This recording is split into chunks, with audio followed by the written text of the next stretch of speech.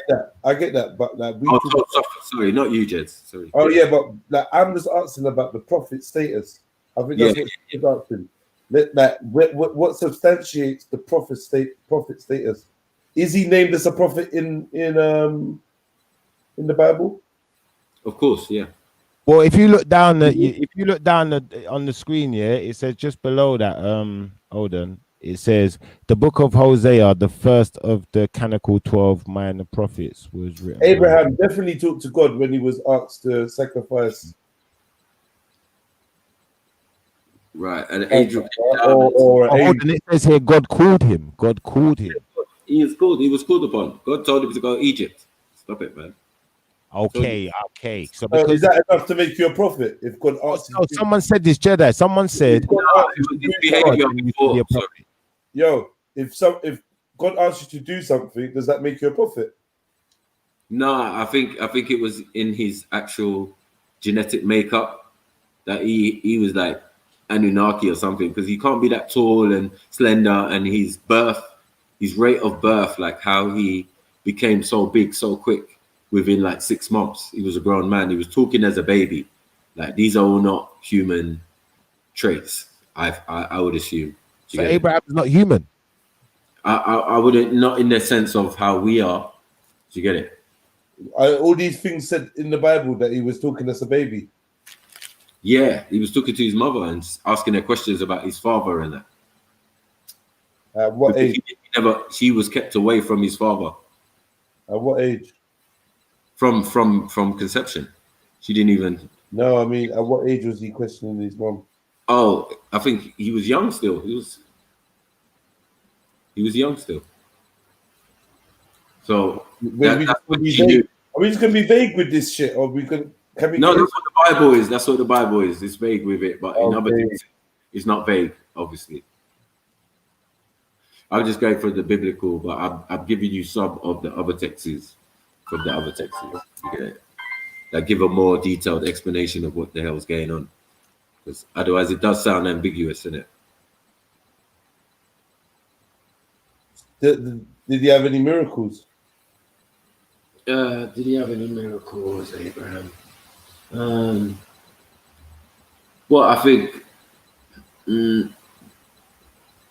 yeah, supposedly. Islamically, he had miracle. The miracle of the black stone. You get it? These are all attributed to Abraham, innit? And all the ceremony. Abraham made the black stone come down. Yeah, well, he was building something for God, supposedly, and the Kaaba or whatever. And then he needed the cornerstone. So he asked Ishmael to go and find it. Yeah. And then when he came back, there was a white stone there. And he said that God sent it down. So that's the story from there. Ishmael found the stone, or Abraham found the stone? No, Abraham found the stone, but Ishmael was sent to go and find one. Okay. And in the Bible, does he have any prophecies or miracles? More than no, God appointing him. God appointed him, actually, God and his brother as their prophet. So yeah, he is a prophet, but he's like God has given him God status and said that his brother is his thing. But I think what he means is in the human sense. You're going to be a God amongst your people, and your brother's going to be the prophet for the people. So hold on, wait. Was Abraham a Canaanite? No, he's a Chaldean or Aramaean. It says, according to the biblical book of Genesis, Abraham left in Mesopotamia because God called him to found a new nation in an undesignated land that he later learned was Canaan. Well, where you're going to get Jerusalem and all that. Okay. But I ain't giving it to him yet. It's going to be later. He's got to go Egypt and then come out. And then go and meet Melchizedek. And then Melchizedek's going to school him on how to run a society and do the certain ceremonies and rituals that we have today, like tithes and all of that. All of that comes from Abraham. But really comes from the Melchizedek, who seems to be schooling everyone in the desert with Moses. He's everywhere.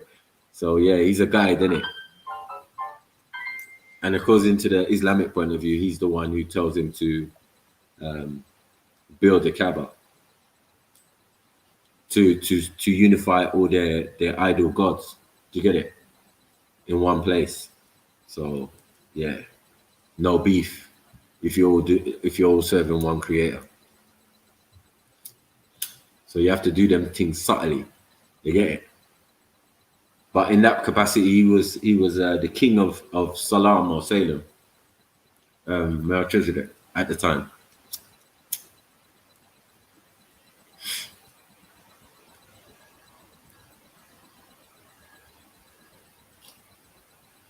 So yeah, I don't know if his early life quantifies his natural prophethood, but yeah. So where does Abraham come in then? Abraham's after Noah, isn't it? Yeah. Son of Terah. Do you know what point he comes in at? Yeah, he comes in when I said Nimrod. In the time of Nimrod, his father Nimrod is ruling the region of Babylon and all of that at that time. And these are Chaldeans. So they live. We're talking about after the flood, yeah? They live, one second, they live on the edge of his kingdom in a place called Ur, yeah, as I said, yeah. But it's on the other side of the Tigris Euphrates. It doesn't mean it's on the other side of the country. Well, it is on the other side. No, but where does it say that Abraham was this child who was like 6 months, he was like fully grown and the rest of it? No, the bit about him talking to his mother should be there. Where's that? Where do I find that? You should find it in there. So just look it up. Abraham speaks to his mother. I forgot what her name is. My bad. But, yeah. Because they're in a cave, bruh. Cave gang. To be honest, when I think of the Bible, that's why I'm literally going through it now, because I don't remember that part in between. I just remember I remember the part about Abraham, going off, like, God telling him to leave his own country. I remember that. The Lord said to Abraham, leave your own country. Yeah, but that's after he's grown, isn't it? Father's house. That's what after he's grown. He's a big man.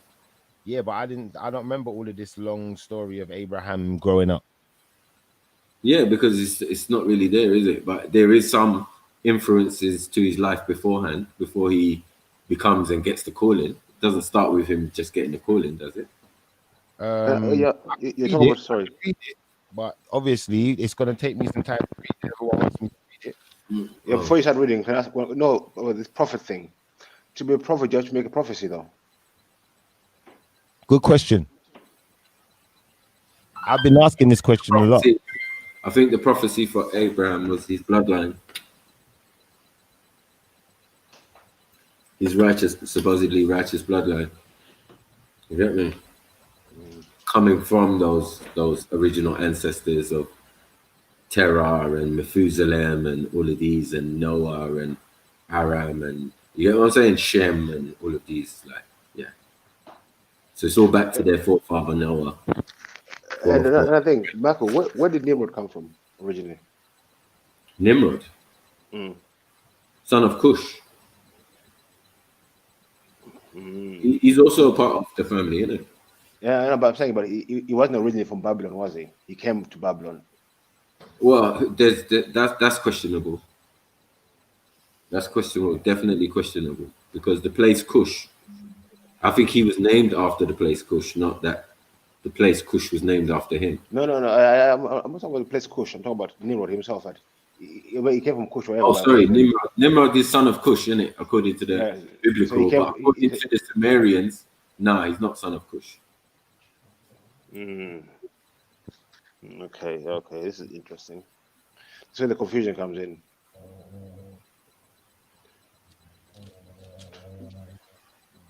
Was for us, Nimrod is Nama, isn't it? Yeah, no, for us, Nimrod is Nama as well. But there's more than one Nimrod, according to the Sumerian thing. It's like Nimrod the first, or Sargon the first, Sargon the second. I don't know about Sargon, but I know about but once you get to once you get to with them, once you get to the Scorpion King, yeah, for the Sumerians and that's when you're talking about Nama for us, or Nimrod for us. Do you get it? Yeah. So yeah, I understand what you're saying, but yeah, there's more than one. But we can have that, innit? You know how we do. Do you get it? We can have that. We will just name this grandson and the great grandson the same name, Junior. You get it? Yeah. So yeah, we would have that, and they did have that as well. As well as the Sumerians, Sargon the first, Sargon the second. What? Yeah. But there's gaps between administrations and descendants, so it might not be bloodline. It might be just someone taking on the same name as their ancestors. Yeah, right. As we do.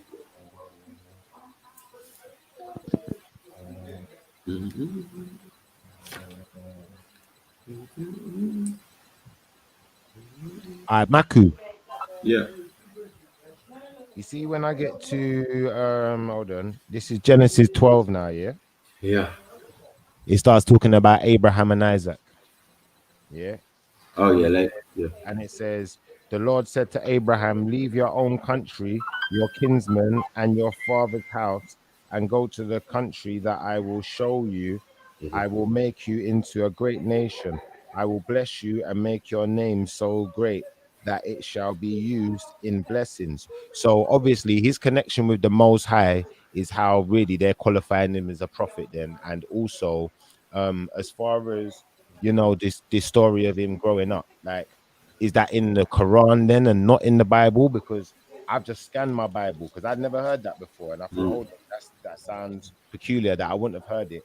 And I got the Bible right here. I got the what is it? The Apocrypha in there. I got all of that in there. So I don't know. Am I missing it somewhere? There's no discussion with his mother, no? No, I'm not seeing like I'll tell you where it goes from, yeah. It goes from I'm gonna tell you now, yeah. So it says after the flood, Noah lived for 350 years and he was 950 years old when he died. And then these are the descendants of the sons of Noah, Shem, Ham, and Japheth, the sons born to them after the flood.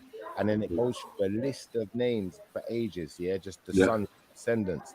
And then it says, once upon a time, the world all spoke one language. This is now Genesis 10:11. It says, once upon a time, all the world spoke one language. And you. So hold on. The last name on the list, yeah? Go on. What's the last name on the list? The last Chakra, name, jump on, please, man. the last name on the list here, it says, I'll read the last paragraph. It says, Jerah, Hadaram, Uzal, Dikla, Obal, Abimael, Sheba, Ophir, Havi, and that's at this point. It says, and Yakub, Havilah, and Yakub. All these were Okay, which son? Hold on. You have to go by sons, innit? So you have to go to Shem's descendants. No, but this is only at this. This is only up until the point where it says, up until this time, all the world spoke one single language. So there's still more names to go. There's still names after this. Yeah. Okay. So but we're kind of concerned with the ones that relate to Abraham, and we're looking for. Wait. 1 second. I know what. 1 second. Hold on, Beefy. 1 second, bro. I'll be real quick. Watch this. Yeah. Real concise. It tells us about the Tower of Babel, basically, yeah, and then God confusing the languages, yeah. Then I flip to the next page, and we get to Genesis 12, Yeah. Now, at the end of Genesis 11, I'm going to tell you the last names it says. It says, and of it says, Sarah, hold on, what does it say?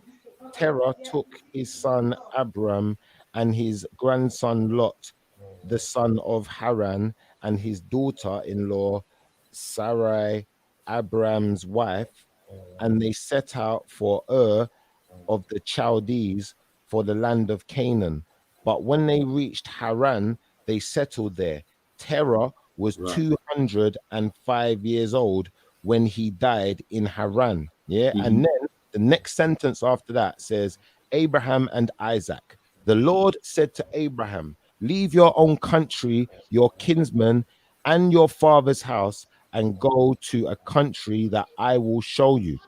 It don't say nothing about no mum, no growing up, no. Yeah. Your one is completely edited. Like that's a mad thing. I don't know how that can happen. I'm gonna pull out the King James online. Then we'll pull out King James. Yeah, that might be better still. Feel me? Because like, I don't know the part where they said the world spoke one language. That's very interesting for me. Where they said the world spoke one language, because I want to know how we got to Terah and Terah is meant to be in the bloodline, innit? So like, look at those Hebrew Israelites. Look at them Hebrew Israelites there, bro. Wow. Jeez. Matty.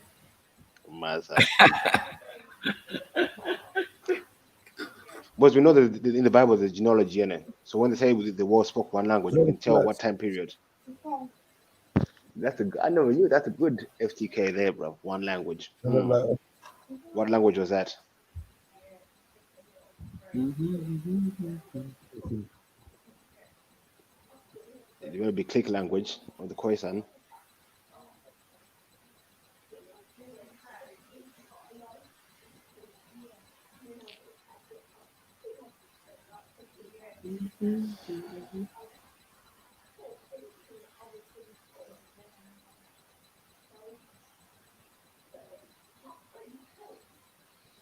But I'm going to say, did it? So you said you read the Quranic version.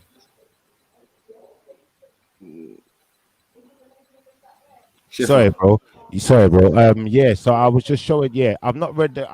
Do you know what? I have read the Quran, but I don't remember this in the Quran neither. So I'm not gonna like try and say something I don't remember. But I do remember the Genesis version, and I didn't honestly remember anything like that in there, which is why I was kind of not questioning it, but just asking about it. Yeah. So, you know, by that last piece of information that I just showed there, where did it go? Did I just close it down? Yeah, so it says at the end of Genesis 11 in the King James, this is the online King James, it says the same thing. And the days of terror were 205 years, and Terah died in Haran. It says exactly the same thing at the end of that passage, yeah? It says, and Terah took Abram, his son, and Lot, the son of Haran, his son's son, and Sarai, his daughter-in-law, his son, Abram's wife, and they went forth with them from to the Chaldees to go into the land of Canaan, and they came unto Haran and dwelt there. So it right. Stop right there. Wow. Wait. The next bit now, because you said one second. To leave Ur of Chaldea to come into the land of Canaan. Do you know where that is? Yeah. That's far compared to where they got to cross over into, innit? What land is that? You said that the Bible has got something about Abraham growing up. Look, chapter 12, exactly the same thing. Now the Lord had said unto Abraham, get thee out of thy country and from thy kindred and from thy father's house unto a land that I will shew thee. And I will make of thee a great nation, and I will bless thee and make thy name great, and thou shalt be a blessing. Now, he doesn't say anything about him being 6 years old and being able to talk or none of that. That's none of that. That's none of that. That's forward in the story, though, still. You get me? This is Genesis. This is the first book of the Bible. Yeah, but it's like forward in the story. Like, if you don't hear of a man's creation, and you're going to question that for yourself, you even think that, how does that work? How did we just jump from no Abraham to an Abraham? I got you, but where is this part? Where do we find the other part? No, I mean, I've got it right here, right in my holy tablets. One, And then, in the Quran, you go for the Quranic version. Maybe you might find something there. Funny thing I want to point out to people, what the name Sarai was in the Bible. They say her name is Sarah, innit? Mm-hmm. But remember, I told you like in my language, certain words mean certain things, innit? Mm-hmm. So when he said it here, he said it in the way you would say it in my language exactly, Sarai, which means you stay. And Sarah stayed with Abraham, even she couldn't have no kids, she stayed with him. So you see the significance of the name? Mm-hmm. So if asking a Hebrew person what does Sarah mean, I wonder what they'll say. I don't know. But a Chaldean would know. A Chaldean would know, an Arcadian would know. You get me? Like, these people would know. What does Sarah mean? I wonder what in the Hebrew, what does Sarah mean? Because we know every name meant something. So I'd like to any of my Hebrew brothers to come on and tell me what Sarah means in Hebrew. Yeah. I can give you the Bantu version. I'm gonna say the Bantu. Sarai means you stay. And she stayed with him. She couldn't have kids until she was what? 90. Whoa. Back in the days, you were killed for that, not having children at that age. All right. Do you want me to read what this says about the Quran version? Go. It says, one of the prophets given the most attention in the Quran is the prophet Abraham. The Quran tells of him and his unwavering belief in God, first calling to him to reject his people and their idolatry, and later to prove true to various tests which God places before him. In Islam, Abraham is seen as a strict monotheist who calls his people to worship God alone. For this belief, he bears great hardships, even disassociating himself with his family and people through migration to various lands. He is one who fulfills various commandments of God, through which he is tested, proving true to each one. Due to his strength and faith, the Quran attributes the one and only true religion to be a path of Abraham. Even though prophets before him, such as Noah, called to the same faith, because of his tireless act of obedience to God, he gave him the special title of Khalil, or beloved servant, not given to any other prophet before. Due to the excellence of Abraham, God made prophets from his progeny. From them, Ishmael, Isaac, Jacob, Israel, and Moses, guiding people to the truth. The lofty status of Abraham is one shared by Judaism, Christianity, and Islam alike. The Jews see him to be epitome of virtue, as he fulfilled all the commandments, although before they were revealed, and was first to come to realization of the one true God. He is seen as the father of the chosen race, the father of the prophets, due to which God started his series of revelations. In Christianity, he is seen as the father of all believers, Romans 4:11, and his trust in God and sacrifice is taken as a model for his later saints. Hebrews 11. So who's the father of this religion thing? Who's the father? Yeah, I'll get you. That's what they're saying. Okay. It's Abraham, right? Yeah. So there's no more need to be asking silly questions like, oh, well then, how come Abraham is? No, it's with Abraham. I'm telling you, he's the one who's going to travel to various lands and learn about different things and know about different texts and know about idols and what's not an idol and what it's about and what it's not about. He's the one. Do you get it? And for your little Israelites coming out of him, out of his seed. You get it? I told you it's like a tree, fam. Now you want to diss the root. You go. I hear you. I hear you. I'm just saying though, bro. Like I can't see anything about his mum though. You're not respecting him. You're not respecting him by calling yourselves Israelites. Are you all right? Why'd you say that? Yeah, because that's not what he called himself. No, but God told Israel to change his name to Israel. Right, that's later. how is that not respecting Abraham then? No, I'm saying Abraham. Look, Abraham's people should be called what? If he's a Chaldean, should it ever change that he's a Chaldean? I don't know. Should he? But they calling it Abrahamic, so I'm confused. No, I'm saying the religions are Abrahamic because Abraham is the individual. He's the person who is the father. The Abrahamic religions. You're not hearing. If he's Chaldean, then isn't the religion Chaldean? Partly, yeah. So I just call it Chaldean. We don't have to get into all of this father business. No, he's Chaldean. No, hold on, wait. He's Chaldean, right? He's Chaldean. So if you want to say it's part because he's Chaldean, but he is a non-practicing Chaldean. He doesn't practice what the Chaldeans do. The main practice of the Chaldeans is idol worship as well as Zoroaster. Now, you don't hear Abraham doing Zoroaster, do you? I hear you, and then in the same similarity, I'd say the same thing about Jacob. You know, the way Jacob was living his life was a lot different to Esau and a lot of other people who were around at the time. He goes from the worship of one Sumerian idol, yeah, to the worship of a metaphysical concept, yeah. So he went from the idea of Lord or Baal, yeah, or Baal Hadad, which is a Sumerian or Babylonian or, you know what I mean, Assyrian concept, right?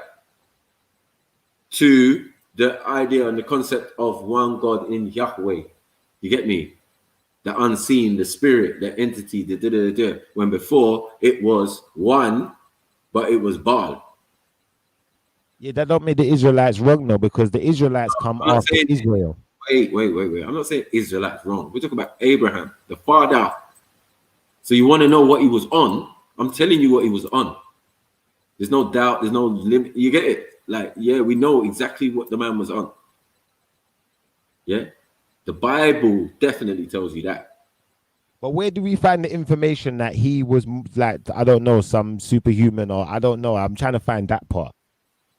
He's definitely superhuman, bro. Not superhuman, but just large in size and all of that. His physical attributes and that he's a black man. Because this is the Muslim stuff now. I'm looking at Islam's references to Abraham and I still can't find anything about his mom or anything like that. Well, you didn't ask for size or birth or whatever. Yeah. Depends what you're asking for, innit? Hold on. All right, hold on.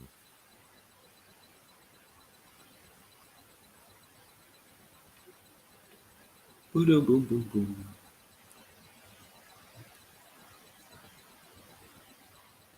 What's it growing up? Should have put the birth of Abraham. Okay.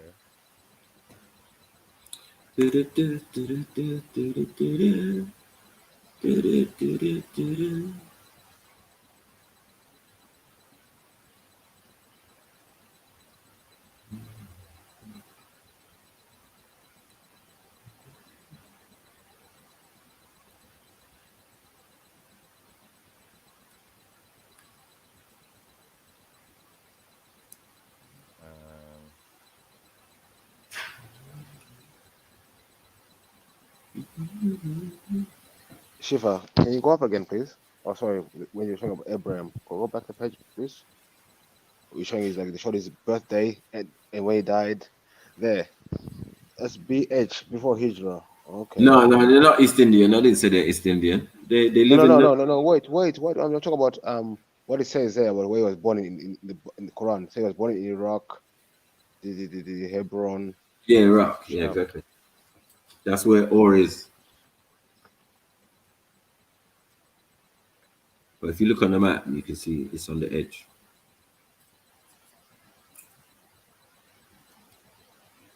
But the ruler of that whole region and area is the Babylonian king, Nimrod.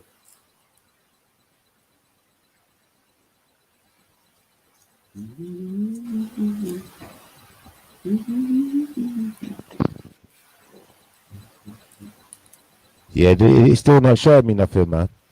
Is there Quran verses or what book? What surah is he mentioned in the But usually they've all got the surah for themselves in the Quran. The surah of Miriam, the surah of Jesus, the surah of Mila Ibrahim and all of that.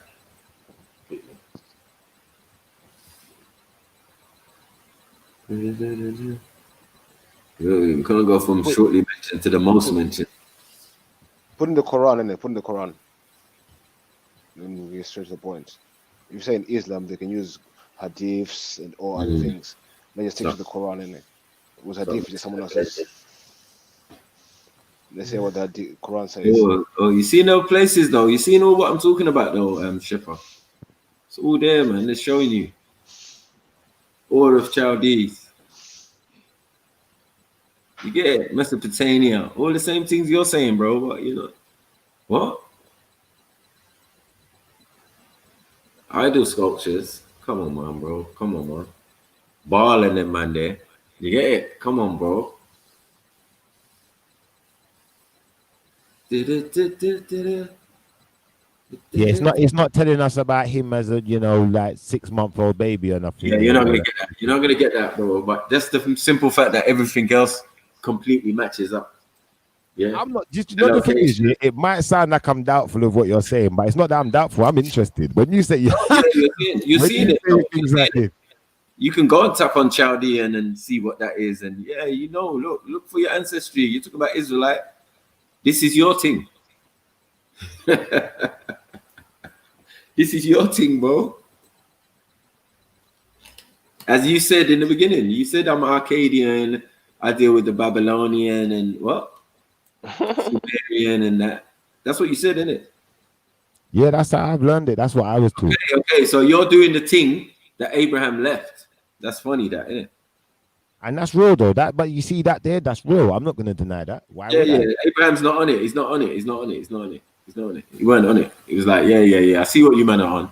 Yeah. You man worshipping all these different idols and all of this stuff, and sacrifice and blood sacrifice and mad tick.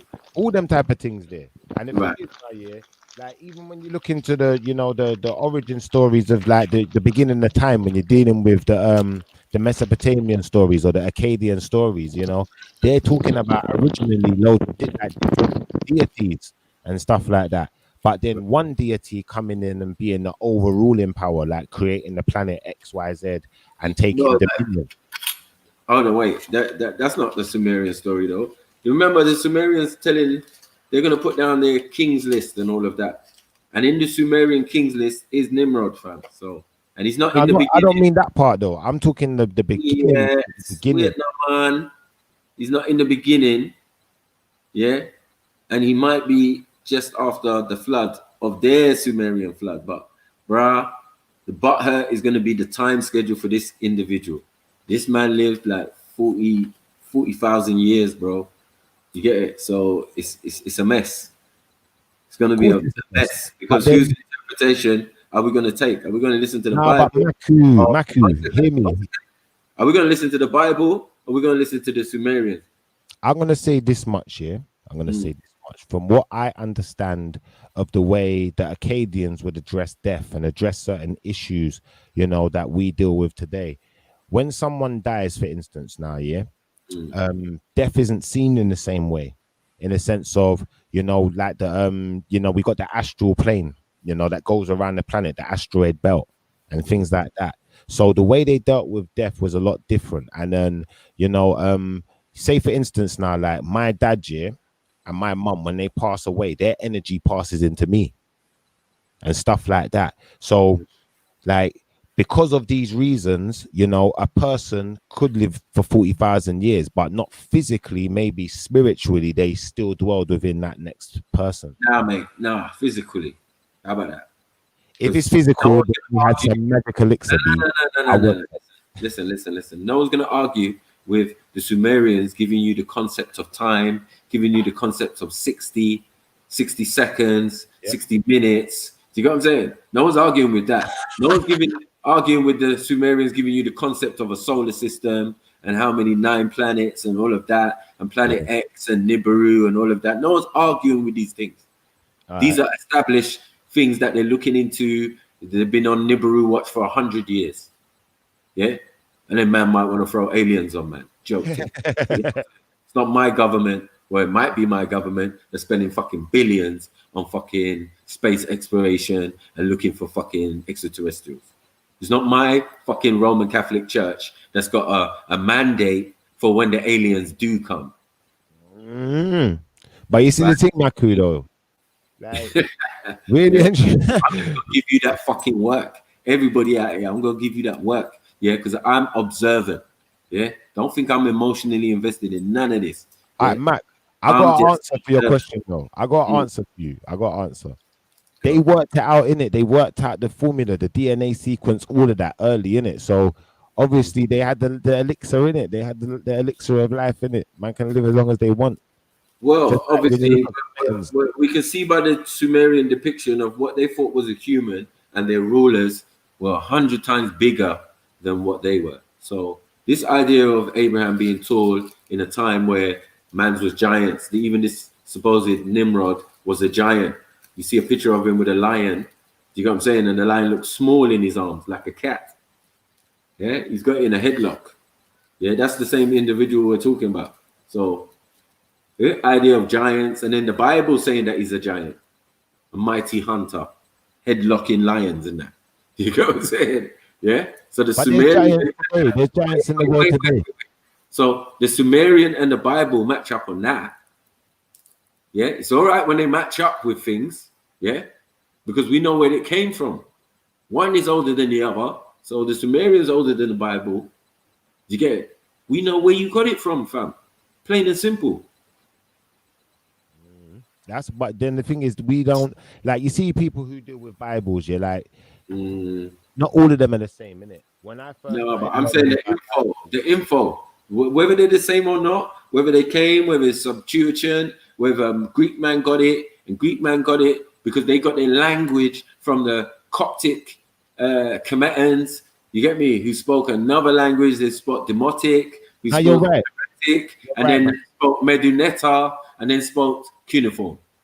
You're right, but the thing is, Maku, yeah, not everyone accepts it the way the church wants them to accept it. Hence why you got things like Jehovah's Witness. The church is not a source of factual information. Like, when will people stop doing that? When will people start using the Bible for verification? For what?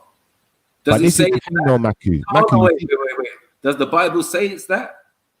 We are the verification. Everything. 1 second. We are the verification for everything that happened on this planet. Hell to the no. You get it? They're talking about one situation, one set of beings, one bloodline, one God. Yeah, one all the time, and they're keeping track. That's why the word begot is so important in the Bible, because they're showing you a bloodline. They don't care about anyone else.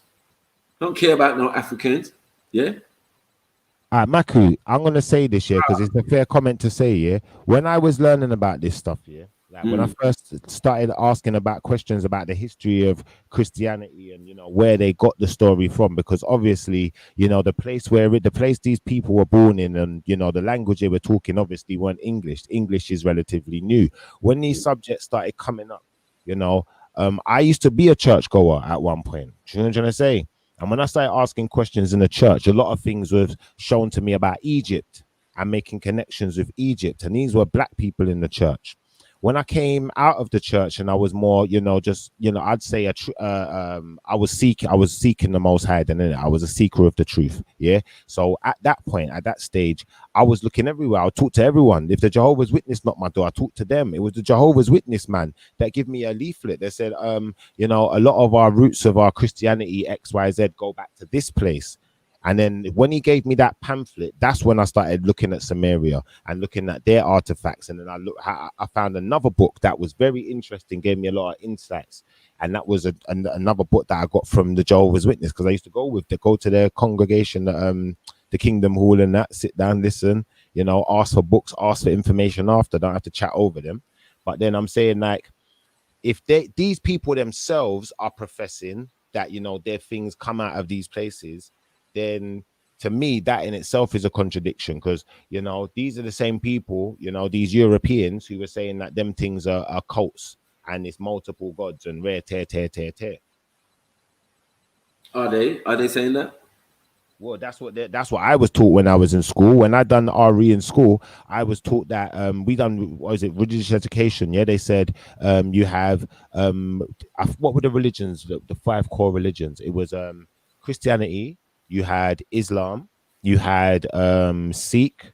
You had Hindu, and you had Buddhism. These are the 5 core ones that were what we was told anyway. So, long story short, the rest of the so-called religions were seen that we was taught about were seen as paganisms, i.e. ancient Greece, ancient Rome, ancient Egypt, ancient wherever, Mesopotamia, all of these places was taught to us that, you know, it's a lot of pagan worship, idolatry, XYZ. So, you know, for these people who saying that, you know, these things is all idolatry, rare tear, to be saying that their things come out of there, you know, it was controversial. But at the same time, when you say Abraham lived in the place of idolatry and came out of there, it can start making sense, innit?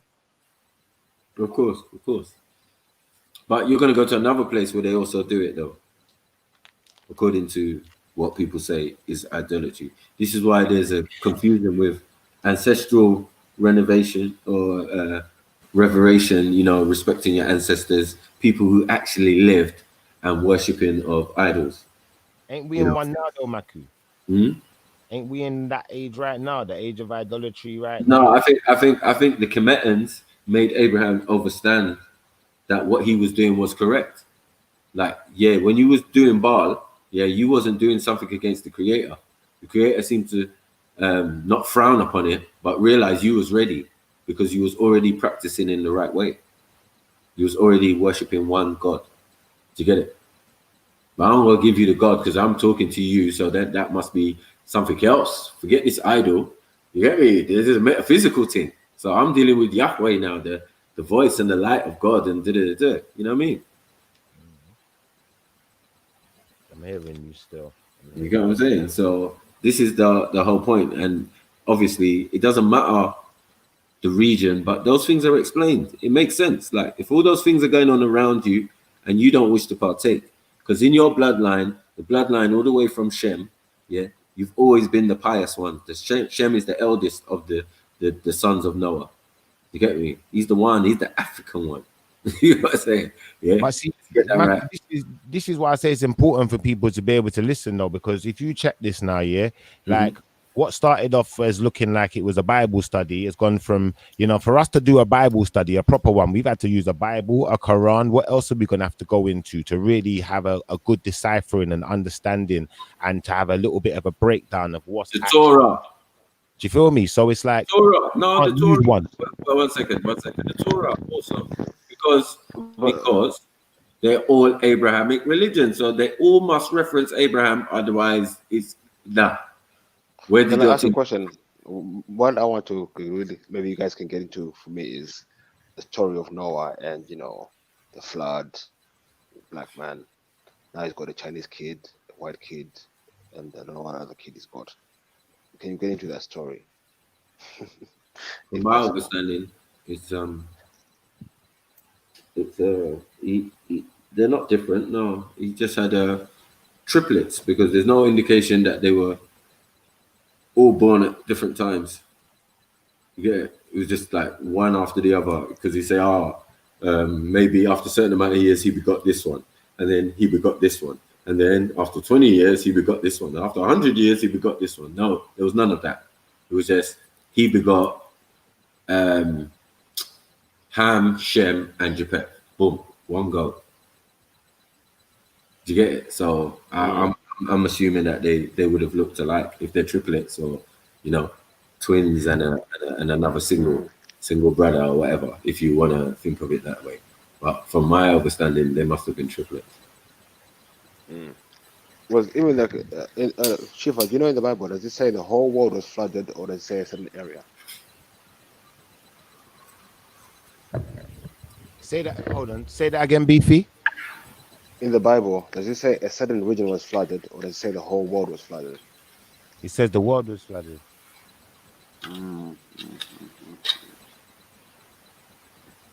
Why? That makes sense. We say the whole world is flooded. Yeah, in the Bible it does say the world was flooded. Yeah, why did you say it don't make sense? How many times is the whole world flooded in the Bible, Shifa? Once I believe. I know there's a point where God said he's never going to let the world flood again, and that's why we got the rainbow, because he put the again. Whatever. Again. I know there's a part in the Bible where God said something about putting the dome over the earth and all of that. Yeah, that's a covenant, right? Yeah, something like that. Made to Noah, yeah? Something along those lines. I can't remember it. Right, so then the earth has been flooded before. And anyway, let's go back to Genesis. Yeah? Yeah. Is there not a flood there? You could call it a flood. Okay, so there's two floods. You could call it. Well, which part of Genesis are you talking about? Let me make sure we're on the same page. Separate the waters from the land. And in the beginning, the earth was void. Void, yeah, it was. That's right. Okay, what does that mean? There was nothing there. But what? Water.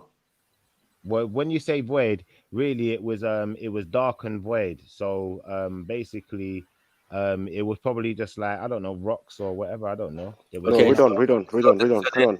Okay. And then God's face went across the face of the deep. What does that mean? The deep, I would assume, is the waters. Right. So then it is flooded, yes?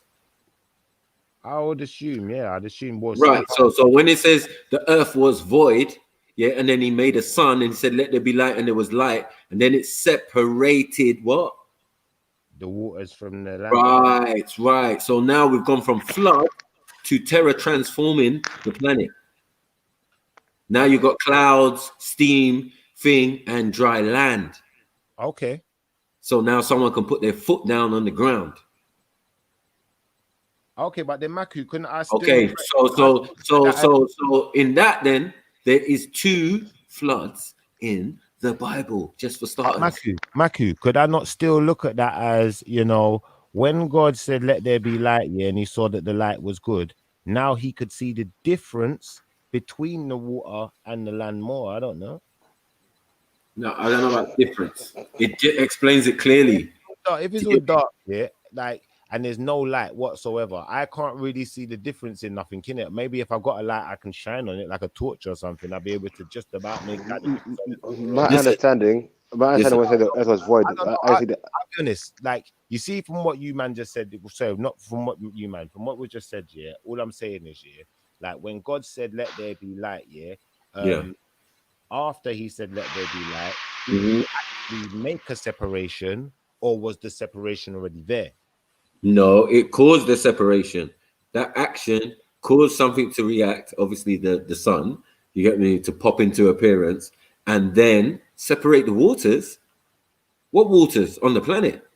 So there is water there. That's what I'm trying to say. Like, every step of the way that you're going to try and think, there's going to be water.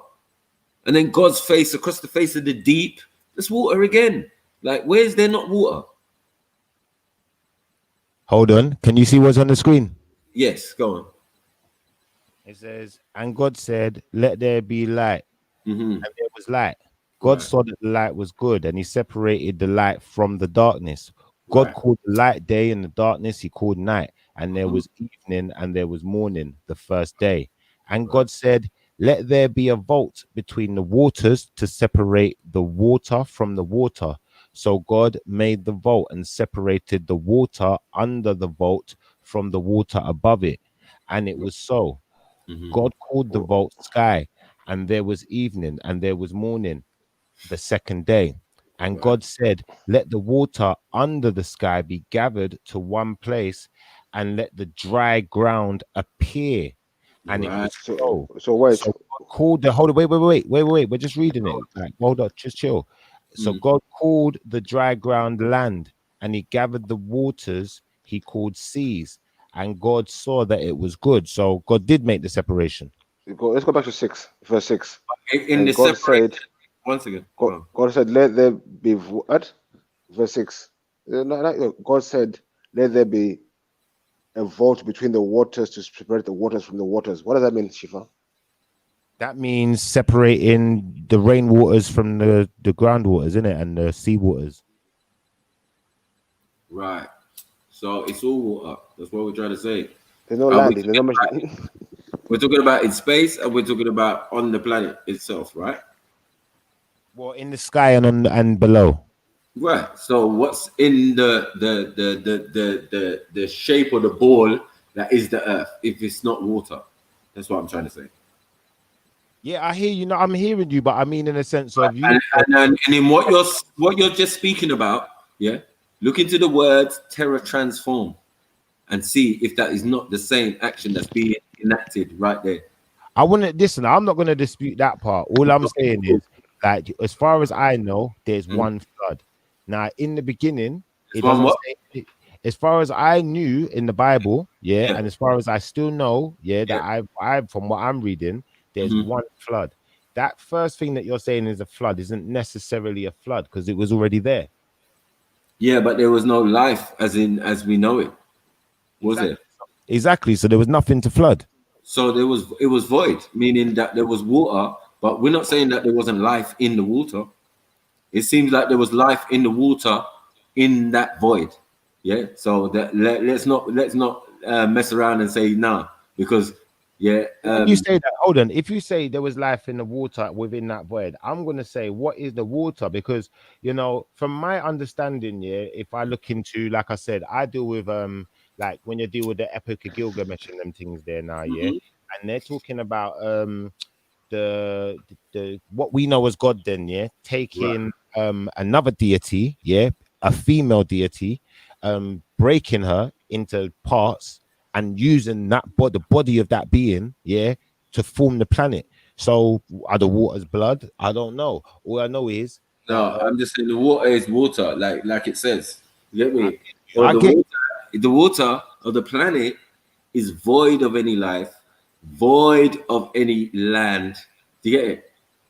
It's just filled with water. It's not complex. It's not like. No, but if that water is the blood of some type of celestial being, then that water possibly is living and has life in it and has attributes.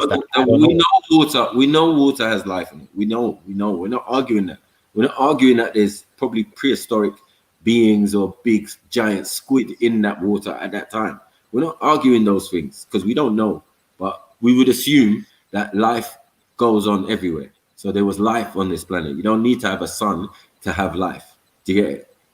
Yeah. I'm just, my only argument in this, my only horse in this race is that when I read the Bible, God separated the land from the waters and created the land and the waters as we know them today. Yeah, what translation is this? Is this like the King James? Or is this like amplified? It sounds like an amplified version. The language is so clear, and we can go into yeah, it's NIV. That's why I knew it was NIV. Okay. We can listen to NIV James. It don't matter which one. It's all going to be the same. Did you just call me James? Schiffer, did you just call me James? Oh, big up. No. I was going to say, Schiffer, this is about to be a beef that lasts forever, bro. I was going to say, don't do that. Big up, Brad. Version. We're going to get the same basic story is what we're going to get. No. Hey, what's up, Marco? How you doing, man? How you doing? Bless everybody. Still, but I watched on the show still. It was jokes. You was killing me. You was killing me. My belly was rolling, boy. I was sitting there. I was like late at night. I just come in, said, let me watch the show. I started watching the show, and then your bit came up, and someone tried to come and attack you and lie. And it's not the first time, Brad, man. But man, you ain't made it until they start making profiles of you and that. They did though.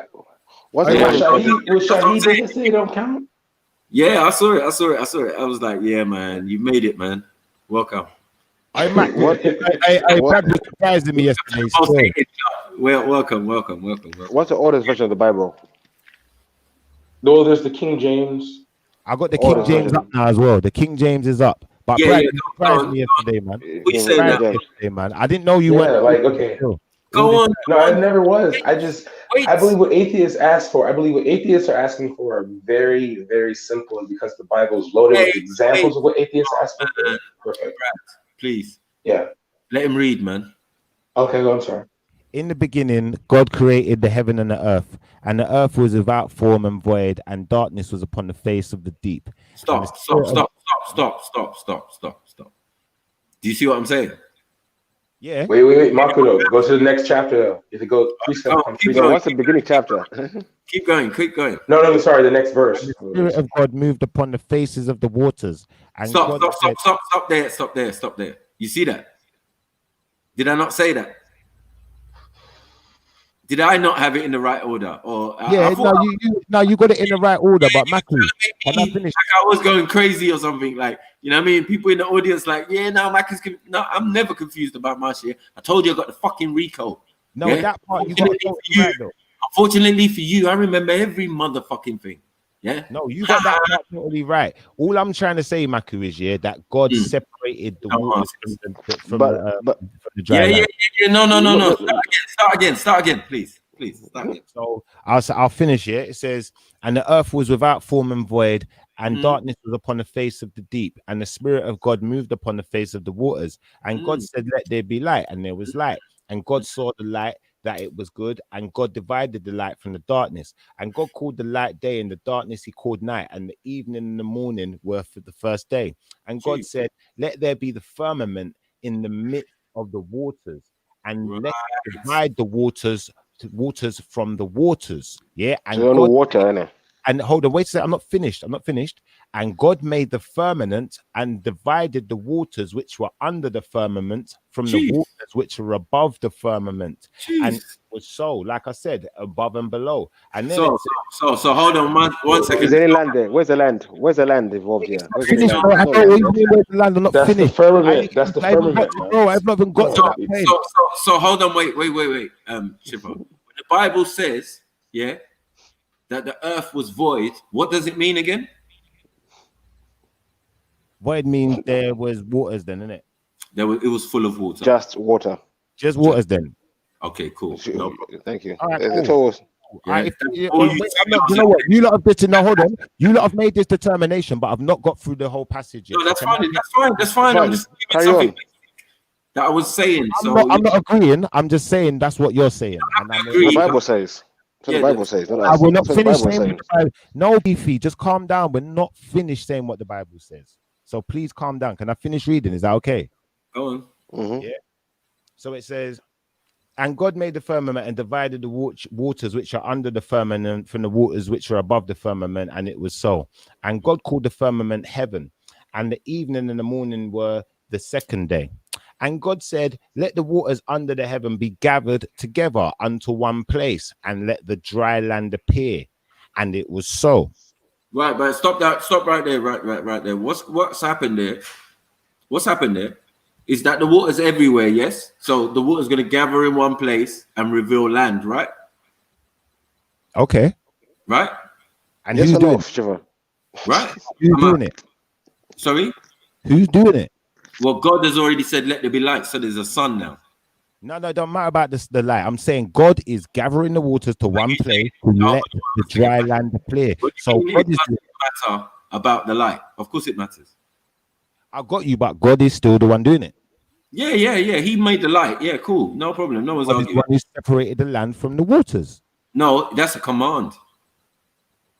Where is this say command? It says, and God called the firmament heaven in the evening and the morning, the second day. And God said, let the waters under the heaven be gathered together unto one place, and let the dry land appear. And it was so. So, you know. But Shifa, everything is a command. Listen, let's go up to the first one. The first one. Oh, wait. Bro. These are commands. Listen. Yes. Let there be light, and there was light. Oh, wait, my family. And God said. Yeah. So somebody else is narrating. Yeah. Someone else is narrating, and God said, yeah, let there be light. That's right. That is a command. That is not God committing an action, is it? Okay. Is it? Well, Shifa, show me in there one where there's land. Oh no, you told me, is that God committing an action? Is God alone out there? As far as I'm concerned, the power, God's the ultimate. One second. God alone out there when he's doing this. I never said God was alone out there. Okay, so I think it's a command, because if God's not alone out there, and he's got angels and all of that, and it sounds like a command. No, but all of these angels are subject to his power. They are his powers. He's not, look, he's not saying, I, God, said, let there be light, and there was light. It's not saying that. Okay. It's not saying that, innit? It's being narrated. Who's narrating? I don't know, but I'm not saying that. Moses. Okay, so who's narrating to say God's face moved across the face of the deep? Is that, Moses. Who is narrating? I'd like to know. 1 second. Moses. Is that person in the water? Moses, definitely Moses, because Moses. 1 second. Is that person in the water? I don't know. Well, to say God's face moved across the face of the deep, yeah. Which part? Where are you positioned? You, Mr. Narrator. Next to God, I don't know. Talk to me. Could be. Me not know. Okay. Jesus said he was there in the beginning, and before God creates the planet, the angels must have already been around. Okay, so are they helping, ain't they? And they helping? I'd imagine so. Don't they help when we continue the verses? I'm sure they end up helping. I would imagine so. Shiva, I want to ask one question. Where is the land in day one? Can you show us where the land is in day one? There ain't no land in day one. What is there? There's a earth that's void. Void of what? Everything. And water. Hmm? No, void of land. And water. It's water. It's a deep void. Water. So now, when you say everything, there's just water everywhere. Are we lying? Day one, there's nothing else but water. Okay, is that a flood? You want to skip to day 5? Day 6? No. You want to escape it. Is that it's a flood? Yeah, it is. That's a flood. Yeah, You explain how that's a flood, please. There's only water, but nothing else. Well, if angels are definition of flood on the screen. Wait. If angels are physical and the God of the Bible is a physical God, he's going to need land to put his foot onto. So to terra transform the planet from the conditions it's in, meaning there is life on that planet, but they want it a different way. Maybe the way it was before. Maybe it became like that somehow in some cycle. It got filled with water and flooded or whatever, and the whole planet was just filled with water. Maybe it was frozen before that. Maybe it was molten before. Who knows? Yeah. But all we know at this point, yeah, it's just filled with water. All right, cool. But I'm gonna say this to you, yeah. It's just filled with water at the time, yeah. Cool. But that's not a flood. A flood is an overflow of a large amount of water beyond its normal limits, especially over what is normally dry land. So if it wasn't normally like that, then it's not a flood. Okay, no, cool. but I'm saying what they're saying it's void. So I'm saying it's void because the deep void is a common phrase according to deep sea divers and whatever and blah blah blah, and Mariana's Trench and all of that type of stuff, right? And then also it's void of land. We can definitely say that. But the land is there. It's underneath the water though. We all know that. So they must have known that. God must have known that. God's not silly. Do you get it? So God knows, yeah, I'm going to need to get rid of some of this water, evaporate this water by having a sun out here. Do you get what I'm saying? By saying, let there be light, and there was light. Yeah. And then it's going to change the environment. All of a sudden there's an atmosphere and blah, blah, blah, blah. Do you get it? That's all I see. I get you. I just think it's a broad stroke. No, it's not. It's not broad. It's a flood. That's what it is. No, it says on here, it says a flood is an overflow of a large amount of water beyond its normal. Okay, cool. Okay. So let me finish the sentence, please. For who? Wait a second, bro. 1 second, yeah. I'm saying there.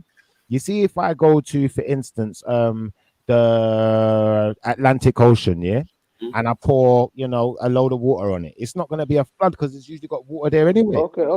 Wait, Shiva, finish your point. So now if you do it the other way around, hold on. If you go there and you dry up all the water, what happens then? That's a drought, not a flood. Oh my God! I've never seen Shiva like this, bro. He put the Super Saiyan 3. Oh my God! Brad, Shiva. Oh my God! All the water, is that not a drought? Am I confused? Shiva, 1 second, Shiva. Explain to me. When in the flood of Noah, was there any land anywhere, or just water? Can you explain to me? Pardon me? The flood of Noah, was there any land anywhere? There's just water everywhere. Yes. No, it was land. I don't understand what that's got to do with anything, but according to the No. Bible, it was Yeah, it was water. land. Because how would Noah build the ship? No, before, after during the flood, was any land visible? After the flood was active, once the flood was active, everywhere was flooded, isn't it? According to the Bible. Yeah. So what does that mean? Above mountains. No, what does that mean? I'm not here lying about that. I don't know. Like, No, explain to me what that means. Is any what a flood means? What you're saying, or you give this definition of a flood? Listen, a flood means that there was land there where people lived, yeah, and then there was a massive deluge of water, yeah, which caused flooding for people to have to evacuate or So what die. is flooding? Explain flooding for me, please. Flooding is when a place is usually dry or usually has a set water level where it is inhabitable, and then too much water now hits that place, so now it's no longer habitable. Oh, it's okay, thank you. Raheem is funny. Okay. Hold on, wait. Raheem is hilarious. Like, Schiffer, if you do the opposite exactly of what you just said, if the place is filled with water, right, and you get rid of some of that water, yeah, whichever which means, because you're not going to set the sun. All right, cool. You get it. You're going to say God done it. God just separated it, pulled it wide from left to right, gathered it in one place. Yeah, it's a lot of water still, you know, but the planet is still 75% water. No. I'm not arguing the percentages of Okay. So as much land as is up, it's not the land that dominates. It's not never been that. It's always been the seas that's dominated, and that's kind of obvious. You know what I mean? I hear you. I've got it up on the screen, so I hope everyone's read it. It says, an outpouring of tears. She burst out into floods of tears. Cover or submerge an area with water in a flood. So you have to cover or submerge something for you to be able to flood it. It says, arrive in overwhelming amounts or quantities, sunlight flooded in at the windows. So you could have floods of different things, but a flood means that out of the normal. It's not what's usually there. Bro, when they were usually there when God came across the faces of the deep. When they were doing this, did these determinisms exist? No, but those waters were there before God got there, weren't they? Bro, you can't do that.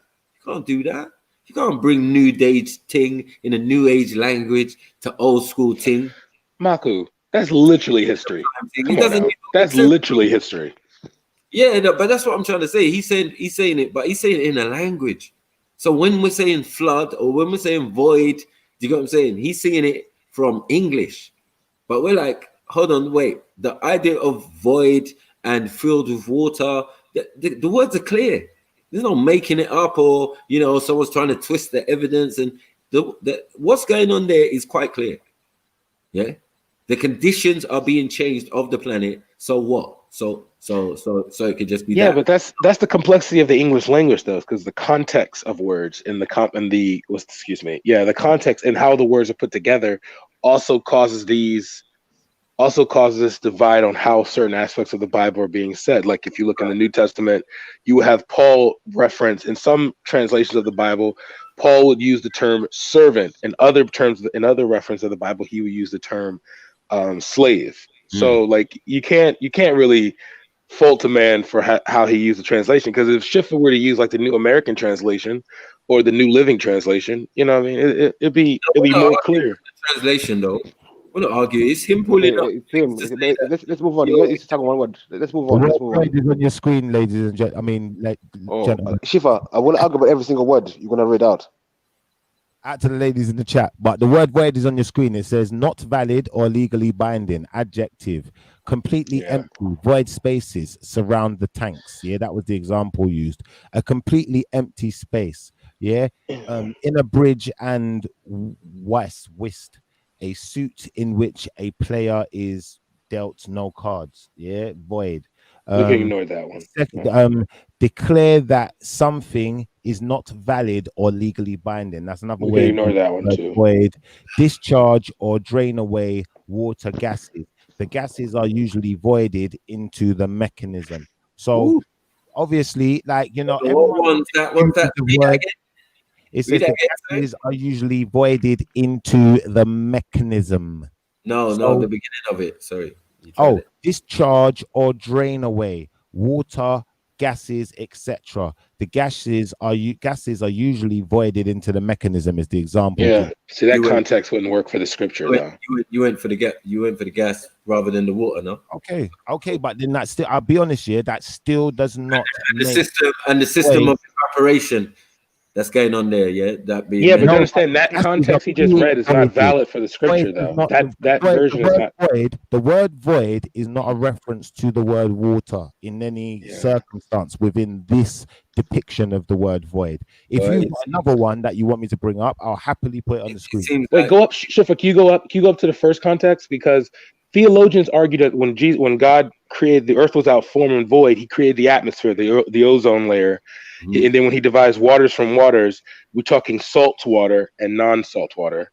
Okay, then there's the firmament that comes later on, because what was the point of creating land if you didn't have life to put on that land? So that's why it was like it took structure. Because the thing that they say is in the book of Isaiah, this says that 40 years is but an hour to God. It means that God has no context of life. So if we look at how of context of time, thank you, of time. So if we look at that, if we look at it from that angle, that's when I can turn over and go to the scientists and say, all right, explain how the earth came to form. And they'll say that, oh, life forms come out of water, or this, it took millions upon millions of years for this to happen. That would make sense. Question though, Brad, was when before God in Genesis, before God started forming the planet, was the planet flooded or was there just water? It wasn't flooded. It was the planet, just the only thing that existed on the planet was darkness and water. That was it. That's why the next day he said, let there be light. So there was light. But see, even that can be argued. See, theologians argue two things. The light could be the sun, or the light could have just been him forming everything, and then the sun was created later. Because you notice God never said, you never hear God say, and let there be Mars, Neptune, let there be Saturn, let there be the moon. You know what I mean? But you hear that the main focus is the planet Earth itself. You understand? Because in comparison to all the other planets, you can tell that the planet Earth is small. You know what I mean? And it's a situation. It's a situation, and it seems to be the perfect situation for life and our type of life. So, well, also though, they did find life on other planets. So if you go look at a theologian, because we're talking about if there's two floods. I'm just saying, what I read in the Bible, I only stood there to be one. Maku is saying to us that in the beginning, when all the waters were covering the planet, that was a flood. So there's two floods. I'm saying it can't be a flood because a flood has to be a deluge of water, and it has to cover something that was originally there. Well, here's something that's argued from Jewish. Here's something that's argued from Islam. Hey, one second. A large body of water doing what to what, Schiffer? Hold on, let's go back to a large body of water covering land is what you said, yes? Let's go back. Hold on, look, it says cover or submerge and with water. Right. So if there's land underneath the water, what are we talking about? Is that not the same thing? But the Bible never said there was land underneath the water. One second. Is land not submerged? Does God not know there's land underneath that water in that void? No, listen, I don't honestly know. All I know is he didn't say nothing about the land being submerged in the Bible. And understand this, that if you were to drain every ocean, it wouldn't make the land under the water livable. That's the thing. Like the pressures that's put on the water, you know what I mean? Maybe in lakes, maybe that's why, I mean, that's another reference to separating waters from waters, was that God was creating the idea, inland seas, lakes, rivers, and things like that. He was making that idea up so that, like, you notice how, like, you can have a river, you can have like fresh water be poured into salt water, or if you look in certain aspects of the ocean, there's like a layer of salty water, but under that there's a layer of fresh water. So that could just be the separation. Yeah, but that's something also later, because even in the Sumerian pantheon, they would attribute that to Enki separating and making the great rivers. Like this is what I was trying to say in regards to the Israelite people. A lot of their history, a lot of their mythos. You might be right. Listen to what it says. Listen to what the Bible says. And it says, and God said, let the waters underneath heaven be gathered together unto one place, and let the dry land appear. And it was so. Now, my only argument here is that God is the one making the dry lands appear and gathering the waters. That's my only argument here. Right. As far as the water already being there, I got no argument. As far as the water being a flood, I'm saying someone would have had to either created the flood, or the water would have had something else would have had to have been there previous to the water. I don't know, but we're never given that depiction. All right. Schiffer. But you just said to make the land appear. That's in the argument. I agree with that. No argument here no more. So what was covering the land before? Water. So then that was a flood, bro. Yeah, that's fair enough. One second. You can't just make soil. You can't just make it up. No, do you know why I'm agreeing with it? It says, and God called the dry land earth. He didn't say, he didn't say that God made land out of nothing. He said God called the dry land earth, and the gathering together of the waters he sees, and God saw that it was good. Now, in that regard, I'll agree with you and say, maybe, that, but like I said, I'm still going to go back to, like I said, when I go back into like things like the Epic of Gilgamesh, it talks about, what we know as God appearing in the universe, and there being other deities in the universe, and that God was the only power that was strong enough to destroy that power. But the Sumerians also had the flood of Artnefishtim. Yeah, they did. Can I please say something, please, in regards to Israelites, real quick? My statement is real quick, because I think you guys are overlooking one small aspect. The children of Israel were not a massive people; they were constantly overtaken. So a lot of times, their mythos, or how they believe the world was shaped, how their world was created, would have been inspired by these other civilizations. That's correct. Okay, so like you have the Yahweh, you have a Sumerian and Yah, and you have a Mesopotamian way, Yahweh. Okay, you had, if you look at prehistoric Judaism, sorry, is it prehistoric? Pre-Judaism society, you will see Abraham. We already done. That's what I'm saying. That's what I'm saying. Like, we can't. If you can't, you're never going to be able to say definitively that the Book of Genesis, because no one really, even Israeli scholars today argue that, this is what we told to get along on the trail as we migrated through. You know what I mean? So like, I wouldn't try to hold the Bible to like inch by inch, precept by precept. We've done that, Brad. We've done that part in it. So we know that Abraham came out of Samaria. We know that Abraham's parents and his people then were dealing with, idolatry or whatever. So God told him to come out of that place. So he must have originally been one of them. He couldn't have originally been an Israelite. So let's be honest. Well, no, Abraham was the best example. Abraham had the best heart and the best character. That's why God picked him. Yeah, he was an upright and righteous man. So don't forget that. Like, that was it. When he found God, he stayed and relied on God. That is what made God choose him. Okay, Israel comes with Jacob. We get that. But I was just saying that, like, when the formation of these people's identity and history, how they tell the stories to get them from place to place, because we're talking about a people that was conquered constantly. You understand? So it would make sense. Like, the primary thing was what? Jerusalem. That was their primary home, their city on the hill. So that was always the thing you would always see in regards to the Jewish people, was Jerusalem being taken, or Jerusalem being destroyed, or Jerusalem being rebuilt, like in the book of Nehemiah. God, this is all, and I'm being real. I didn't have this knowledge. I literally let all this go. But Maku and Beefy and Jedi had me thinking that my whole family for the past 200 years had been serving Satan. So I had to reread all this stuff. Yeah, but is Jerusalem a people or a place? It's a place. It's a place, but there's the place of value to the.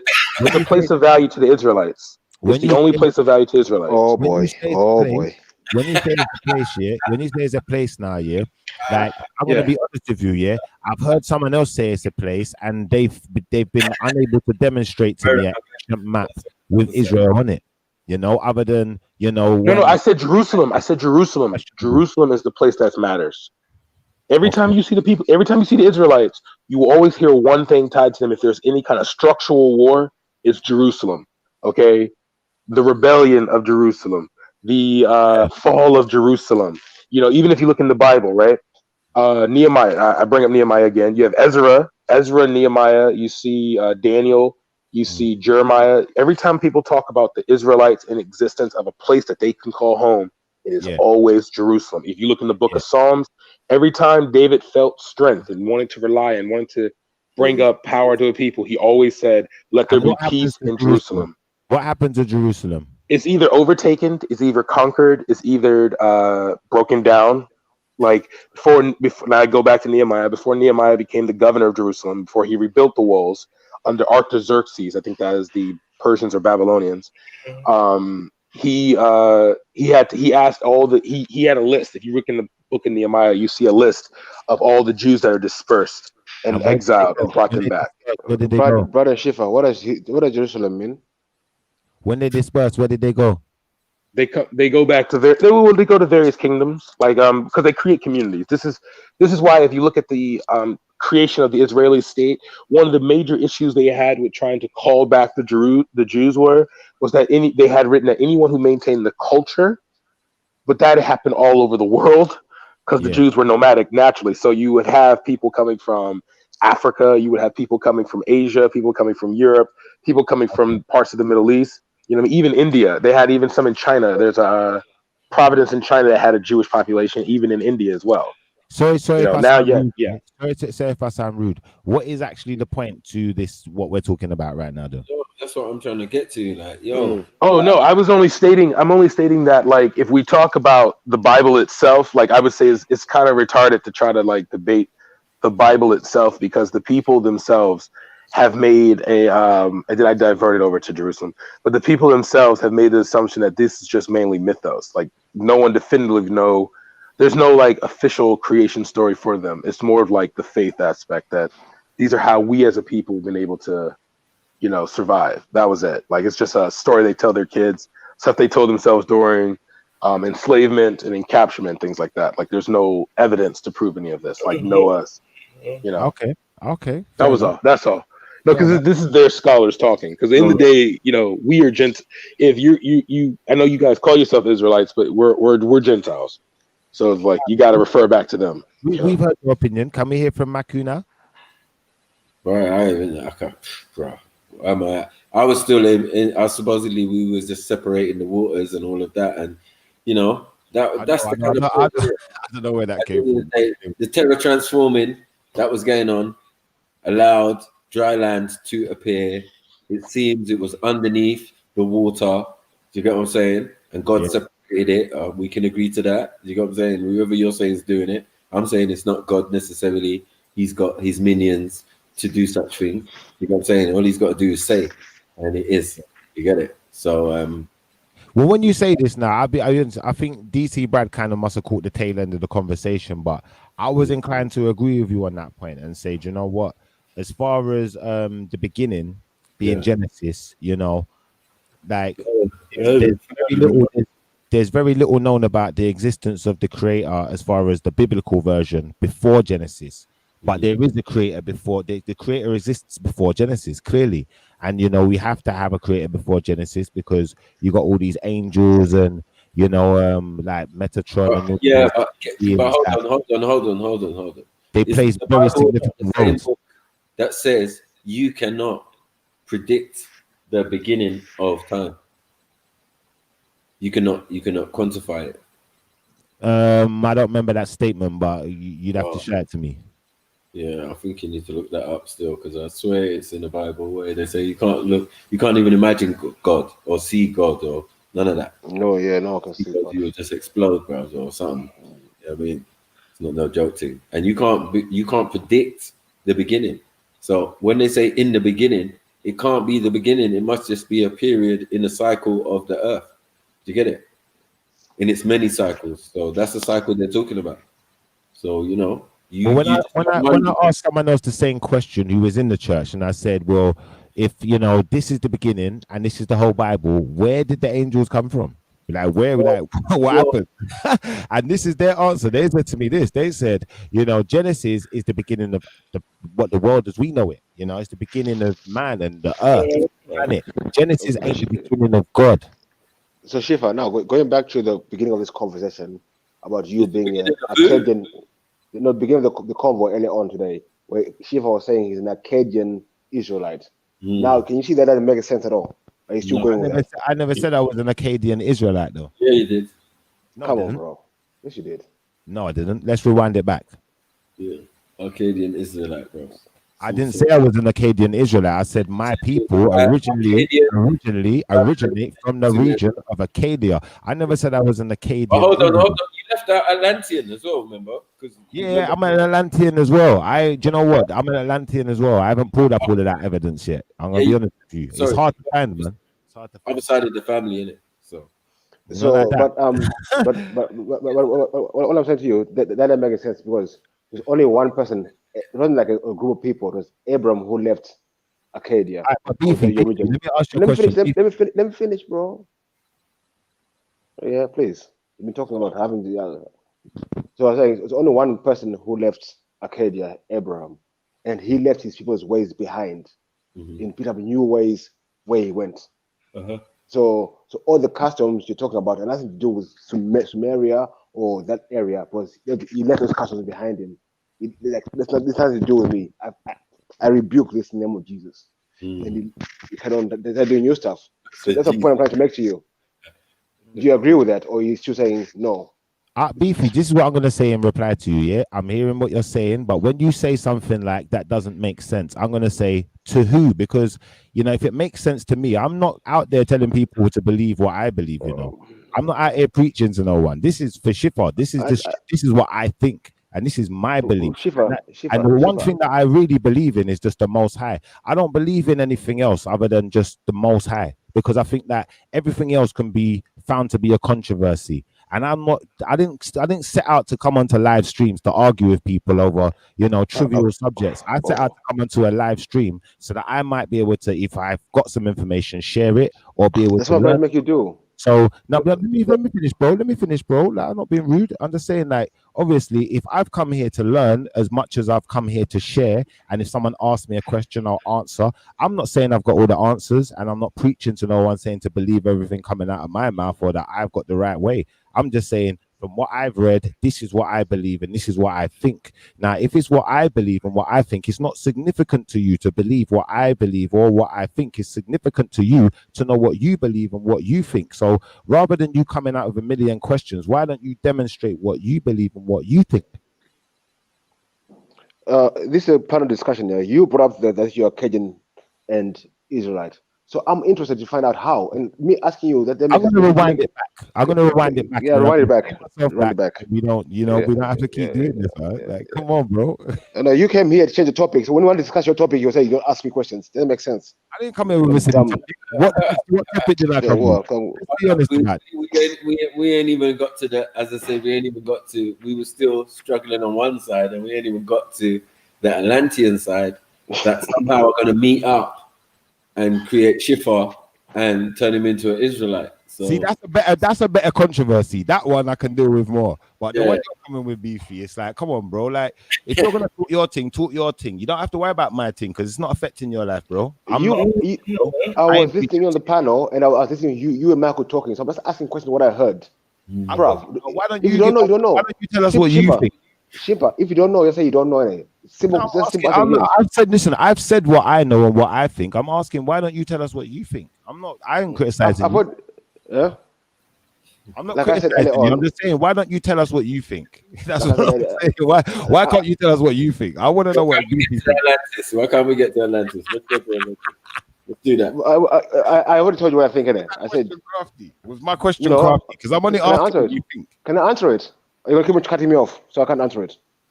Do you think you're clever? No, listen to me very carefully. What I said to you, your Cajun thing does not make sense. I explained it already. Why does it not make sense? Because Israelites come way after Arcadia, and the one person left Arcadia, Abraham, and he said, listen, I rebuke all this Arcadian stuff in the name of Jesus.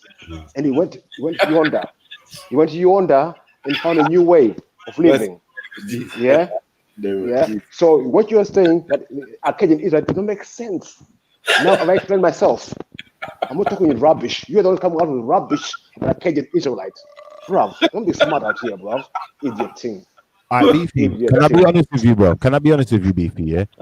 You know when someone says something, yeah. You know when someone says something here, and like I don't know, it's like I just don't care, bro. Like it's better you kept that to yourself because you're talking to someone who does not care, bro. I just don't care. What's the point? I don't care either. Let's move on. Anyway, so like I was saying, as far as all of this, people coming out here, talking about what another man believes. but are not telling us what they believe or what they think, you know, I think there's a hypocrisy in that, because, you know, I'm here just willing to share information as well as listen, as well as, you know, if Maku points out something that makes sense, like we're having a conversation, we got up online and I've agreed where I can agree. I'm not just trying to be divisive. So, you know, if that's your intention, then, you know, it's going to shine through. If it's not, that's going to shine through. We'll see, innit? We'll see. Atlantis on. Why are we dissuading? Let's get to the meat and potatoes. You get me? Yeah. I know you like that one though, Maku. We've been messing around with Arcadian, Sumerians, and all of this. Yeah, let's get to the meat and potatoes. The real. You get it? Can we do this, blood? But either way, though, I'm not saying I'm an Akkadian Israelite. I'm saying that the original people, that were founding, that the Israelites were birthed out of, their forefathers, i.e., Abraham. These people, we're talking about Akkadian people. That's where it was birthed out of, and then left that place and has traveled around and become Israel. So I don't know where Beefy was going with his argument. I'm just going to clarify what I was saying. If anyone wants to run me back through free, like I already did it. So how old is the Atlantean civilization? To be honest, that one there, like the information's harder to find. And the person, you see the person who was schooling me on this Atlantean stuff, they're hard to find, you know, like that. So I'm going to be honest with you. What I saw about Atlantis, it made me very, very, very inquisitive. And it made me think that, you know, a large percentage of the world could be affected by this Atlantic gene or Atlantis gene. And, you know, it connected a lot of things like Egypt and so forth. So, like, I'm not gonna go too much into it because I don't have all the information to hand. So I don't. All right. Are they older? Is the concept older than Arcadians? Is it older than Egyptians? According to this person, yeah. Okay. So so how did they link up again? Or did they just become those people? Well, basically, when we're talking about Atlanteans, what was the person talking about? Hold on, let me get this right in my head because I don't want to say something and not, like, you know, even know what I'm talking about. But basically, they was talking about Atlanteans, linking them with a people called what were they called? It might be Lemurians. I can't remember exactly what the name was. Lemurians, okay. Maybe a while back though. This is a while back, and apparently this is where you get your what are they called? It was Osiris. Osiris was apparently a Lemurian or Atlantean or one of the two. I can't remember the Osiris. Maybe Michael, maybe the Atlantis was under the void. No one before God said it. I don't know. Maybe they were. I don't know. Like I said, if there was a major flood, hold on, wait. If these people existed before your Adam, you get what I'm saying, and existed, it sounds like they existed before Adam, you know, before Kemet, before everyone, and it's pretty. So maybe that's where. I don't really know, innit? Like, I'm just saying this is what someone else was telling me and showing me stuff. Well, hold on, wait. It's an Adam story. Unfortunately, I can't verify the story. All I can say is, if anyone find this dude, I'll be happy. I'll be pleased. Like, pass on the info because I need to know about this Atlantis stuff. Hey, someone in the chat is saying the piss. Did someone say Myrmidons? They could be Myrmidons. I don't know, man. They could be Sebastians as well. I don't really know. They could be Aquaman. Listen, all of these things could exist. You see when you watch things like Marvel and DC and Star Trek and Star Wars and them thing there, like, you think that. Like me personally, I think that someone could just come up with that idea, but you know, some of these things, it could be real. Who knows? You could go to the middle of the earth and see something. I'm done, man. Man said Myrmidons. It could be Myrmidons though, cuz. Let's be honest. Let's be honest. I'm dead. I'm done. Listen, how many ancient I tap out. Hey, Shiva, I tap out. You got me. I tap out. I tap out. I tap out. Myrmidons. You win. I tap out. You win. Yeah, I can see that. It could be mermaids out there, B. The comment section is the boss out here right now. He's shooting head. You get me? You lot are merciless, man. I've got nothing but respect for you, man, Carl. You lot demon. You know what I'm saying? Look, man. at the end of the day, yeah, we was on there talking about the Matrix the other day. The Matrix could be real, cuz you could be plugged into a machine. How would we know? Oh, fuck's sake. You understand? That panda in your fingers are you're just taking the Poseidon's triangle. It's mad. So yeah. Sorry. Not to disrespect. You know, though, like, everyone acts like they know something, innit? Like, I don't know if these things exist. When you look at, like, for instance, Greek mythology, they talk about Pegasus and everything there. I don't know. They could have done an experiment with an albatross and a horse and made an albatross and a horse. I don't know. Listen. I'm tending to agree with you because there's no time period. Yeah, given for Osiris, the same person you're claiming. You know what I mean? Because he supposedly did exist, but yeah, he there's no time period for him. But he's not Michael of no Osiris. doubt. He's on nothing like Osiris, is that Greek though? Yeah. Osiris, is that Greek? It's definitely Greek. Osara. Oh, okay. So Greek, Mesopotamia. It's making a lot of sense to me now. It's making a lot of sense. If you say Usa or Hellenistic and all that things. Osara, yeah, you're speaking our language more. But yeah, just for the sake of argument, I'd say Osiris. But yeah, at the end of the day, yeah, we can bring up Atlanteans, yeah, but no one really knows the truth when it comes to Atlanteans, innit? I don't know. I think you don't know the truth. 1 second. I think either you lost your memory, but spending 400 years in Kemet, yeah, you might think like that. You might think that. You might think that. Osiris, isn't it? 1 second. You might think that Kemet is Atlantis, as above, so below. You get me? So Kemet relates to the stars, and the stars are above. That's the heavens. You get me? I hear you. In heaven, as on earth, in the Lord's Prayer. Yeah. No. Yeah. No. I hear you. As above, below, and all of that. But bro, we don't Heaven on really know earth. the truth, innit? We don't really know the truth. When you hear Vikings talking about Valhalla and them thing there, innit? Like, I don't know what them people were doing. Yeah, but I'm gonna say fairy tales. I can tell you. They were dealing with fairy tales. They're fairy tales. Yeah, we're gonna say what I'm not involved. Like earlier, someone said savage. Like these are the type of things we're talking about, bro. We was never uncivilized. So it's what level was we dealing with at the time? That's all. Structures was always there though. Told you structures have been there from the village, bro. Village is organized, bro. There's a king. There's elders. There's a prime minister. There's a town crier. There's all sorts. You get me? There's ambassadors and all of these things. We've had these systems for thousands and thousands of years. Do you get it? Yeah, but bro, like, I'm gonna be honest with you. Yeah, I'm gonna be honest with you. Yeah, I don't see why people are so obsessed with me. I'm not a religion. I'm not out there enforcing laws and rules on people. No, we're talking about your Atlantean stuff. Your Atlantean stuff. Not you personally. I mean, for example, yeah. You see, when I look at the chat and I'm listening to Beefy and I'm listening to what people are like, saying in the chat, whatever. Like that's what I'm surprised at. People are so concerned with me. I'm more concerned with myself than I am with anyone in the chat. But Shifa, if you come on a panel and talk about these things, people will be interested, bro. Beef. One second. Hold on one second. Whatever you lot think, yeah, I get that. That's cool, and I'm happy you think the way you think. But what do you know? Where do you come from? How do you verify your history? Come on and talk to us. 1 second. You got Trilluminati all day, every day. Lock in, stay locked, subscribe. You know, like that, all of that, all the good stuff. All that. Big up Breezy every time. Come on. You know what I mean? But yeah, man.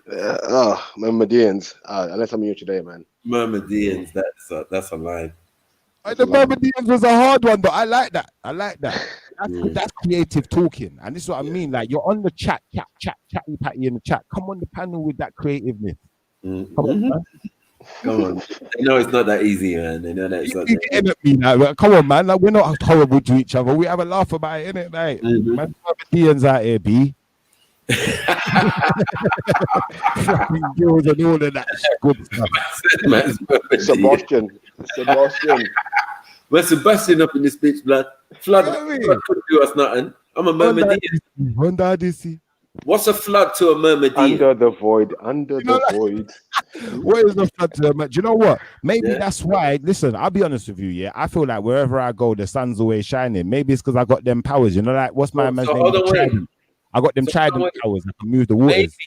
Maybe it was the Atlanteans who were narrating, from underneath the water, talking about God's face across the face of the deep. And that's another thing. That could be another thing. Myrmidons. You see where we're going with this now, people? Right, Myrmidons was already here. We were here before. So the book. Come on. Well, Shifa, I asked you earlier, I said, who wrote Genesis? You said you don't know. So it could be Myrmidons. Come on, Myrmidons. All I'm saying is, when they do a new version of the superhero movie, what is it called? What is it called with the Aquaman and their man there, the Justice League? I best be Aquaman in the movie.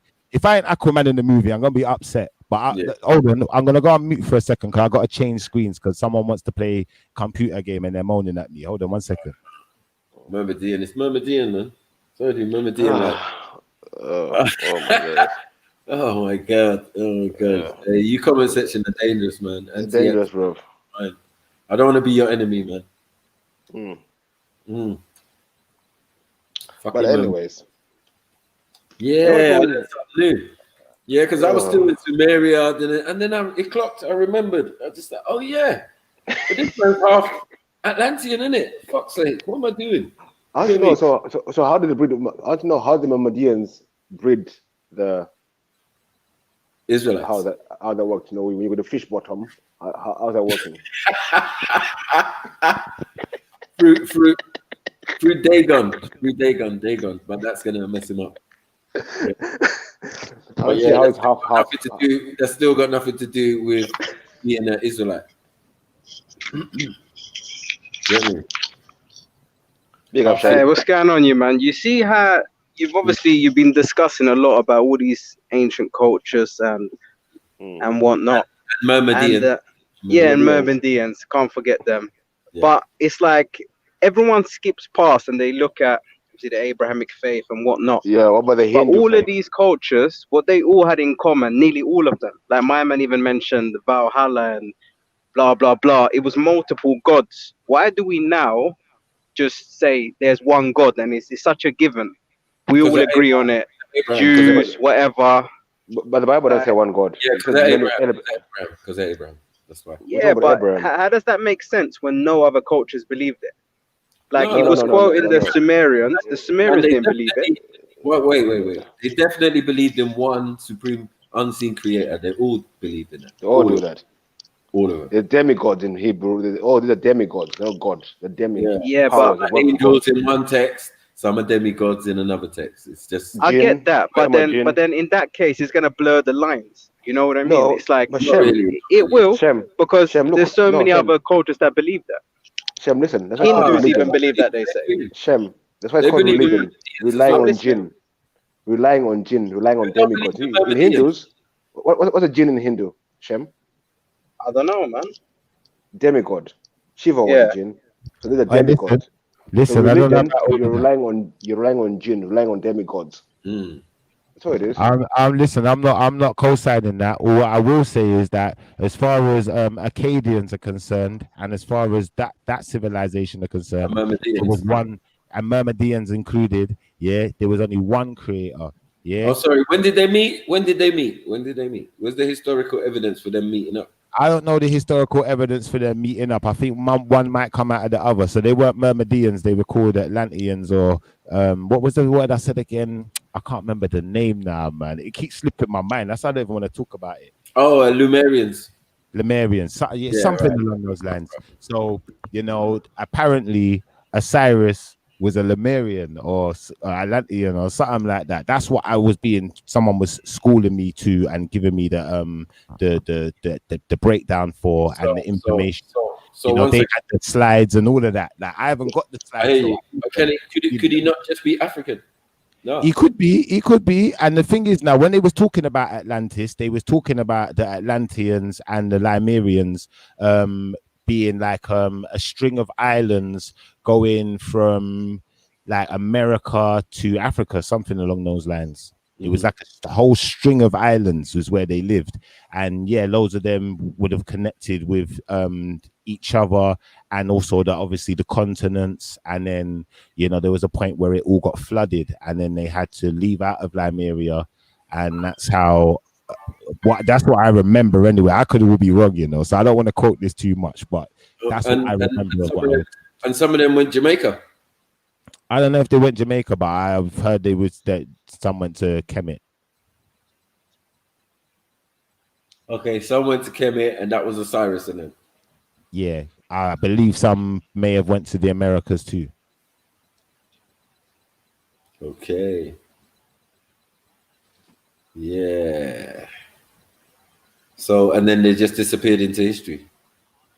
Well, kind of, yeah. But when we say disappeared into history, it's just that they became new nations and new people or whatever, innit? I don't know how to explain it other than that. So they went from Atlanteans to Israelites. Well, not straight away. Atlanteans to Kemet, then to Israelites. Maybe Atlanteans to Kemetans, as well as what were they called, Sumerian, or Akkadians, so loads of different, because there was loads of different Atlanteans in it. So it weren't just one person. There weren't like there was 10 of them or 5 of them. There was loads of them. So obviously they spread out, and the understanding I was given is that is how the world was being populated. Right. So if it came from them, are they not Africans, no? Yeah, well, technically, you could call them Africans. The first people. You could call them that. They're the first people, in a sense, yeah? Yeah, you could call them that. Still, I wouldn't see a problem with that at all. Or the original people of the planet, you should say, or something. Oh. Yeah, I wouldn't see a problem with that at all. Right, but you just know that they would be of color, whether it's coolie looking or whether it's afro with nappy hair or wavy hair or everything in between. Well, if Osiris was one of them, and then he went to Africa, and him and the people that went with him to Africa were populating that region, and we can see the color of those people is consistently dark and African, what we know today, then yeah, I'd have to agree. The same as I'd say, even if we're going to go into the indigenous American people, when you look at things like the Olmecs, they're all dark, isn't it? Like all the Olmec, it's all dark faces. It's not. So when we get into it like that, like we're gonna have to then deal with the fact of all of these offshore things, like offshore like civilizations that are like flooded, like just on the way to Africa from America, and then vice versa as well. So it's like, I know a lot of people probably think I'm just sitting there just chatting a load of like gobbledygook, but this is real. This is real. Like this thing actually happened. I had this conversation. I want to know where you fit in and how that connects to your other side, your Akkadian and Sumerian roots or Babylonian. Or if you want my honest opinion, yeah, because I can't say anything I'm saying is 100% true in it, because I don't. If you say it's through Kemet, then I could understand that. And well, then when you say through Kemet, yeah, I'd say through Kemet, and I'd say that the civilization of Kemet and the civilization in Sumeria are directly linked. I'd say they're more or less one and the same. They're similar or the same people.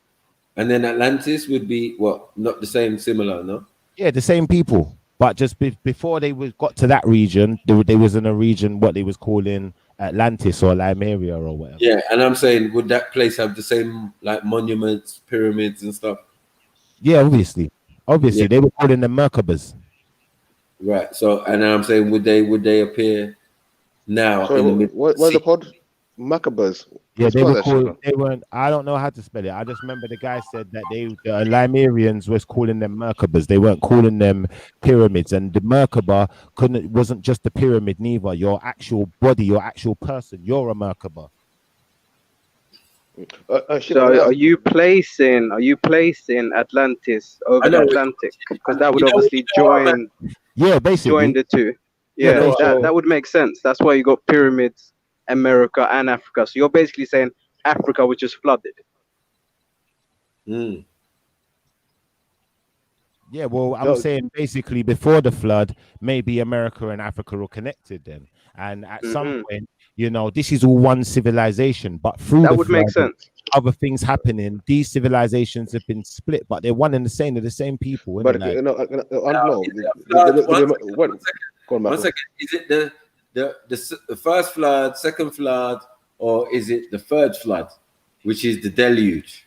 well, this is the thing. When you're saying first, second, first flood, yeah, like, I don't really know about it. I only know one flood. Okay, you only know one. But I'm How saying, would you give us that?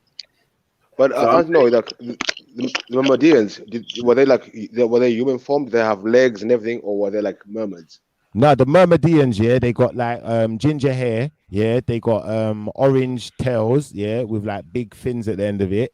They got like fish scale on their lower half, like the leg half, and the top half they got like big boobies and all of that, and just Dagon, like Dagon. Yeah, like Dagon, like half woman, half fish. Dagon. Okay. What's what the thing the Pope wears on his head? Dagon, isn't it? The fish. You're laughing. It was true facts, bro. The Pope wears on his head. Dagon. Popeye. Half fish, half fish head. The fish on Like a the fish. Pope. Yeah, he probably has. I'm not gonna lie, probably has. But that's another cult thing, and then it relates to Babylon, and yeah, it's gonna be a mess for you. It's gonna be a mess. Trust. Could it be? Could it also be obviously that you see Africa? If you were to look at South America and America, that it could sort of fit in there. So it would be more that it was a shift of the landmass. So if you look at West Africa, would it slot into the bottom South America and America? But with these maps, could it be like a split? The maps we see around the world today, we know that they're not accurate. The maps we've been shown for the last 100 years have been off. So when you look at these maps, you have to be careful. That's what I'm saying.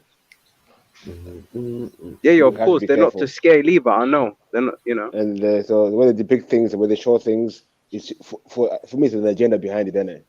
I don't think the continent are shaped that way whatsoever. Something that's telling me, no. So Beefy, where, what do you believe? What do you subscribe to, my brother? I don't believe in much. I'm getting to know stuff. I'm trying to get to know. What do you believe in, though? I don't know what. I don't want to know what you don't believe in. Depending on what do you mean? Give me an example. Like what? I mean, are you of a faith? Do you not have a faith? What do you? No, I don't belong to no faith. I don't belong to no You faith. have no faith in anything, Yeah. but do you believe in God? Do you believe in yourself? What do you do with? I'm a sovereign being. So you just believe in yourself? I'm a sovereign being. Yeah. Okay, that was it. Yeah. Anything else? Thanks for sharing, bro. Thanks for sharing. No, That was it. I think okay, cool. Any other questions? I'll mind answering. What does it? I'll ask some more questions. Like, what does that Mhm. entail? How does that? What are the implications of like? So you don't believe in an afterlife? You just believe once you die, you just dead. You go in the ground. That's it. Done. You're done. No, I don't think that. I don't know. I don't think I'm an energy, so I don't think energy dies. So I think there's more to me than this reality. So are you a supreme being? Are you just a normal human? How do you see yourself? Talk to us. I must be supreme because I'm here. Innit? So you're a supreme being. I think yeah. In what sense? Anything that's able to be self-conscious and living is a supreme being in my eyes. So you don't have a creator other than, all right, for instance, your mom and dad. That's your creator. That's all I know. I'm a creators. Yeah, I don't know. No, that's what I know. Anything above that, I don't know. Okay, so the rest you're just gonna say you don't know, but you don't believe. It should be a belief. And I'm just hearing you. I'm just making sure I'm not getting you wrong. So you don't know, you don't believe in anything, but as far as creators are concerned, you don't believe in any creators other than your mum and your dad, and you're just not really sure about it all. I don't especially believe in the creators in the 3 books or this faith thing. I think that's a little big fairy tale. If I need to be specific, but apart from that, everything else I don't know. That's why I keep asking questions. Okay. You know what Now I'm kind of done asking questions, man, because I think like Mm. you know, if I'm asking you questions, you know, like I'm just asking questions to find out about you. I'm not really asking questions for anyone else's benefit at this point. Yeah, So yeah, maybe cool. we But yeah, should move feel on. free to ask him more questions. No, feel free to ask questions. When you said Beef, you like asking questions, you never answer any questions. Like it's a big thing. So please feel free to No, ask. but you've given me all the answers I was looking for, because I was in my mind I was thinking, well, why is Beefy asking me all of these questions? And you know, he's not telling me what he thinks. But now I kind of understand it because you're not really sure. So that's more of a reason to ask questions, and I can kind of respect that a bit more. Yeah, that's all it is, bro. That's all it is. As I'm saying, I'm not saying I know everything. I know nothing. I know nothing. Like I keep telling people, like I'm trying to unlearn the shit I've learned. I've been taught because it's full of bullshit. That's what I think. So that's why that's the stage I'm at right now. I'm trying to unlearn a lot of stuff. The more stuff I learn, the more I realize, well, how do I believe in that bullshit? Well, how do I believe in that bullshit? But the more you learn, the more you know nothing. Yeah. That's how I see things. You see this whole thing about Atlantis though, Beefy, yeah, because everyone's onto the Atlantis thing. Like, let's just clear it up in it. Like, I'm not 100% sure about the Atlantis thing. From the moment I said it, I said I weren't sure, but everyone wants to jump all over it. So I'm just like, you see me, I'm like a dog with a bone. I enjoy the banter in it. As long as it's respectful, it's like tasteful and that we can have a good convo. It's not just like people screaming down the microphone. I'm good, like, come on, man, Atlantis. It does sound far fetched, didn't it? Like, come on. Yeah, what's good? It's your boy Jedi for Trilluminati Live. I'm here to tell you to hit the like button. Make sure you're subscribed and don't forget to hit the notification bell. We've got links in the description for PayPal. You can hit us up on the super chat if you want to support. I also got Cash App. Keep it trill, keep it locked. You're done now. No, but Atlantis does sound fun though, man. It sounds fun, man. Under the sea and all of that. That was funny. That was funny. No, what killed me, I was really chatty and I saw the Mehmedian thing. I couldn't help but laugh, bro. That killed me. That cracks me up, I won't even lie. As long as they ain't calling us crabs, it's all good, man. As long as they ain't calling us crabs, man. Yo, how's everybody doing? Can't complain.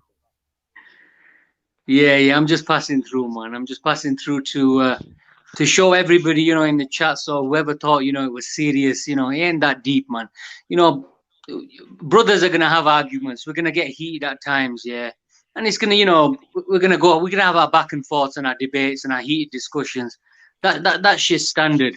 But let nobody think, you know, that there's a beef or anything like that, or that I feel like anybody, you know, on this panel or Jedi, you know, is a Muslim hater, because in the past I've made my views clear. You know, I do not feel that this guy, you know, hates Muslims. I don't hate Muslims. I hate I the don't hate racism. Muslims either. I don't hate Muslims. I hate the racism in Islam though. Like if I don't hate nobody. Hold on. So, Full Fizz gave me the cosign, and you lot all trying to run under the cosign. Get away, man. No, I don't want no cosign. I don't want no cosign. Oh, No, you know what? You know what? Seriously, listen. Seriously, yeah. No, but seriously, I'm only here, yeah, to show that it ain't that deep. Because people in the chats, yeah, they get it twisted. You know, they make their own minds up, and it's a beef, and it's these guys and against them guys. And you know, I read them comments, and I think, you know, you guys are just jokers, man. So I'm just here to show that it ain't that deep. You know, if I'm on tomorrow, I'll probably have another argument. You know, I'll probably get heated again. Fucking hell. Just out of interest, yeah, because you seem to be the only person that remembered or knew. What was the name of the gay king or the gay tribe or the gay boys or whatever you were saying in Africa? Yeah, I think it was the Bugandan king. Who? Ugandan king? No, it was Uganda with a B. So Bugandan.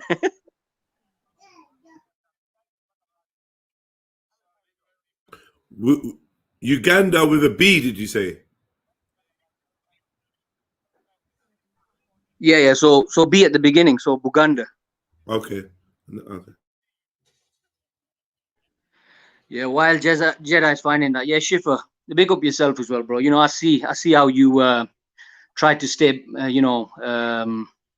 honest and unbiased on certain channels, which I only pass by. You know, I only spend a few minutes only on there just to see if they're still chatting that same old, you know, BS, which they usually are. So, you know, I just switch off. I get bored and I switch off after 2 minutes. Safe, brother, man. Does anyone else get a cosign, or is it just me and Jeds then? No, man. Sniper knows, man. Sniper, you know, obviously, I give respect to Sniper as well. You know, he ain't a hater. He's got his own opinions. You know, we might disagree, but yeah, it's all good, man. I think the only one who's doesn't get a cosign is Beefy. Yeah, I don't need the cosign. I don't need the cosign because I'm on hack. That's what I'm on. I didn't know lie to it's all love. It's all love. It's all love. It's all love, man. So yeah, I'm here. Sorry, you guys. I took a little nap still. So yeah, LGBT history in Uganda. These type of periods in history. Full article. Remembering Mwagwana, same-sex intimacy. Is that what you're talking about? It's gone, I think. Yeah, that must be the one, yeah. Okay. So let me have a look at this. Remembering Mwagwana, same-sex intimacy, memory, and belonging in post-colonial Uganda.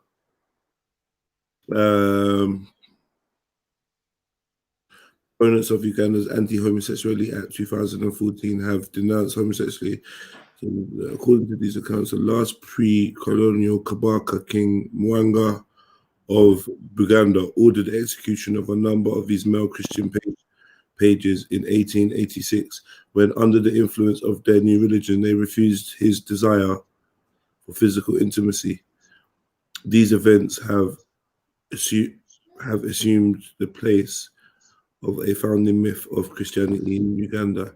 As a result,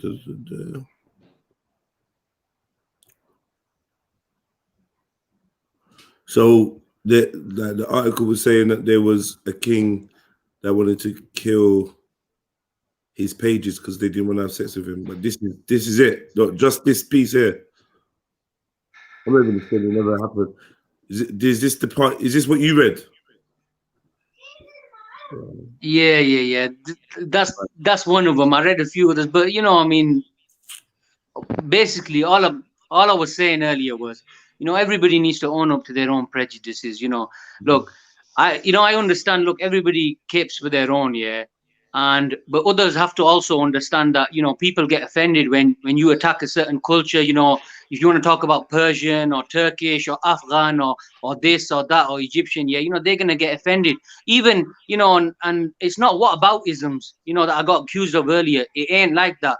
It's just that obviously, if somebody knows that this is a worldwide phenomenon, or in the past it's happened in every single culture, yet you still, you know, want to talk, oh, look at these Turkish guys, or look at, oh, let's switch it around. Let's say some white people saying, oh, look at these Africans, look at that king who was gay. Obviously, the African's going to feel some type of way. It's only human nature. That's all I'm saying. So, you know, everybody needs to own up and say, yeah, you know, we all like, you know,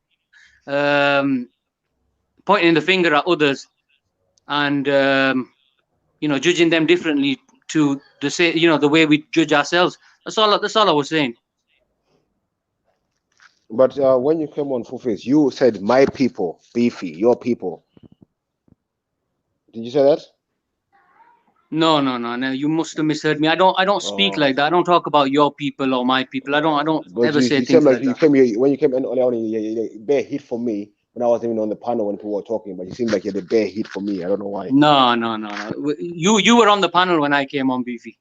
But I wasn't on the panel when anyone else was talking before that. When you were listening in, was I on the panel? No. What it was, you know, obviously. Listen, it was a bit of a laugh. Let's be honest. You know, I came on. No, you came for me, but I was on the panel when people were talking about Islam or anything. I didn't, but you came for me. I want to figure out why you came for me. Well, I'll be honest with you. I mean, the reasons I explained. Obviously, if I'm going to come for somebody, I'm going to explain my reasoning. And the reason was obviously every time I see Afghan and Dan specifically have a conversation, I see you take one side and you came for Afghan, especially. One second. Today was the first time Afghan and Dan have been on the same panel with me. Nah. I've heard it before, Beefy. I've heard it before. Listen. The last time Afghan and Dan, the last time they were on this panel, yeah. If anybody wants to revisit it, you were on there. You know, you were on taking one side. You were on there caping. You know, let's not lie now. Bring a proof, bro. I don't care for no one, bro. I don't care for nobody. Jedi's got the proof. Last time, Dan, if anybody can remember, Dan and Afghan were on here. You were on there. You know, you were caping. I don't like Dan, but I mean they don't care for no one. I don't like Dan, so I don't mean they don't care for no one. He's an undercover agent. I think he's a policeman like you. That doesn't mean I care for no one. If I'm laughing at Dan, I'm not caring for no one else, bro. I'm laughing at Dan, innit? I'm making fun of Dan. That's it. Yeah, but fair enough. But you know, the thing is, it does get annoying, you know, obviously when you're cutting every 2 seconds, you know, because they you know, some people trying to have a conversation and we're listening in, yeah, and you're derailing the conversation. So you know, it gets a bit annoying. I mean, you might have disagreements with a certain individual, but please allow them to finish their conversation and let them, you know, obviously voice their opinions and give their arguments. Can you tell me how many times I cut people off? I'm one of the most mild-mannered people in these panels. I leave my mic. I don't know about people, but you always cut Dan off, and I ain't caping for Dan. But the thing is, obviously, I was enjoying that conversation. You know, them two were going back and forth, yeah, and they were giving their evidences and whatever, and I was listening in. And that's not the first time it's happened. So you know, man had to say something. Okay. You come up and say to everyone who cuts people up on the panels, like to stop cutting people up, which is annoying, or yes, Beefy? No, Beefy. I reserve that for you. Okay, cool. Like, good to know I got a fan who watches my every move. Thank you very much.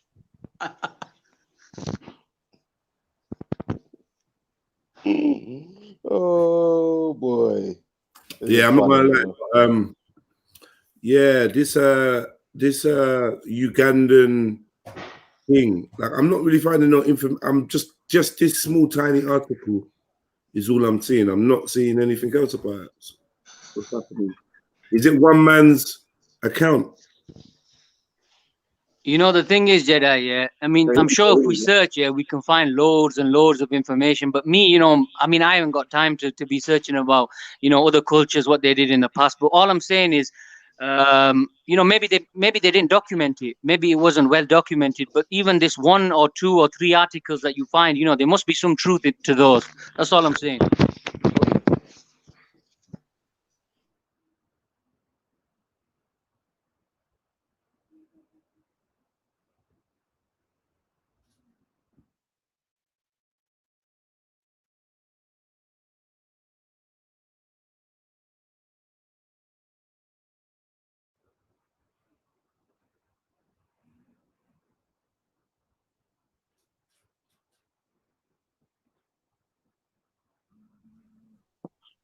Yo, Beefy, you got any questions for me?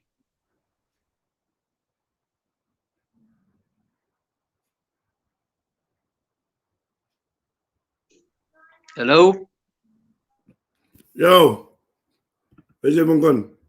Come on, I'm reading. I'm trying to read on this thing. Yo, Beefy, have you got any questions for me? This is your chance, man. This is your chance to get me back.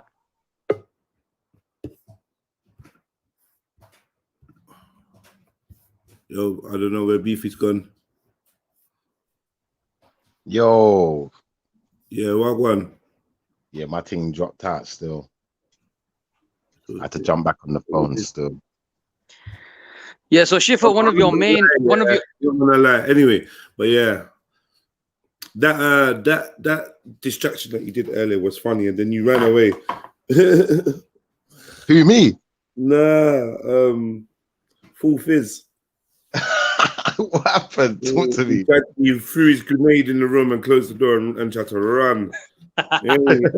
It was good though. It was good. Yeah, man. Yeah, that's a good example. Yeah, Shifa. So one of your biggest issues is the perceived racism in Islam. Yeah. Do you know what it is? Yeah, I gotta be honest with you. Yeah, I'm waiting for someone to come and talk to me about this because I'm talking to Carnito, and I can't remember who it was. I think it might have been Afghan. Yeah, and I'm saying Nebula, big up, man. Big up Nebula for the donation. Sorry, Shifa. Big up. Yeah, I might make myself a coffee, man. Go make the coffee, man. You sound like you need to wake up. Second half. This was like the second half of the show, so I'm Yo, was that message for Dopey Dave, yeah? Who, the what, the wake up? I don't know. But yeah, big up Nebula for the donation. Yeah, I'm waking up now. Dopey Dave. What do you mean, Dave Smith? Yeah, Dopey Dave. I mean, that's how I know him by. Is that not his name, no? I need to see him. I need to. Yeah, where is Dave? It's Dave Smith, man. No idea. Yeah, man. But the white click's been quite quiet today. I ain't seen them in the chats. They're probably they're hungover from celebrating their little victories. What do you think happened to Sabrida's channel, Full Fizz? I mean, no idea, bro. You know, could have got striked. She could have took it down herself. No idea. And to be honest with you, I mean, I hope the sister's doing well, you know, but it's really got nothing to do with me. Yeah, it's not, you know, I've got more important things to worry about. I respect it. I respect it.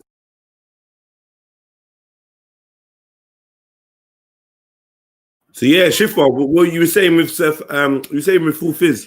What was you saying? You were talking about a conversation you had with Khan earlier. Yo, Shifa. Big up Brona. Big up AP, Giska, Super White, Nebula, Mad Dogger, Chambers Gold, Majorly Stoned, Spice 36, Awaiting Wisdom, Defense, Megan Barrett, IYE Life. Who's this? Yo, Afghan, Wagwan. Oh, Afghan's here now, yeah? Oh, this is good. This is good. I swear it was you and Carney I was talking to, Afghan. No sound coming from you, Afghan. Orange box. I see no 9E for today.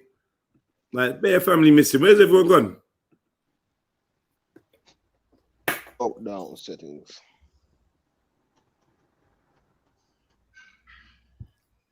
Yeah, so what? Afghan, can you hear me? Yeah, I can hear. Okay, Hello. yeah. So Afghan, Full Fizz, you lot was all in a question. What would you say now, Shifa, about Carnito and Afghan and the conversation? And you I believe it was Afghan. If I'm wrong, Afghan, I apologize, but I thought it was you.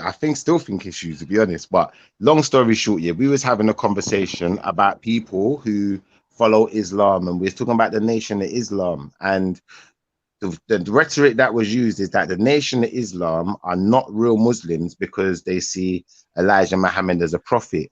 Since speaking to you, it was Carnito then. All right, say cool. As long as you're not adhering to it, then we can write you out of it right now, innit? No, I don't know anything. Honestly, all I know is about briefly about Malcolm X's connection, but I'm absolutely novice in the Islam Nation of say Islam. no more. We're gonna leave you out of it, and we're gonna just say Carnito then. Yeah, this is what Carnito told me. Carnito, and there was definitely someone else talking, said to me that because the Nation of Islam see Elijah Muhammad as a prophet, yeah, and because they practice some type of racism, yeah, which only allows black people in, or whatever the excuse they gave why they're racist, they're not actually real Muslims. Now, I've since spoken to someone who knows about the Nation of Islam, as well as someone who was actually in the Nation of Islam, and I've been told nobody sees Elijah Muhammad as a prophet. I've been told that as far as anyone is concerned, Elijah Muhammad is a messenger for his people, and the message that he brought to his people helped them to get out of the struggle that they were dealing with at the time, and helped to clean up people's lives XYZ with the use of Islam.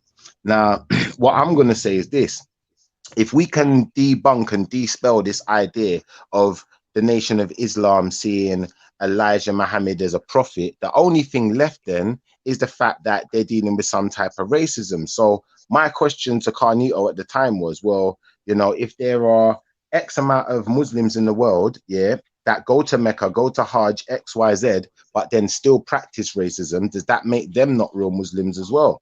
He said, no, that just makes them, they're just doing a sin. So I wanted to know, well, how come they're just sinning, but if the Nation of Islam, if a black person's practicing racism, basically, then they're not a proper Muslim? I didn't understand the differentiation, like how he made the difference or the comparison. Well, let me tell you something, Shifa. Yeah, if a whole group of people, regardless of whether they go Mecca or not, if a whole group got together, formed an organization, and then they were racist against another people based on their color, you know, let's say the black people, or, you know, we've all got the black people Nation of Islam. So let's say the Asians formed a group and they were racist against black people and white people, or the white people, white Muslims formed a group and they were racist against every other. I personally feel that takes you out of the fold of Islam. I truly do, because you've actually, one of your tenets is to be racist and to think lowly of other races, which ain't allowed. Yeah, that's not Islamic, is it? And that's the point I was making. So when a man said to me, you know, that's just the sin, it was like, well, you know, it's like, it's a bias. And then it's almost like he's had to throw a fallacy out there, you know, some fantasy really, where he's saying that these people believe Elijah Muhammad's a prophet to kind of substantiate his answer. But it's like, you know, where did that come from? And where is that? Because remember, Shifa, you know, you probably heard Muslims say this a lot. You know, more learned than me, they'll say that, listen, you can do your individual sin, whether it's you, you know, being racist to somebody, or you, you know, punching somebody or robbing somebody. Yeah, you know, God will judge you for that sin. But once you say that this is, you know, this is all fair and good for me to do this, it is right and part of, you know, my whatever belief to rob people and to do all this badness, then, you know, that's definitely going to take you out of the fold. Yeah, you cannot, my brother, you cannot justify and regulate these actions. You cannot say that, listen, your sin is your sin. That's between you and God. But you cannot say that this is allowed now. Yeah, but my brother, what I'm saying is, yeah, if these are people that are supposed to be, every Muslim is expected, if they can do it, to go to Hajj, yeah? And when you go to Hajj, you're expected that you're supposed to, from there on, as a real Muslim, treat every person equally. No matter about their color, all Muslims are equal under Allah. Yeah. Now, what is the point in all of this Hajj if people are then going to be practicing racism and acting like, oh, well, that's just a sin, it's okay? That don't make sense. No. Anybody who just says, oh, that's just a sin, it's okay, you know, and they actually practice it, they actually actively practice racism. Like I said, actively practicing it and thinking it's right. You know, that's major. That's major. It ain't a minor thing. But one thing, you know, what you said about them going Hajj and what's the point of all that? I accept what you're saying, Shifa. And, you know, but you can't change certain people. You know, Satan, you know, we believe in the shaitan. You know, he's going to influence people. He's going to make them do all sorts of things. And, you know, some people have their own cultural biases, their own baggage with them, which they can't let go of. You know, whether they're Muslim or not. You know, are you saying when Khan told me that his influence was coming from Shaitan? No. What did Khan say to you? That they're just merely sinners?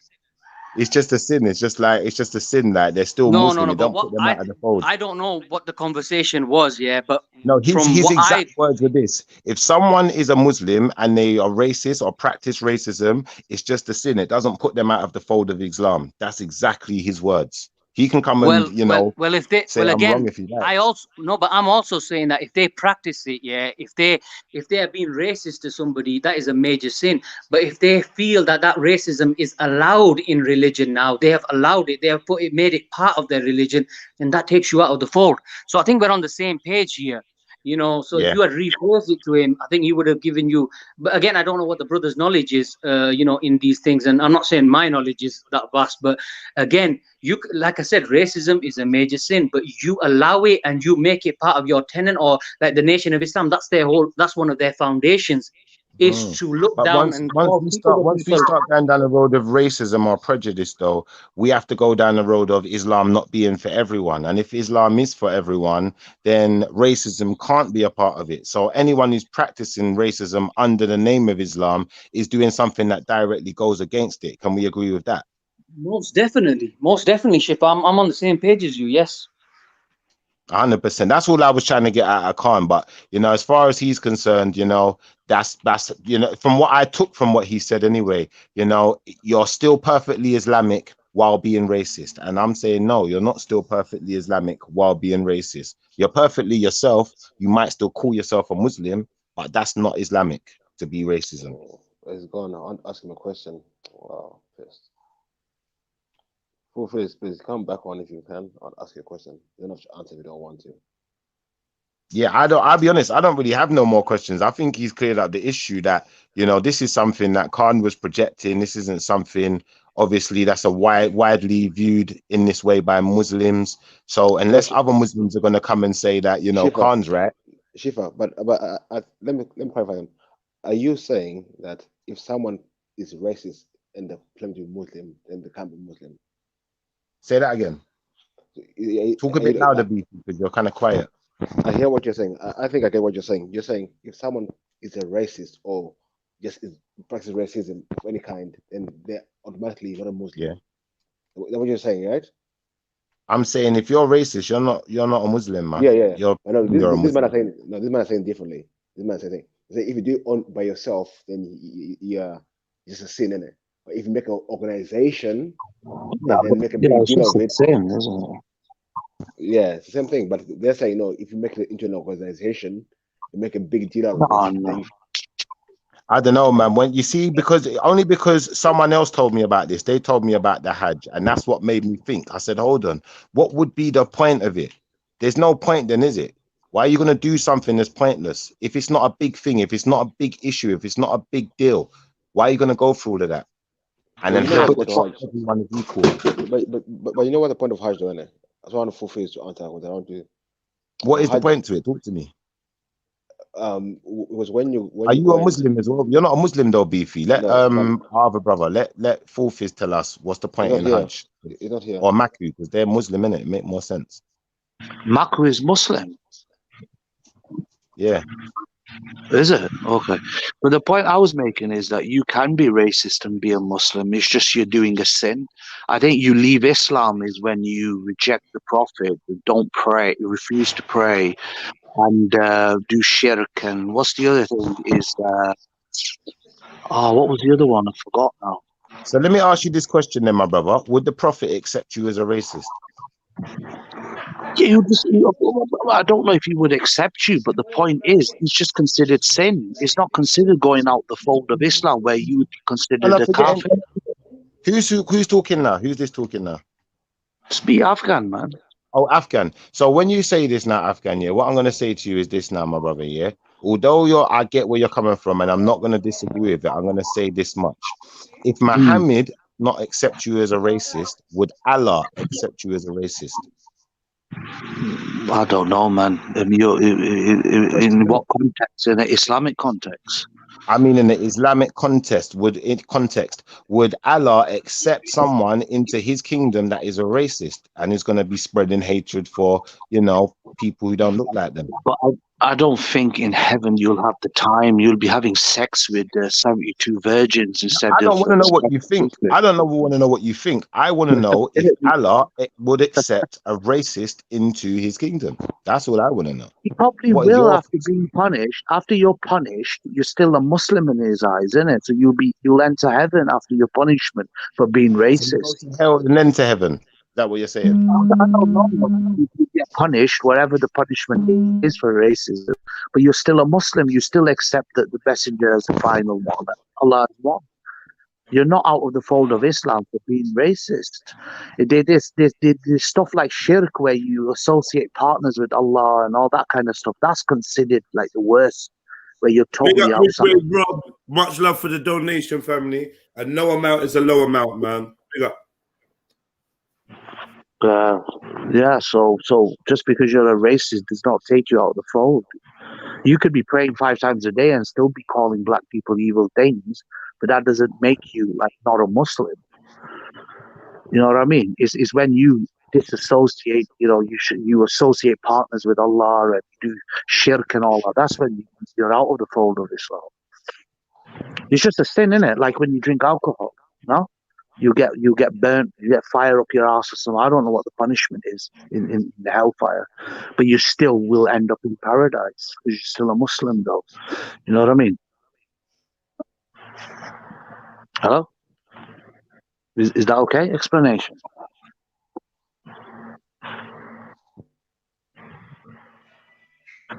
Hello? Hello? Yo, Shiv, are you there? I think it's Michael. I mean, that's reasonable, isn't it, Beefy?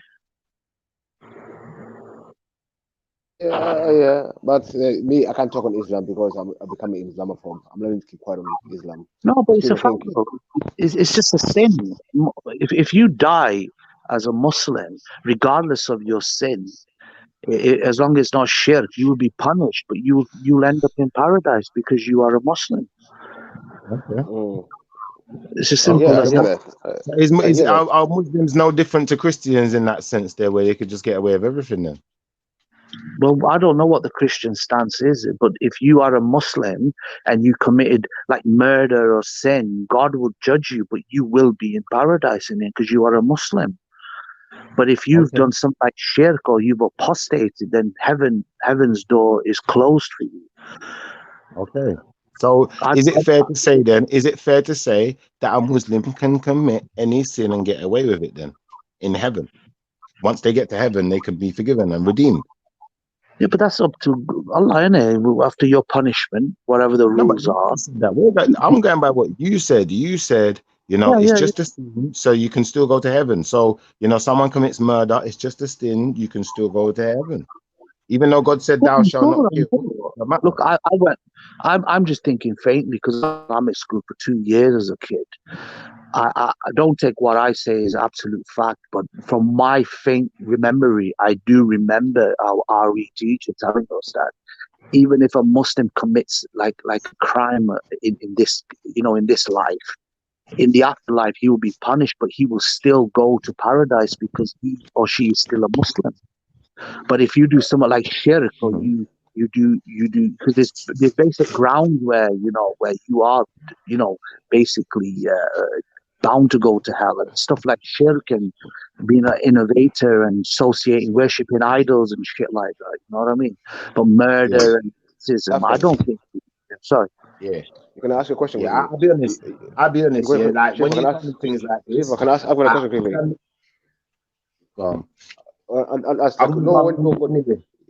When people go to Hajj, yeah, I heard about something about the sins getting wiped away. Can you tell me, elaborate on that? Is it true or is it just a myth? I've heard people say when you go to Hajj and do the whole thing. Yeah, what they say is, I've heard this from family members. You go to Hajj, all your sins are cleaned. Yeah, I've heard that many times. Much love, defense. Big up, brother. Much love. Jump on, man. Your voice for me. If only Allah can forgive sin. Yeah. Why? Sorry. Well, let me say, for me, it's funny. But if only Allah can forgive sin, and Allah cannot enter His creation, who is forgiving sin at the Mecca when you do Hajj? Who is forgiving the sin? Exactly, but this is the point, innit? That's why you see all these Muslim dictators going on Hajj after they've fucking killed hundreds of people, innit? But the point is you're 100% right there, man. Same with the black stone and throwing fucking stones out of fucking sticks saying the devil's there. It's all weird. It's all pagan. It's all Arab paganism in its finest. You understand? These are all pre-Arab, pre-Islamic pagan rituals that they've just Islamified. You know what I mean? To make them look like, I mean, they literally punch you in the face to touch that black stone. Have you not seen they go lynch mob style, man, just to touch it? But it's a fucking stone. Why are they worshipping it? You know what I mean? I don't know about how. That's what I was asking. I don't know about the stone. I heard like when you do Hajj, your sins are forgiven. So I'm wondering how the sins are forgiven, how that works. Maybe someone in the comments can write down for me the answer. You know what I mean? I need to know, like, who forgives your sin when you go to Hajj?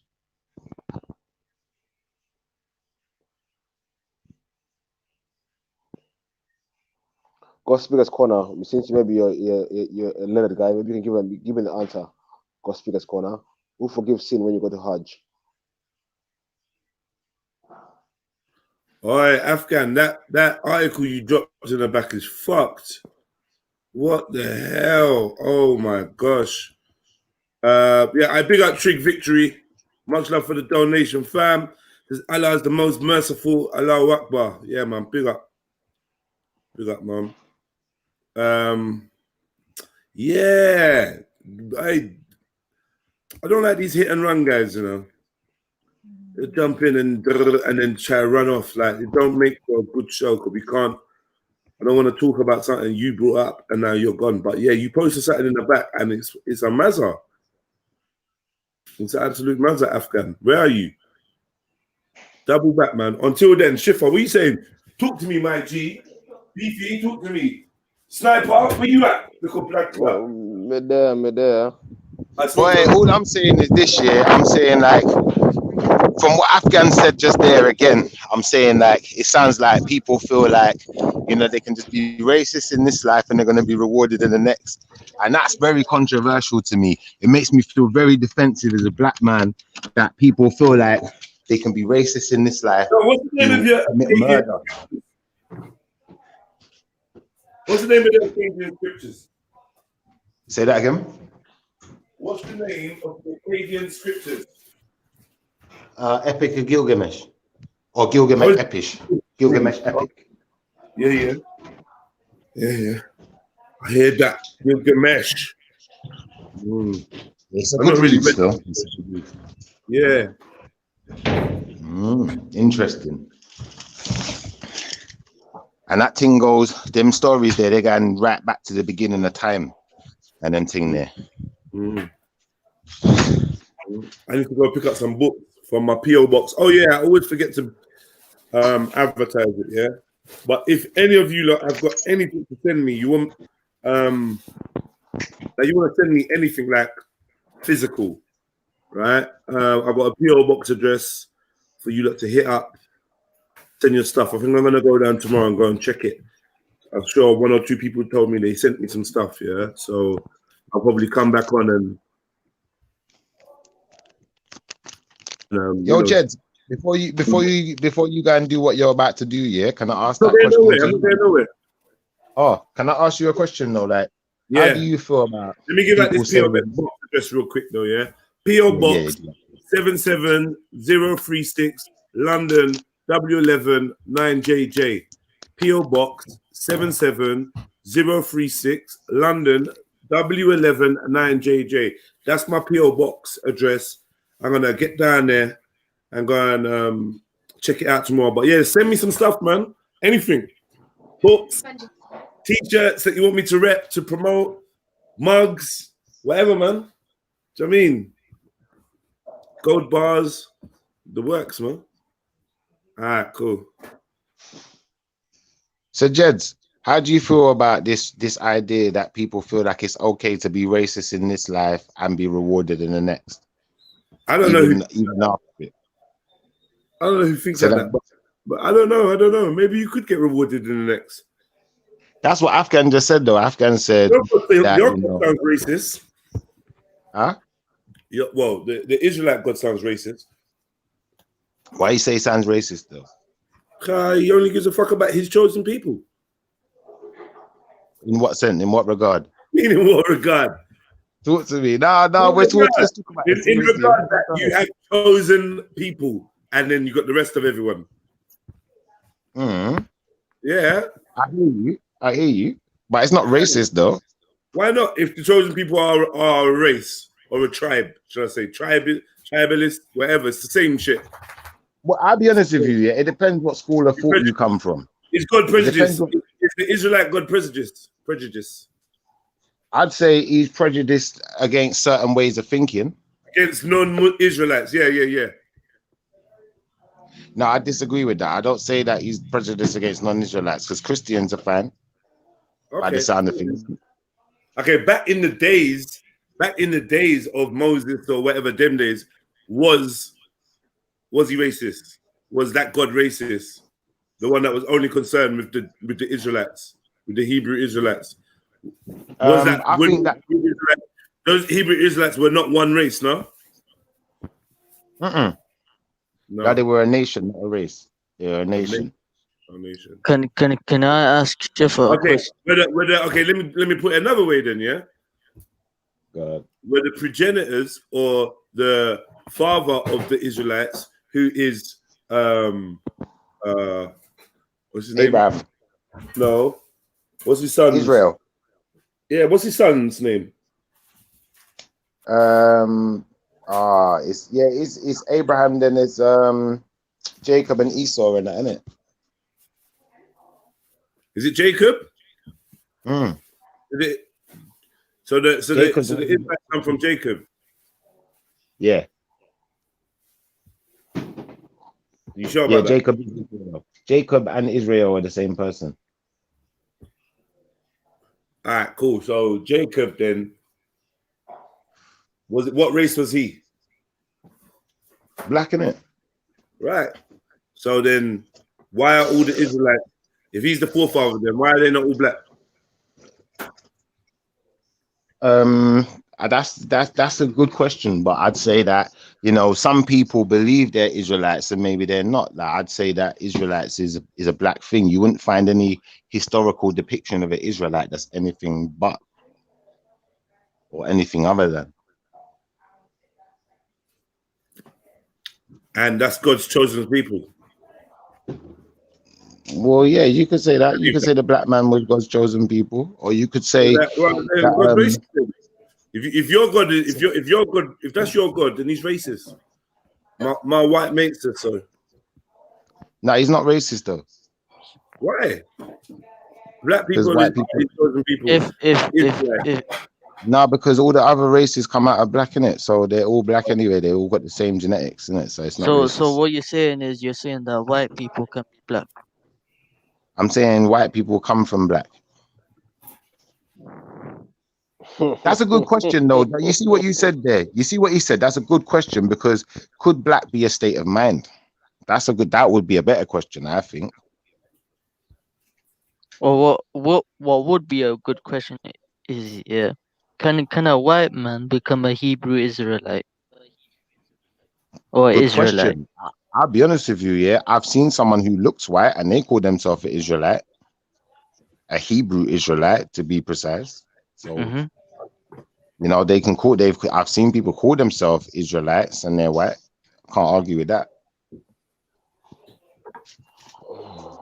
That don't mean that they are, though. That just means they're calling themselves. Like, how are you going to prove your lineage? How are you going to prove your heritage and your position, innit? Like, you're going to have to bring up some type of evidence. And then, like I said, if we bring up any Israelite, but like, yeah, Jedi.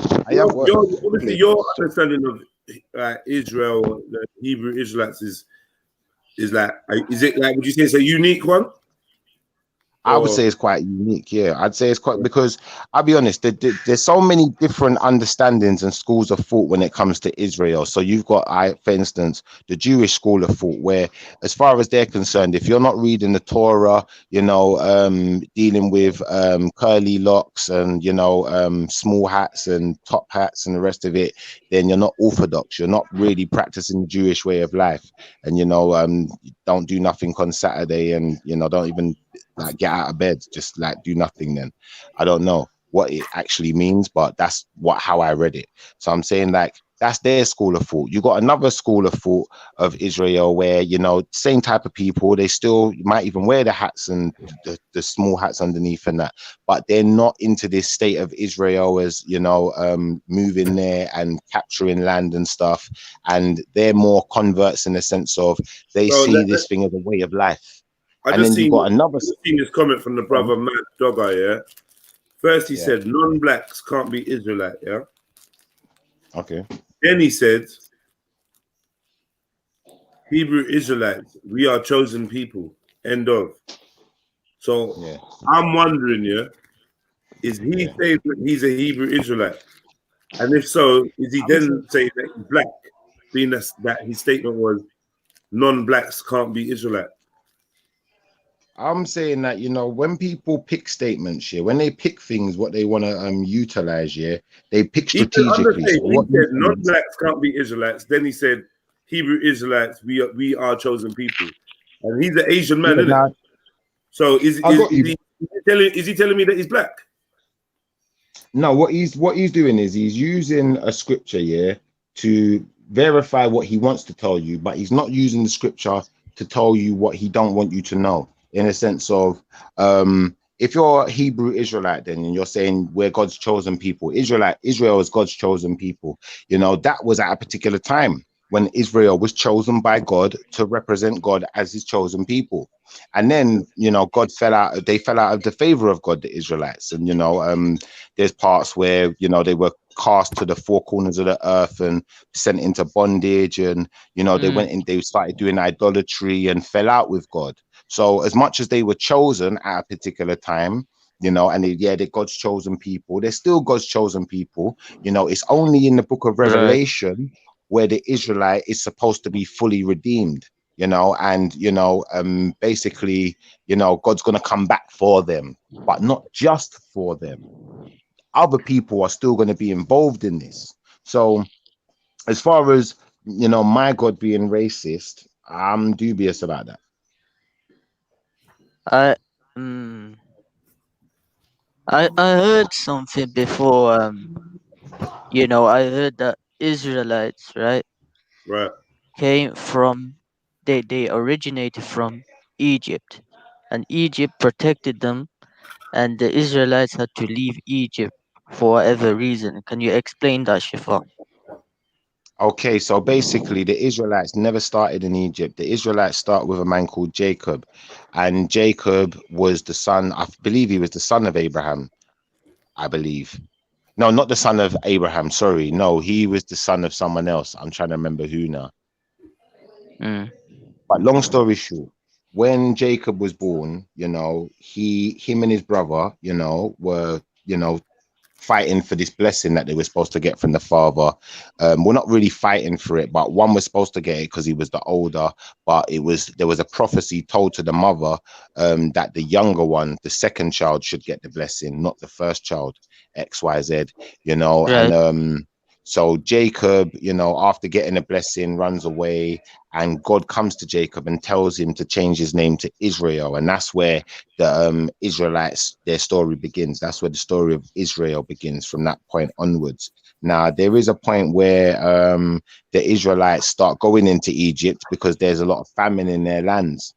And I believe, if I remember rightly, it was the story of Joseph, where Joseph, they leave Joseph in a well or a hole or something, and then he gets captured by the Egyptians, taken into Egypt. He becomes a slave, and then he becomes the hand of the Pharaoh, or basically, you know, the second in command to the Pharaoh, and brings a lot of his family and Israelites into what is then known as Egypt or Kemet. I'm not sure, but in the Bible they say Egypt.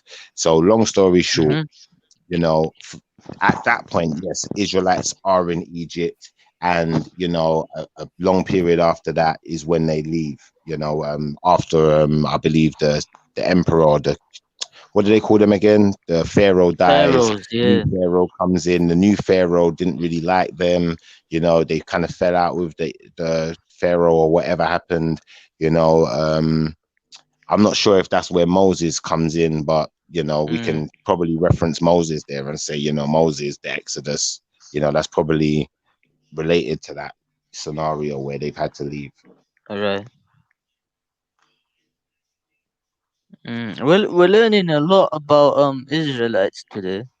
I can't lie. I know. So Shahid, can I ask you the question?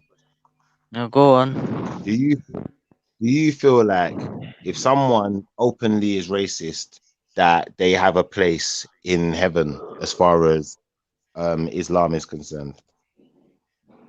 If somebody, right, okay, so what we say is this, right?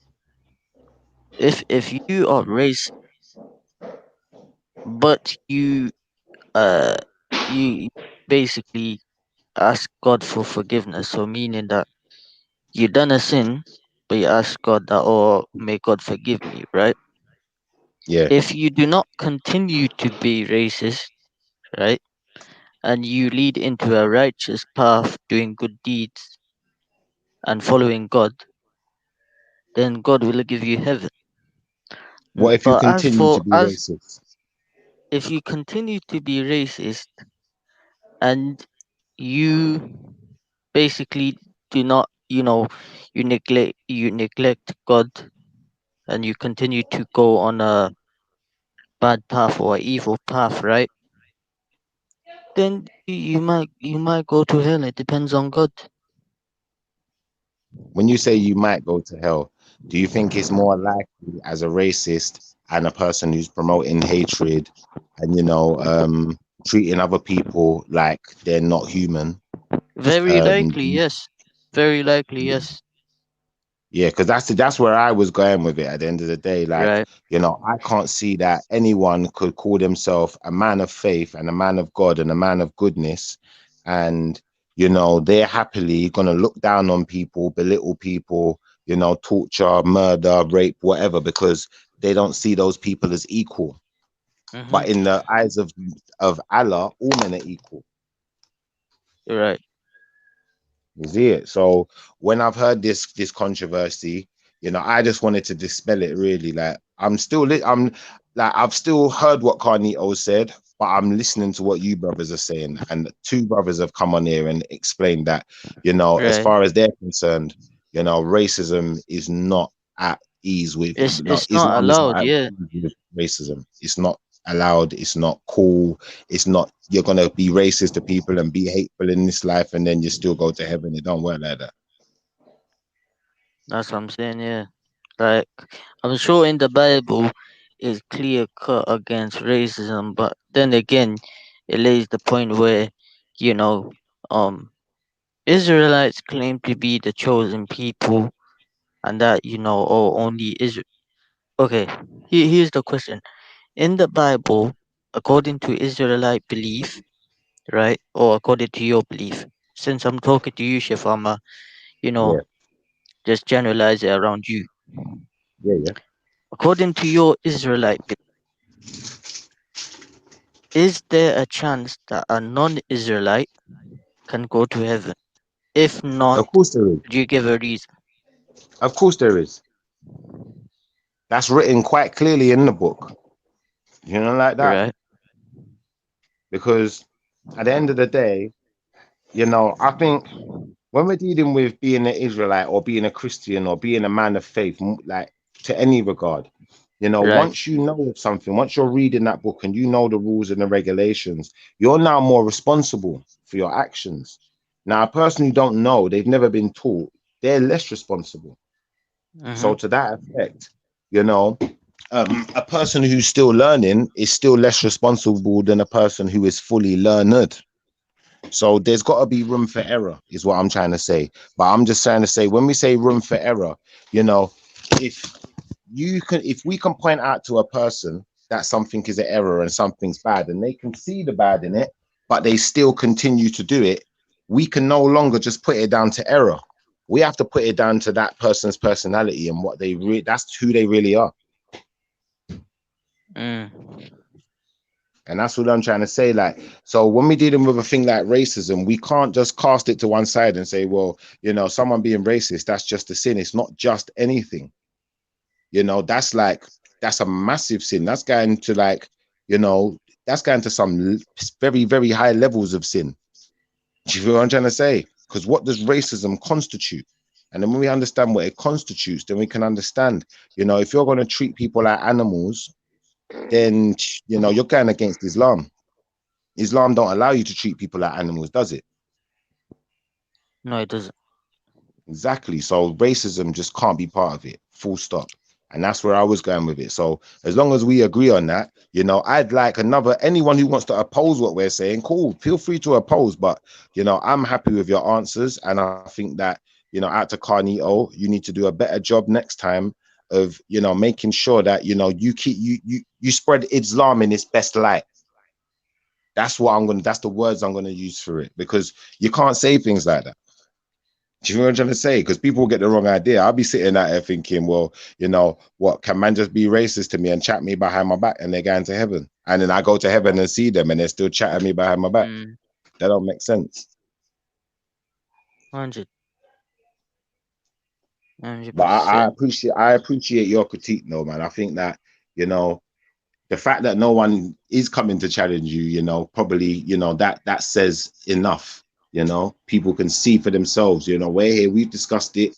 I'm happy with your answer Nah, because it's not a the Muslim thing is, show. those who accept racism as being a good thing, that's upon them. You know what I'm saying? Now, if you told them that, look, this is what racism is, and you explain it to them like about 2, 3 times, but they don't want to listen, you leave them alone because Yeah. they become ignorant. And somebody who is ignorant to the truth, leave them be. Yeah. They are who they are. If they want to come back to the truth, then help them out. But if they want to be like that, then that's how they are, man. I hear you still. So what do you think about Atlanteans? This guy. I no drawing out, man. I don't do them. I don't do them things there, man. I hear you still. So Shahid, do you pray 5 times a day? Of course. I try my best. You know what I'm saying? Yeah. Like sometimes also like it's permissible to join your prayers. You know what I'm Yeah. saying? So like if you do struggle, sometimes, you know, if you want to join your prayers, it's allowed. Yeah. Do you know where I was You know gonna what go I'm saying? next if we hadn't agreed the way we did? Where I was gonna go Yeah, go next on. is, yeah, I was gonna say that, you know, as Islamic people here, or you know, Muslims, you're supposed to be merciful, innit? Like someone said this to me and they was a Muslim, so can I just verify that before I move on?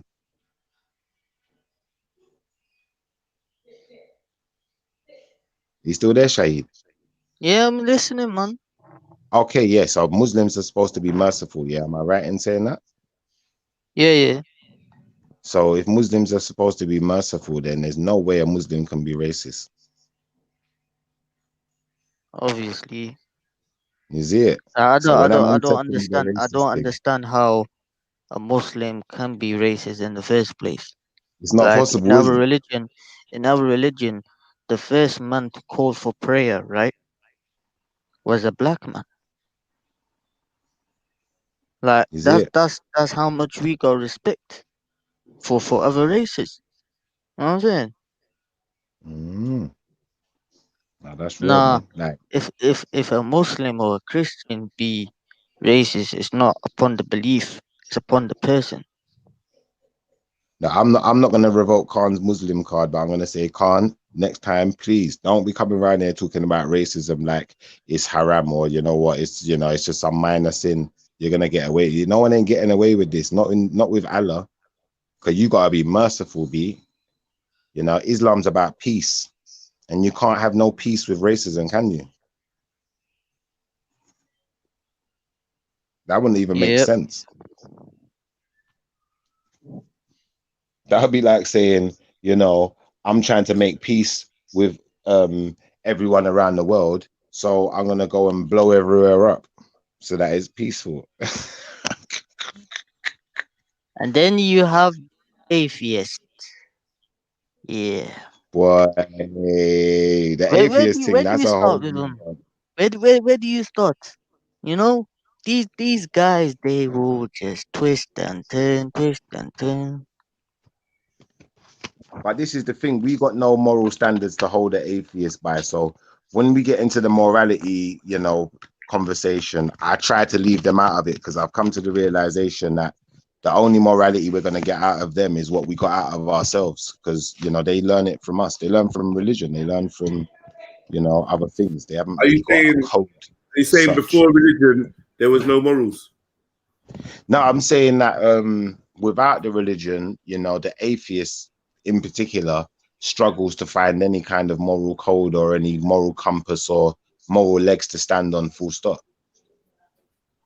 I don't know. How do you prove that? Because every time we speak to the atheists about morality and morals, like we've done this many a times on Valley Vision, especially, All right, let me It's, ask you a question. Let me just ask you a direct question. Yeah. Are morals and religion synonymous? Are morals a religious construct? Is that what you're saying?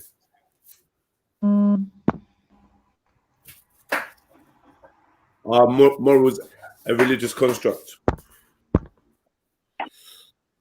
Take your time, man. This is for 10 points. I wouldn't think so, no. And the answer to that, you wouldn't think so. So then if you don't think morals are a religious construct, then that defeats that argument then. Sorry about that. I was saying, yeah, that basically by the atheists' own confessions, you know, we ask them where they get their moral guidance and compass from. And, you know, we found that all of their moral compass and guidance has come from things that, you know, evolve out of the church. Or if they don't evolve out of the church, they evolve out of other religious or what we might call paganistic ways of life, or, you know, rituals, however we're going to look at it. King Victory, he bust a super chat and he said, Schiffer don't get sin, repent, forgiveness, concept. That was a throwback from earlier, I think, still. Yeah. Now I do get the sin repenting concept, yeah. But you see, if you, for instance, I sin today, yeah, I go out today and I thought something racist, and I thought, nah, them people, they're just not right or whatever. Then I went home and I said, nah, that's a sin. Then I'm not going to be racist. I just had a prejudice on that day, and I've realized the error of my ways. Now I've changed my ways, so I'm not racist. But if you're going to continue down that path and you are consistently, you know, hateful to another person just because of the color of their skin, then that's gone beyond sin. You know, it's like, for instance, when you was growing up, your parent would say to you, let me have a good example of this now. Your parent would say to you, don't curse. Yeah, I don't want to hear you cursing. So you knew if you swore that it was a bad thing. Yeah. So you wouldn't do it to your mom, innit? Like, you might go out a door and you might swear, but you know if there's another adult around and they caught you swearing, you don't want them telling your mom. I didn't know. I didn't necessarily think it was a bad thing though, but I hear you, because she would use swear words too. Yeah, 100%. But obviously, but because it's your mum, you know, she's the one who sets the rules. And this is what I mean when I'm dealing with Allah and Muslims. When you're dealing with Allah, just because someone sets rules doesn't mean you think it's wrong. What do you mean? Rules. Say that again. Just because somebody sets rules doesn't mean that you will think it's wrong, even if you adhere to the rules. If bare rules, but that's in reference to a parent though. But when we're dealing with Allah now, and Allah tells you something's right, and you're a Muslim, you can't argue. So if Allah tells you that you have to be merciful, yeah, and you have to be peaceful, you have to be peace loving and spreading peace, you can't go out spreading racism, because that's not peaceful. That's hatred. I hear you. You feel me? So the moment you cross that line, you're now going against what Islam is. So you're no longer a Muslim, as far as I'm concerned. Okay, so why is there, right?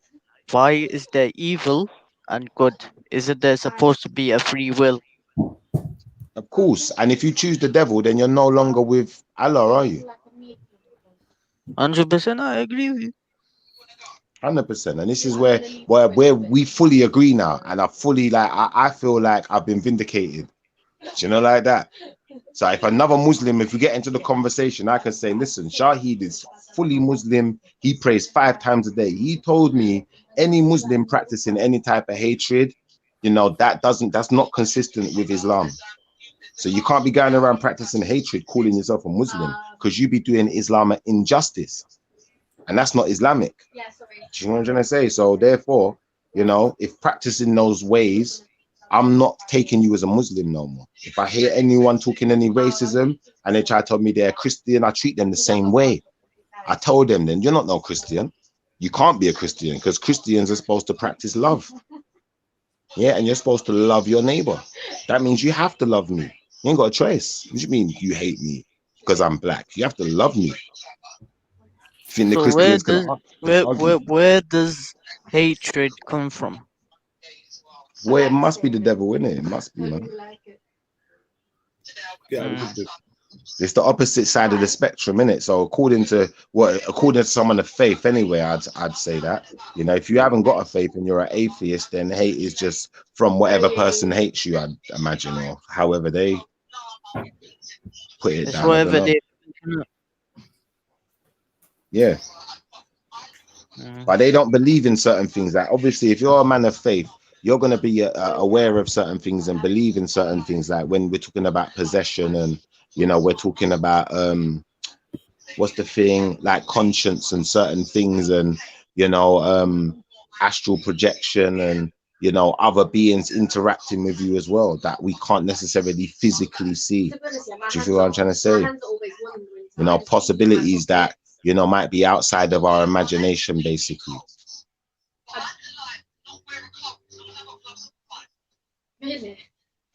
But obviously, like, you know, I do appreciate that the atheist is a person. They live in this world. They, you know, they see, they look around and they look at what's demonstrable or demonstratable, and you know, they decipher from that, and they utilize that to give themselves an understanding of what's going on. They're not looking any further than that. You know, they're not interested in anything that might be spiritual. You know, like you got these demon worship people, and then they go out into the woods, into the Or little cabin. people who worship Satan. Yeah, the Satanists. So what they'll be doing is they're going out into the cabin in the woods. They get the Ouija board out, and they're trying to connect with spirits. They're trying to prove that it's real, that it actually. And then the thing is now, what happens with a lot of these Satanist people is, you know, they be going out there, they be doing these things, and the next thing you see them in the church, and you wonder why they're in the church. Yeah, but what You know, the same way. particular church? Because it's not Well, a when I Christian say church. when you say particular church, I'd say to you this. I'd say like a lot of people who get involved in stuff like that, they probably might not even take it that seriously. So they might not ever see anything or learn anything or hear anything that's going to frighten them or make them think that, you know what, this is actually real. To them, they might be an atheist and just think it's all the fun and games. It's a joke. But you see, when something actually catches you out, or you do see something, that's when you're going to see them in the church, because they're going to say, nah, this stuff's real. This really happened. Then you see people dealing with things like voodoo and whatever else, and people don't think it's real, innit? Like the way I was brought up was like this. My mom taught me this growing up. Yeah, Duppy know who to frighten, and there's Duppy out there in the world. Yeah, just like there's people that do voodoo and all sorts of stuff that you ain't gonna really know and understand like that. But you need to understand that if you're protected, for me, nothing can't harm you. Yeah, like for me, I know that magic is something that is real. Spirits are real. Now, if somebody comes and tells me, "Oh, spirits aren't real," I would say to them, "Why? Why do people like?" I'm not saying everyone, innit? But Shifa, you've heard of the people who, you know, they talk to the dead.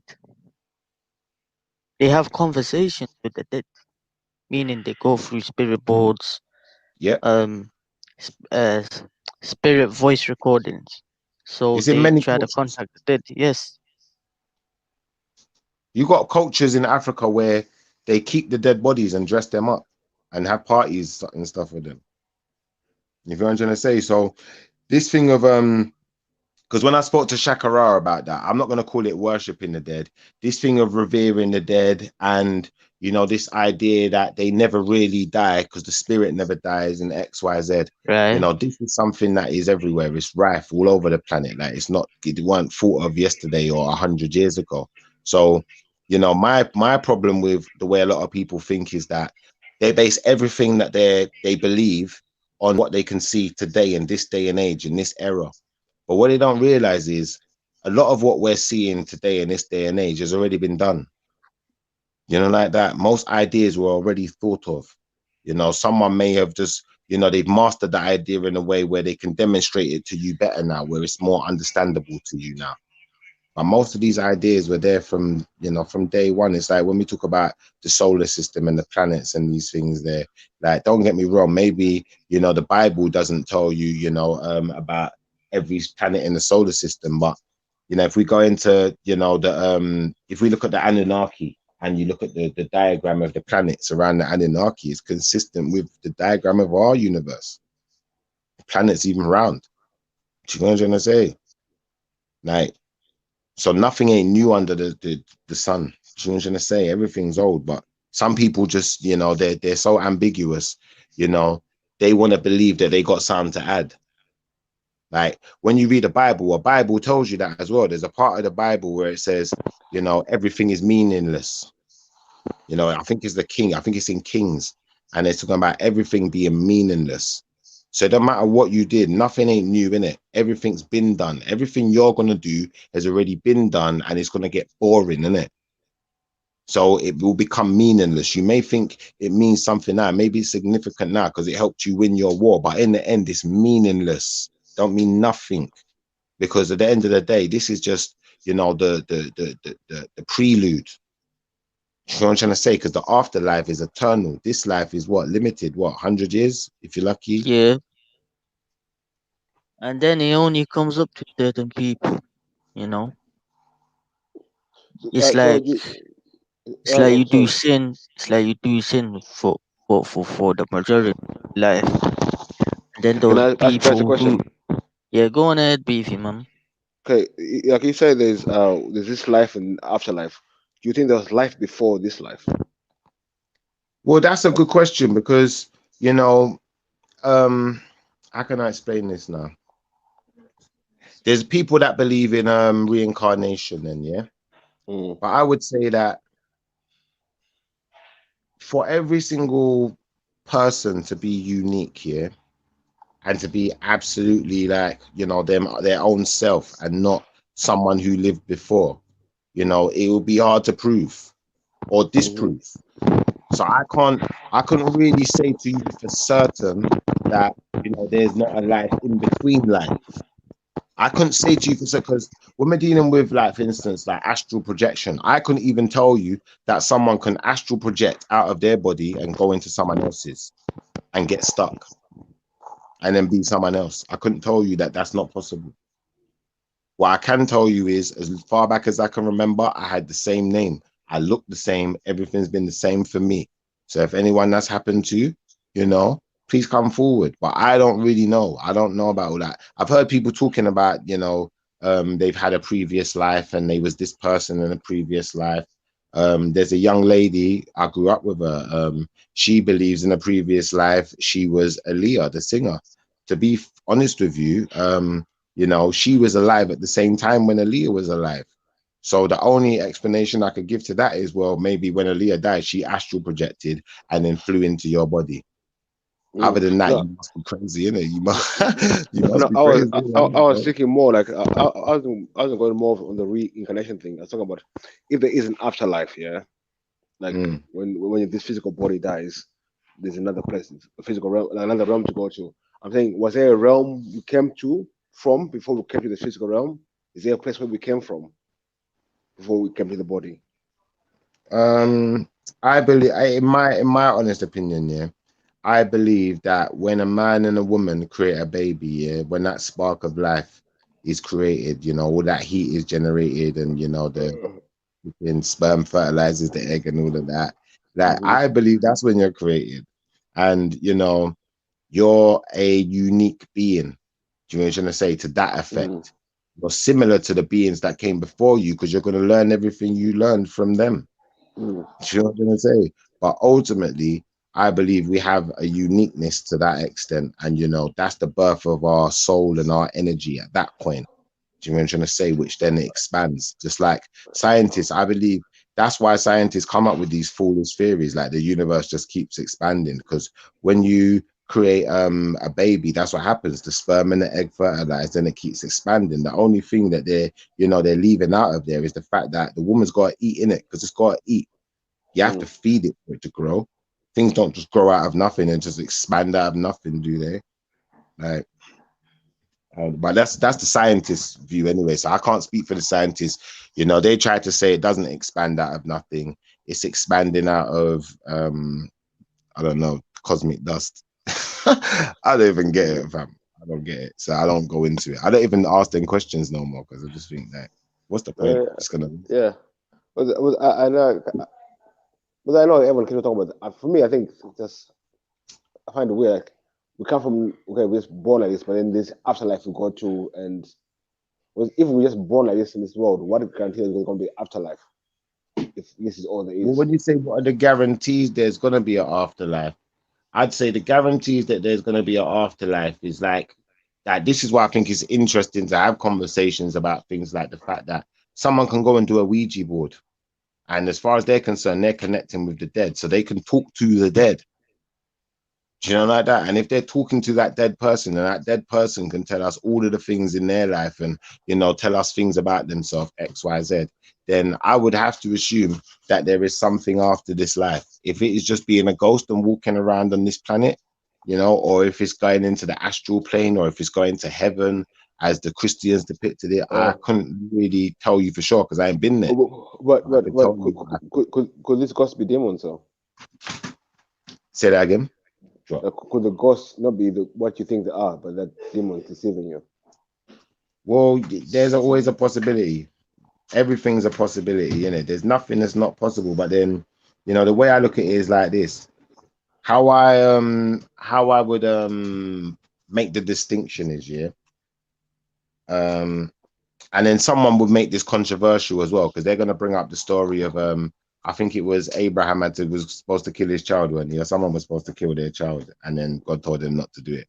But I would say when God is telling you to do something or leading you down a path, it's only going to be on a good path, you know. So when the devil's talking to you, he's telling you that your badness is okay, everything you're doing is all right.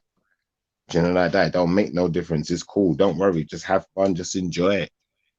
You know, like that. But God's telling you to be cautious and to be mindful of your actions and what you're doing. So when you read them books, ain't the Bible telling us, you know, we need to be mindful of our actions? Like when we get into certain passages, when it says, you know, if I was hungry and you fed me, you know, then, you know, I'm going to remember you, basically, you know. And if I was, you know, sick and you nursed me back to health, because it's telling you, like, you know, you have to be like Jesus said, you have to treat each other how you want to be treated. You know, just like it says, you know, how can you expect to be forgiven if you can't forgive? Do you know what I'm trying to say? Because you're supposed to treat people how you expect to be treated. But then, you know, I can only forgive what the person is willing to change. I can't forgive someone that's going to keep doing the same thing, can I? You feel me? So to that degree, you know, I'd say that, you know, we'd be hard pressed to find faults in certain books to that degree. Maybe in timelines and, you know, certain other areas, you know, people that want to critique and, you know, just maybe, you know, they're looking for some kind of loophole to get out of it or whatever they're looking for. You know, we could critique certain things and say, you know, there may be some grammatical errors or some type of error. I don't know who made the error, but we'd have to work that out. But ultimately, the message is supposed to be good, and no Christian could tell you that it's good to be racist, no more than any Muslim could tell you that it's good to be racist, and that is consistent with their teaching and what they're supposed to be personifying. Otherwise, how would all of these Christian movements in the Americas been able to fight racism and turn the tide of it and make people start seeing things differently? Because religion's got to have something to do with it, you know.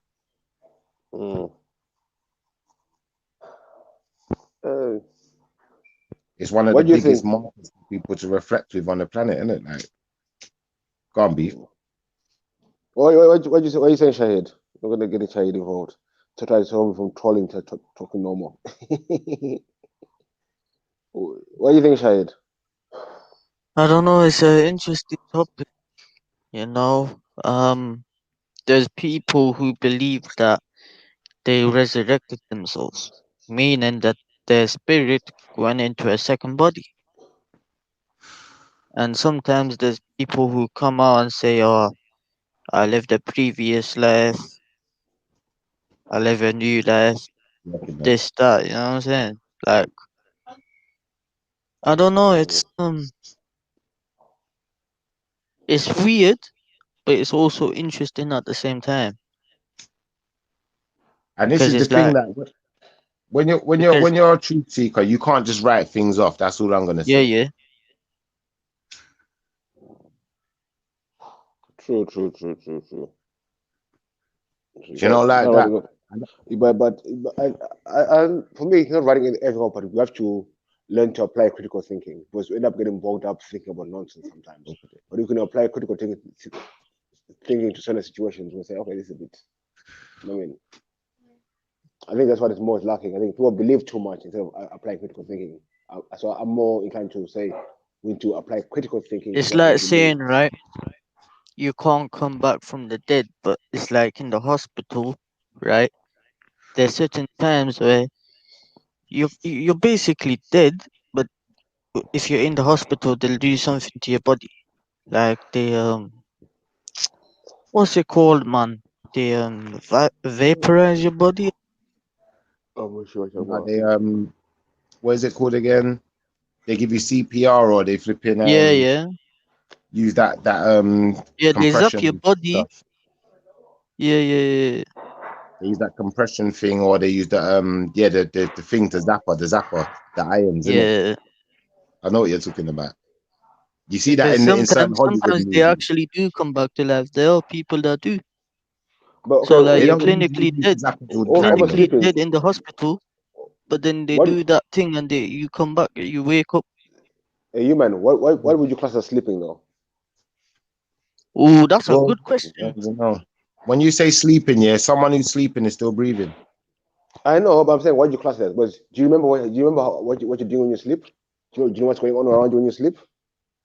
No, you don't know what's going on that when you sleep. comes When you sleep, you get up and you're still that, breathing.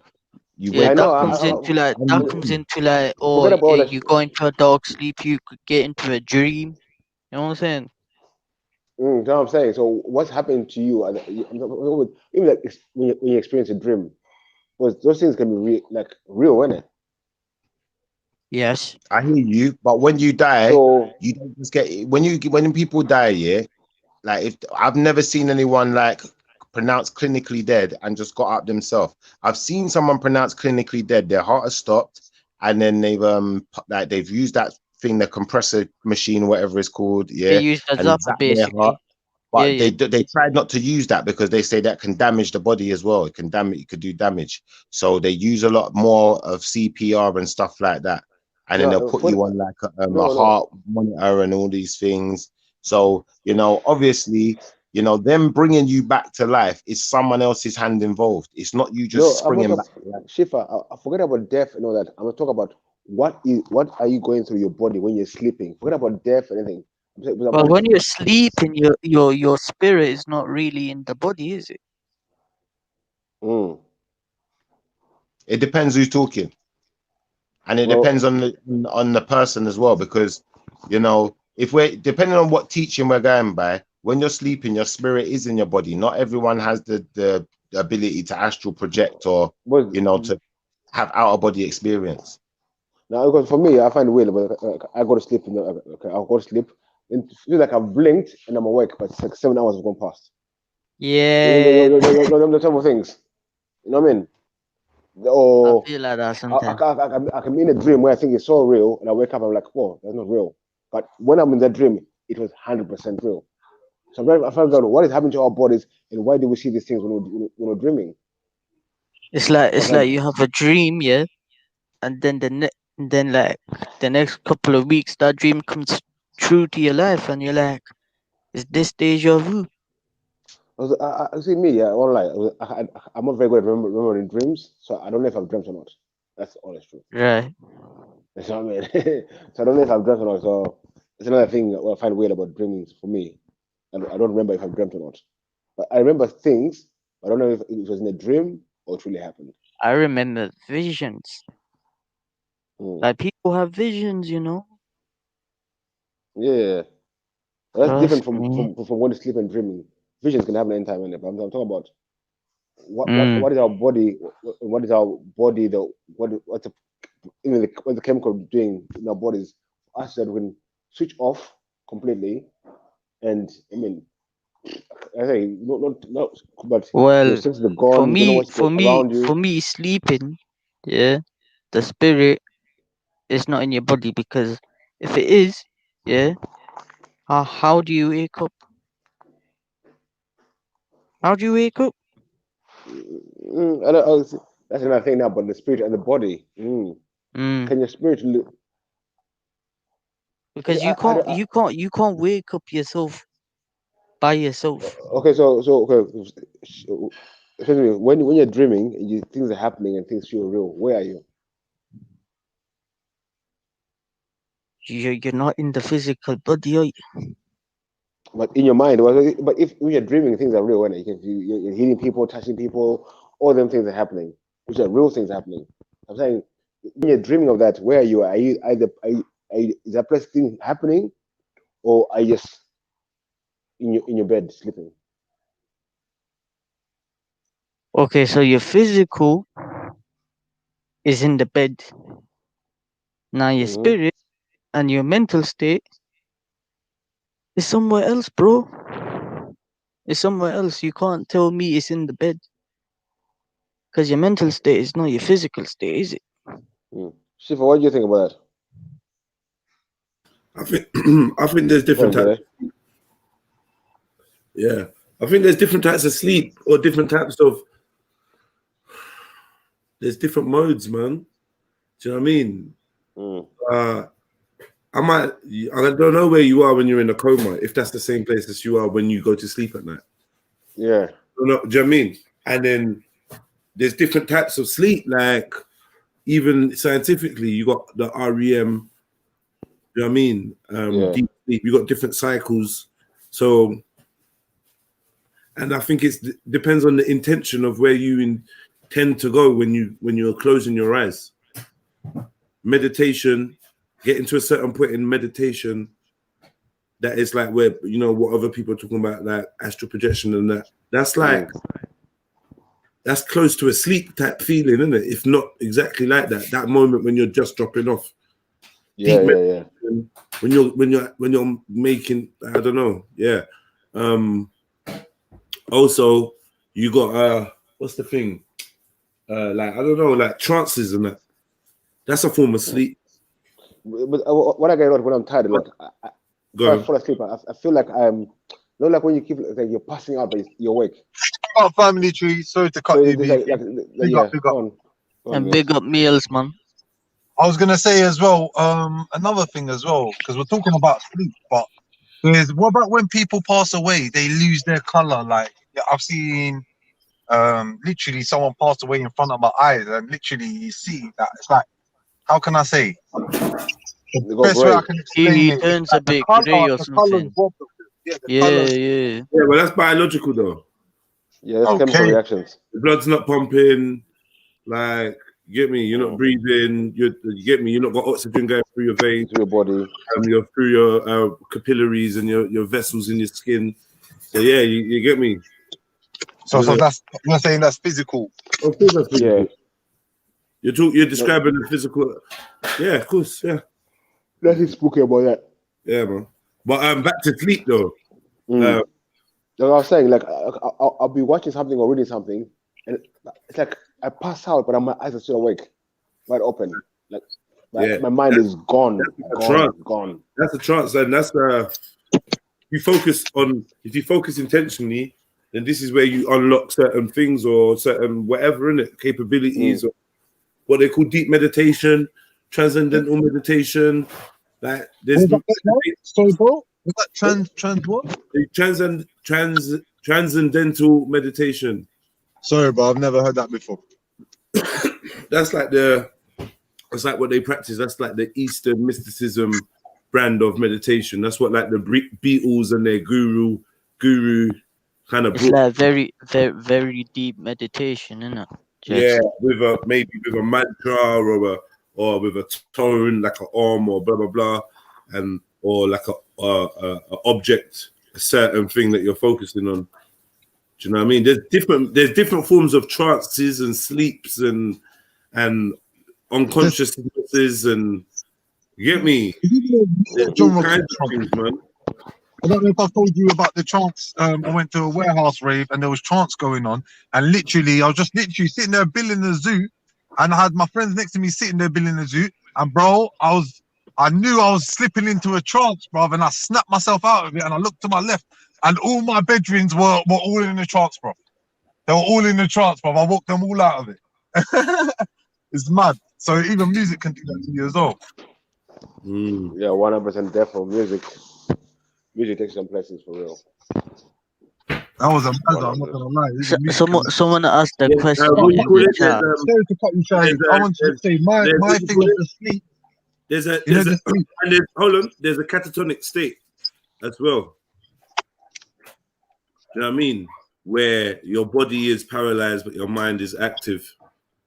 You know what I mean? Like when some people, they get put under the anesthetic, and instead of it knocking them out, it just paralyzes them, has their eyes shut, and they feel it, they're conscious, and they can't communicate that they're awake. You know what I mean? Fucked. Going through surgery. There's a woman that won a lawsuit because while they was doing surgery, they was mocking her body, dissing her, being racially abusive, and she heard the whole fucking thing. Imagine that, you're getting cussed out by the doctors while you're getting surgery, bro. Fuck that. Man's like, yeah, fuck this. Oh, fuck that, bro. But it's madness. Well, some surgeries have to have like brain surgery, and it has to be done when you're awake. That's a mazza as well. So, this guy, Don SM says Salah is meditation energy filled glow. What's so that? Yeah, so even maybe certain religious states of prayer and deep contemplation, reflection. These all things that can take you to a state where are similar to sleep. And within your sleep, I think different people go to different places, depending on what their intentions are and what their capabilities are. Some people are just resting their bodies and their minds just messing around, and some people are getting visions and traveling and doing all sorts. Some people sleepwalk as well. What's the reason behind sleepwalking? They say it's a chemical thing mainly. Like they say, like the chemical switch to tell your body to be paralyzed. I can't remember what it's called.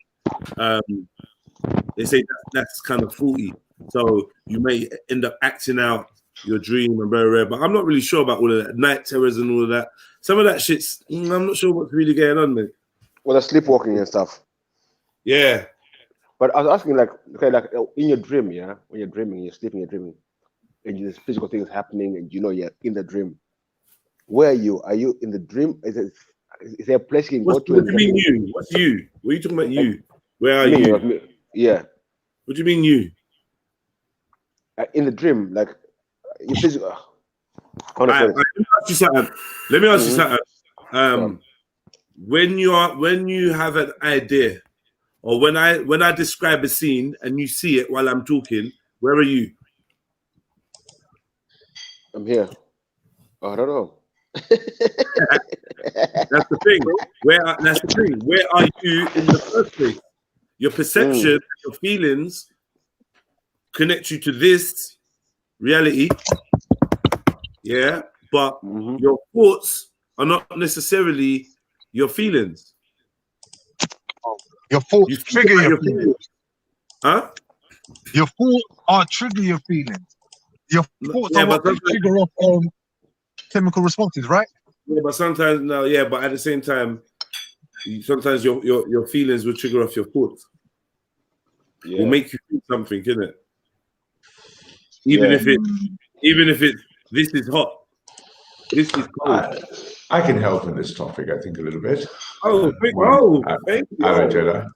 When Ralph heard the word meditation, he just So jumped before on. we get into meditation, I was just going to say in regards to sleep, I think it's just we come out of the physical world, what we call the physical world, which is atoms traveling at the speed of light. And then I think we go into a higher consciousness, so we go into a higher vibration. That's what I personally think sleep is. Or you got another dimension? Yes, a higher dimension though. No, a Yeah, lot. well, so what we know is we've studied the brain quite well now. So we know a lot about the brain. We know there's these three states: you're awake, sleeping, or dreaming, and then we know there's this fourth state which we call transcending. And when we measure the brainwave patterns, we can see if you use your alpha waves, use all 13 or 14 frequency of the brain, you can see that the brain is in one state when it's sleeping, one when it's awake, one when it's dreaming, and the fourth state of transcending is when all the waves are in perfect harmony with each other. Meditation, and what the Indians have known for a very long time is, and particularly other Eastern things from the Indians, like Buddhism, is that you put yourself into the state of perfect transcending by meditation, where you actually put your brain into absolute harmony. And then when you measure the brain, we'll see that people who can practice this meditation, Buddhist monks, Indians in their day-to-day life, they can put themselves into the state of absolute harmony, which is the fourth state of mind.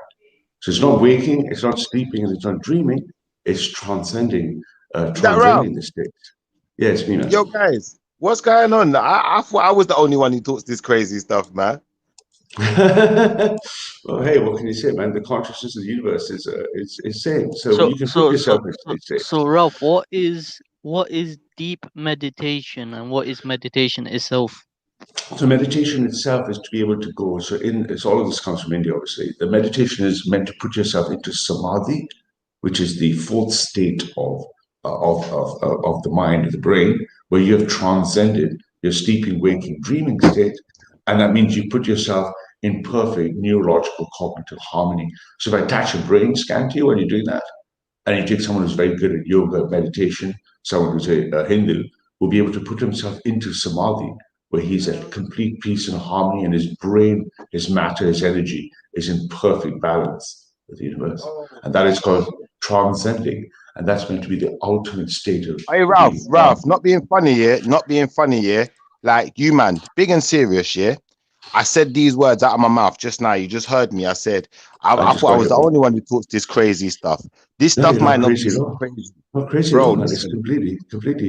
stuff might not be so crazy. Listen to what just happened, yeah? I just dropped a bowl on the floor, yeah? The bowl was filled up with food. I'm going to tell you this, yeah? Because, like, this is too weird, cuz I've dropped a bowl on the floor, yeah? The bowl's filled with food. I'm going to be honest. What's in the bowl is rice pudding, yeah? Now, the bowl hits the floor. The rice pudding has shot all the way up the wall onto the ceiling. Explain.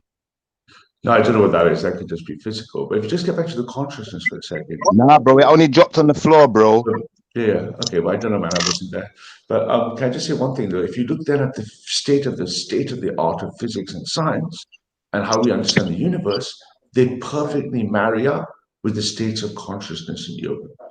So right from gravity, superstring theory, and vibration, the same states of putting yourself into Pitta Prakriti or Vata Prakriti, the same way you Indians have managed to consciousness, or Buddhists now, can put themselves in the same state of resonance of matter in the universe. Rough. Go back.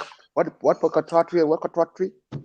So if you look at the different states of yoga and the different states of the Hindu teachings.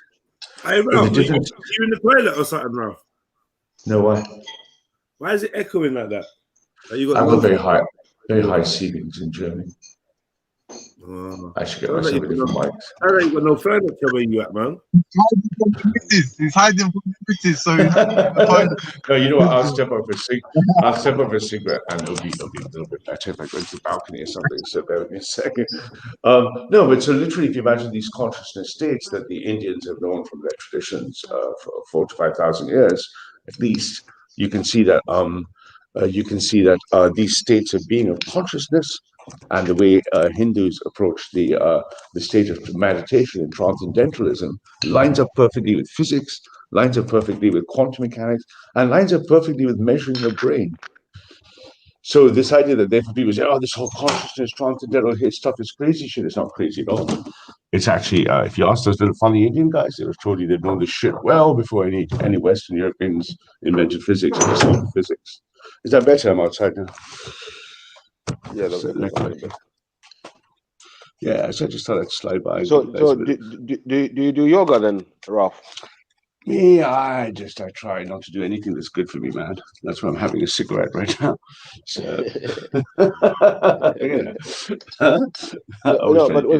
yoga is one thing I won't lie, I've never tried it. It's very, very good for you. It's amazing what you can do when you just by breathing and controlling. You can control your entire muscle groups by breathing. So yeah, you can control your entire body. You can control your all aspects of your systems. You can change your digestion, everything by just yoga. Wim Hof. Just Wim Hof. Anyone else tried yoga on the panel? I don't even know what yoga is. I don't even know. If you want to meet lots of single women, go take some yoga classes, man. Single moody woman, more like it. I thought that's just a woman thing. Bro, I ain't standing up no yoga, bro. My yoga is my split from that. That's it. Yeah, man. Hey, the most high can deliver the state a different way. I built the cabin. I smoked the most high. You know what? I never thought that there'll be a day that I'll be sitting here and agreeing with Ralph. You know, I'm not even gonna lie. Hey, don't take it personally. I'm sitting here agreeing that the breath is the source of our energy, especially when people are like, no, food is our source of energy. I always have to remind people, look, you can go 24 hours without eating, but you can't go 24 hours without breathing. So I pulled up a video. If Jedi wants me to just show you, don't have to play the video, but I can show you exactly the diagrams to show you how consciousness lines up with yoga, which lines up with physics. If you want, you can see the whole universe has been captured by the Indians thousands of years ago. So these guys know this shit. So that's why they're so peaceful. Further the point of the creator. Well, in the Hindu faith, being one with God is actually bringing yourself into the consciousness state where you are actually with the universe and with God in oneness. So if the Muslims practice Tawhid, the Tawhid is a practice of oneness. The Hindus practice it, but it's in a sense, because I'm a Christian, it's kind of pagan because they assume God is in the universe. So God is in his creation. So Christians and Muslims will not accept that this creation has God in it. Yeah. Hindus believe that the creation is connected to God. God is in everything. God is everywhere. God is in the universe and the energy. So oneness. The oneness of God in Hindu is the oneness of the universe. Correct. Everything is connected in that. The Tawhid, if you like. My belief is very similar to that. My belief is very similar to that. Yeah. So everything is. We don't believe in this. Like I said, we don't believe in a physical. Everything that the universe is the thing working in harmony to make everything work. So that's a foundational belief of the Taoist faith. All the Hindus, Buddhists, Christians, all of them in the East, everyone believes that we are in a harmony with God everywhere. And then getting closer to God is getting closer to harmony with the universe. Nature, getting one with nature, yeah. The whole thing, yeah. We as Christians and Muslims reject this as heresy and pagan.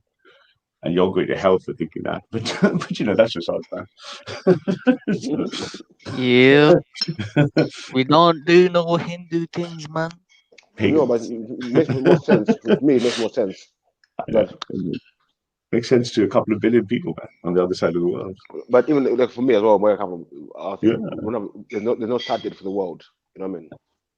The world has always been. There's no start date. But Hinduism in itself is very complex in the meaning that,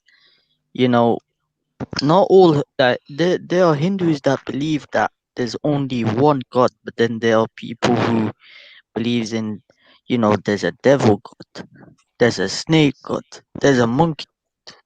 Yeah, but those aren't true gods. They're just incarnations of God. So they're just the representations of God, and there are thousands of them. But actually, Hindus believe God is one with the universe.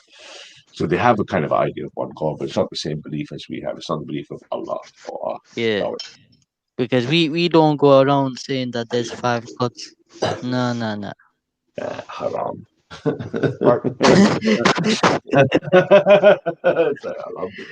But how many attributes has God got, though? Shahid. How many attributes of God? Of Allah there. There's 100 up. There's many attributes of God. Yeah, 99 names, and 99 names they call them attributes, isn't it? So when other religions use things as attributes to represent God, why is it different? That's a hard question. No.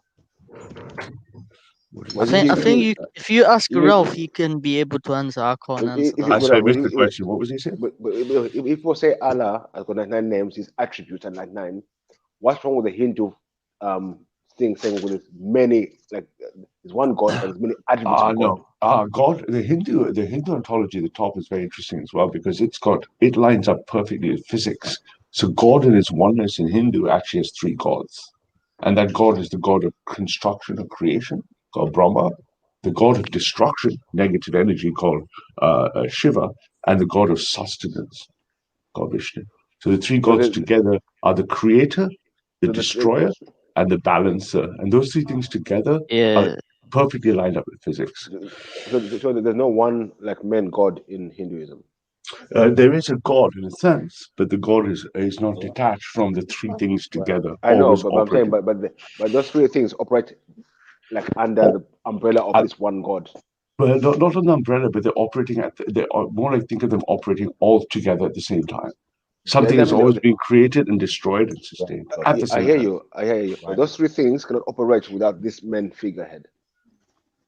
Well, yeah, but they don't look at the figurehead as a singular thing. So in Western and in the faiths of the book, we think of the God as a unity, monotheism. We think of this one God, and we say this one God is one thing, right? And then we might give him we might say Bismillah ar-Rahman ar-Rahim, or if you want to say, I don't know, if someone is the Almighty, we say Al-Aziz, or if he's majestic, we say Muqtabir, and you give him all these attributes. But these attributes of Allah are attributes of oneness. Hindus don't think like that. They think that it's constantly, they think that constantly changing. No, they think everything is constantly changing, moving, and balancing. So the way they think about it is completely different. They think everything is constantly being balanced, being moved up, being moved down, and balanced at the same time.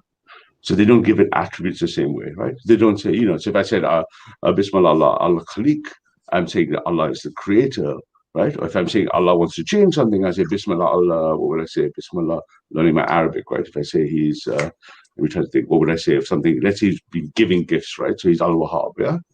So every time you attribute something to Allah, you're attributing something to the powers of Allah or his properties. But Hindus and Buddhists and Taoists, they don't think like this.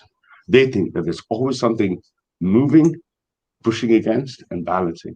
So the Taoists in the East would think of the yin and the yang as balancing, right? They won't think of this God as doing something, giving something to you. It's not giving you. So if I said Bismillah al-Wahhab, right, or Bismillah al-Razaq, I'm saying God is providing you gifts. He's giving you something. These are not concepts in Hinduism. So their way of thinking is fundamentally different. So that you have to wire your brain differently. Yeah? They also pray. They do not be consistent when it comes to one God. They'll pray, for example, right? If they do a sin, they can't pray to Shiva or someone like that. They have to go to the destroyer God. Yeah. And when they go to the destroyer God, did you say Shiva? Yeah, there's a god in Hinduism called Shiva. Shiva is the destroyer. So when you want something broken down or something changed, you go to Shiva. When you want something, we saying Shiva's a destroyer. Yeah, I change things. Yeah. According to Hinduism. Yeah, according to Hinduism, everything, and that's why it lines up perfectly with physics. It's perfectly aligned with physics. Some matter and energy are constantly being created, destroyed, and exchanged. Something is obviously creating something, something is destroying something, and something is exchanging something. That's the laws of physics. So all the gods. I just put it out there to everyone. I'm not a god. I'm not a god. Shit! That's ruined my entire day, man. I thought you were, but yeah. So it's a very different way of approaching it. It's not the same way as, let's say, Muslims or Christians. So therefore, you don't give properties. And when you pray to something, if you want something created, you want something saved, you want something removed, you pick the appropriate incarnation to appeal to, which is all going to hell anyway. So.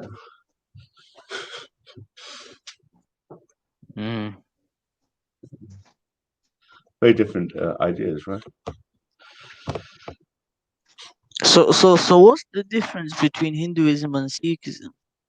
Or is there Sikhism, no differences? Sikhism was just a bunch of Punjabi guys who were just being having their ass kicked by other people, and they made their own version of Hinduism. That's Oh, all I'm it not is. gonna say anything. I'm not gonna insult no Sikhs because trust me, I'm not insulting Sikhs, but everything about Sikh is a dharmic thing, and because it was given for the Punjabi people, like under Islam and under the Hindus, under persecution, they took the things that meant most to the Punjabi people, and then they claim that they have their 10 gurus that saw this relationship. But when you So dig you're deeper, say, so you're saying Sikhs Hindus, or it's you're just saying Sikhs or Hindus 2.0? Sikhs are Hindus for the Punjabi people. Just like Wow. Judaism is God's, yeah, that's what it is. It's basic dharmic. It's a dharmic faith, right? It's a dharmic faith. All these concepts are dharmic. Everything about it is Hinduistic and dharmic, except it's for the Punjabi people. Unless you believe God intervened in the universe and only chose 10 Punjabi people, which of course we don't believe that. Jeez. It's facts. That's crazy. And then we have yeah, that's mad. So if you ask Punjabis and Sikhs, they will try to reach their God, and they'll try to reach the oneness with God in dharmic principles. All their principles of dharmic faith are aligned to Hinduism, but they've got it lined up for the Punjabi people. And that's okay. So that makes sense because they were very persecuted at the time. So they were fighting Muslims, fighting Hindus, and they were suffering some heavy losses. And in that historical context, the Punjabi people wanted to find a spiritual unity that was detached from the Hindu people and under heavy attack. That's pretty much it, right? So when you meet Raj and all the crazy people, I'm a British Punjabi Sikh, you're like, yeah, you're just a Hindu, yeah. But that's what you really are. So. But obviously that triggers the Sikhs. They get really upset. So we don't want to upset them. Right, what are you saying about Sikhism? Sikhism is just Hindu. Hinduism for Sikhism or Hindus. Yeah. You said Sikhs are Hindus. No, they don't claim they're Hindus, but if you look at the ontology of their faith and you reconstruct it, it's a dharmic faith, and it's a dharmic faith, it's a Hindu faith, and it's in that dharmic faith, they've just made their version of it, where they've made it all about the Punjabi people receiving, getting close to God, and then they wrote their version of their Vedas. They made their version of Hindu ideas. I'm just letting you know, I don't believe that, but you come up with some mad beliefs. Yeah, look into Sikhism. It's pretty easy. And then look at the Hinduism and compare the two. Nah, but how do you know that Sikhism came from Hinduism? Because you can't be saying without substantial evidence. Just go look. He's got evidence. Don't worry, he's got evidence. He's going to provide it next time, hopefully. Yeah. That sounds like a Sikh. Oh yeah, I'm here. Yeah, he was talking about the Punjabi Sikhs. There's one here now. How you doing? I spoke to Khalid. You know Khalid, Somali speakers. Who's that? Remember the guy that when you said that when you met me at Marble Art Station, I shat myself. I was calling the police. I was with Khalid, and Khalid. You're calling the police? Who said that? Khalid agreed that you lied, and that when you called the police, you didn't even look at me in the eyes. You put your head down and you walked into the station. So the same way you're making lies up about Sikhism and being only Punjabi and all this. Hang on a second. Are you saying Sikhism is not a dharmic faith? No, you said it's a Punjabi only faith. There's a difference. No, but do you think was it made up by the Punjabi people? No, it's not made for the Punjabi people. The same way was it made up by the Punjabi people? All right, so let me explain. The same way that Christianity has come from the Middle East and has come from there, the same way Islam come from the Arab Peninsula. It doesn't mean it's an Arab religion in the sense that that's what I'm saying. I'm saying was it made up by? Have some impulse control. Come on, calm down. I'm answering the question. You need to be able to control yourself. Yeah. Have you ever heard of impulse control? Relax. Yeah, you like to copy my lines. Yeah. Don't worry. All right. So if I've said something wrong, Jedi can pull me up on it, or you, can debunk me after I've said it. Yeah. Stop interrupting me and cutting me. Yeah, because you get triggered, right? I'm not triggered at all. I'm talking. So was it invented by the Punjabi people? All right, so I'm trying to explain. You said it's a Punjabi. Ralph, if you could just let Raj, just go through, and then you come in after, please. Yeah, even if I'm wrong, you can you can debunk me after. So you said a little while ago that Sikhism is a Punjabi only religion. It was given to the Punjabi people, and it's basically just for them. And I'm trying to explain that there's a lot of religions that have come from a particular area of the world, but it's been spread around the world over time. Yeah, just because Islam come from the Arab Peninsula, it doesn't mean only Arabs can become Muslim. Now, if you go to the States, there's lots of white Muslims. In Speaker's Corner, I can show you at least 3 white Sikhs. There's a guy on the chat called Flexi. He's a white Sikh. There's black Sikhs. There's people from all around the world who are Sikhs. So it's not just a Punjabi religion that popped out of Hinduism. There's lots of differences. You need to bring the facts before you start talking, though. So, if you can bring the facts that it's a Punjabi-owned religion, then maybe we can talk. Okay, so I think you've answered a different question. Maybe you'll try to answer my question. Was it created not for the world? Was it created by the Punjabi people? Well, obviously. That's what I said. Yeah, but Raj, he tried to say that you man are knockoffs of Hinduism. What's all that about? He said you're a knockoff. Yeah, because he's a Hindu nationalist. Yeah, this is why I say ban India. Yeah, India, ban India, Modi and them. He's a Modi supporter, and they believe that India is basically all the religions that are from the Dharmic faiths are basically just an offshoot of Hinduism and not religions in their own right. So they see Buddhism is just Hinduism 2.0. They see Jainism as Hinduism 3.0. No, but wait, Raj, slow down. Was Buddha, did he not start off as a Hindu? Yeah, and so did Guru Nanak Dev Ji. So we're not saying we don't have no links. We're Dharmic faith, the same way you have Abrahamic faiths. So Abrahamic faiths have a link. So Christianity, Judaism. So is he kind of right then? Maybe you're not a knocker. You're not a cheap knockoff then. Let's take that sentence out of there. But basically, you are a derivative of. Yeah. No one's denied the fact that whenever we're Dharmic, that means we're part of the Hindu, Buddhist, Jain kind of like group of faiths. We have a link. So you are Hindus basically. No, we're not Hindus. The same way you can say that. It's the same way you can say that Christians, are just Jews. Right. Yeah, or Muslims are just Christians. Like you can say Muslim and Christian. You couldn't say Christian and Jew. I don't think, because Jews don't accept. That's the thing though. So we don't accept so many basic tenets of Hinduism. So we can't. So hold on. So what's the split between Sikhism and Hinduism? What's the split between the two? That would tell us the answer to that though. What are the tenets that you don't accept? For the donation, come on, man. His comment says, "I'm not rich, but big up, bro." Nah, big up, man. You're rich in spirit and you're rich in life, man. Respect, man, and you're rich in respect. I respect you for the maneuvers. And you get that money back 10 times. You get me? Come on, fam. Do the shmoney dance. Yeah, but big up yourself, family. Much love. Yeah. Continue. No, but my main contention here, I'm not here to speak about what the difference is or what this is, because that wasn't the main reason I jumped on. Right. The reason I jumped on was because Reaction, what's his name? Right, Reaction was saying that Sikhism is a Punjabi only religion, only for the Punjabi people. I didn't say that. Right, so do I need to rewind it and then come back in 5 minutes to play it? Yes, you do. All right, let me jump off then. Can we rewind it? Because that's what I heard.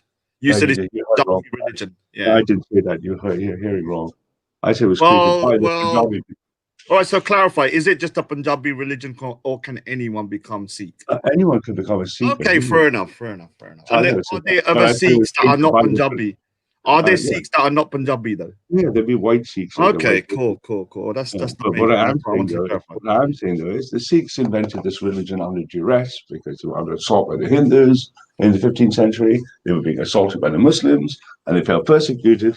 So they made their own version. No. They don't interrupt me, interest of control. Oh, yeah. Sorry. So they made this up because they were getting their ass kicked by the Muslims. They were getting that persecuted day by day by the Hindus. And because they were being persecuted on ethnic and racial lines, they were being abused racially by Hindus in the area. And then the Muslims were doing terrible things to them. They found their own ethnic spiritual pride by inventing a religion that when you look at its ontologies are lined up very closely to Hinduism. So all its core concepts, the oneness of God, all of these things are Hindu concepts. So, big up the Sikhs for making their own religion. They've invented something, and they've decided that God somehow intervened in the universe and only spoke to 10 Punjabi people. You're like, oh yeah, that sounds pretty reasonable proposition. These 10 Punjabi people were chosen, and that's just Sikhism. That's it. So it's pretty harmless. It's tiny religion. All right. So can I respond? First of all, Sikhism wasn't born out of oppression. At the time of the first Guru Nanak Dev Ji, the Mughal emperors were not all bad. There were a couple like Akbar and a few others that were very forthcoming. In fact, they even used to kind of respect the Sikh Gurus. It was only after so Guru Nanak Dev Ji was born in 1469. It was only until the fifth Guru in 1606, so you're looking at 120 years, did the Sikhs have to militarize, because Guru Arjan Dev Ji, the fifth Guru, was executed for not converting to Islam. Now, after that, that's when the Sikhs started to get persecuted. Hey, Raj, you listening, yeah? Listening, hold on. Let me just Yo. Mohammed, yeah. I'm not gonna say Sorry. I need to pick up the donator, Mohammed Akbar. Thank you for supporting the channel. You get me? And let me read out your comment. It says, less rich than the last guy, but love the streams and love the reaction videos, gaming streams, and everything. All the best. Yeah, I have maximum respect to you, Mohammed. Can I call you Mo? Big up your chest and keep it locked. Carry on. Yeah. So Raj. He said he didn't say that Sikhism's only for any people. He said that the Sikhs was getting their ass kicked and they made their own version. Yeah, but I'm trying to explain that he only knows part of Sikh history. He thinks he knows more than he thinks, like respect. No, but you are just addressing what he said. If you listen to what I'm saying, Sikhism was born after Guru Nanak Dev Ji. He was born in 1469. For 125 years, there was relative harmonious kind of relations between the Mughal emperors and the Sikh gurus. In fact, it was quite close. They actually went to the Sikh temples and stuff like that. It was only in the 1600s, after Guru Arjan Dev Ji, which is the fifth Guru, remember there's 10 gurus, he was executed for his religion.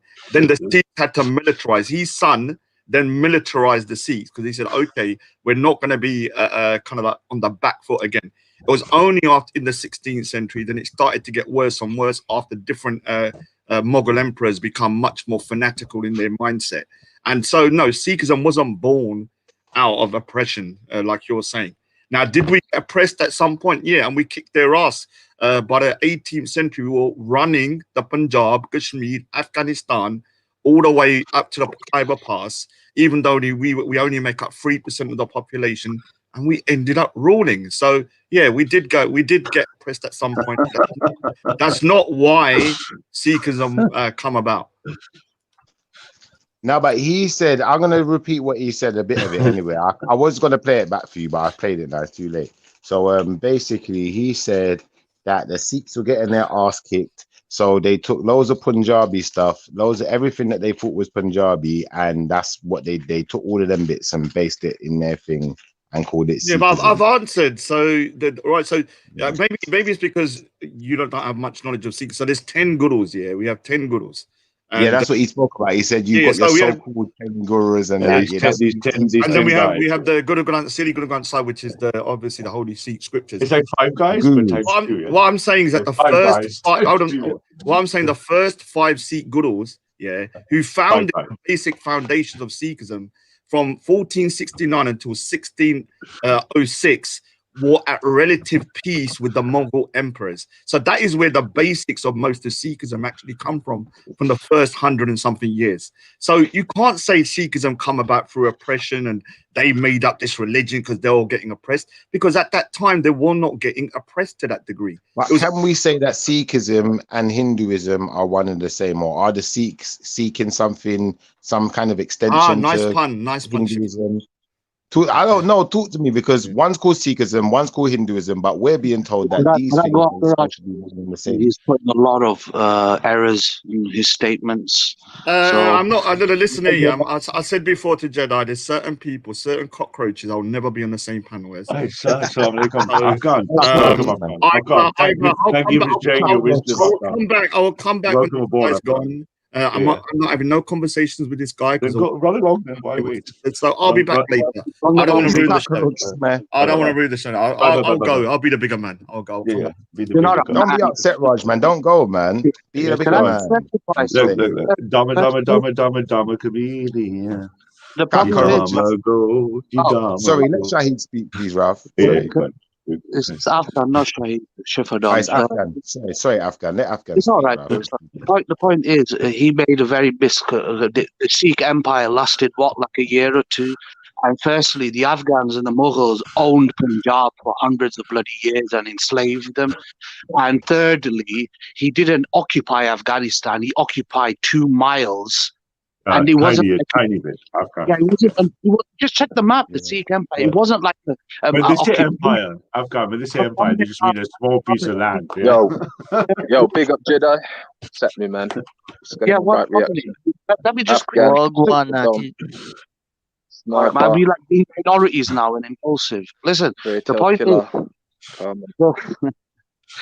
The point is that they occupied a small piece of land, but it wasn't like occupation as in the U.S. Marines occupying your land. They just paid taxes and they had a few soldiers there. But at the end, they got kicked out, and then the British owned them afterwards.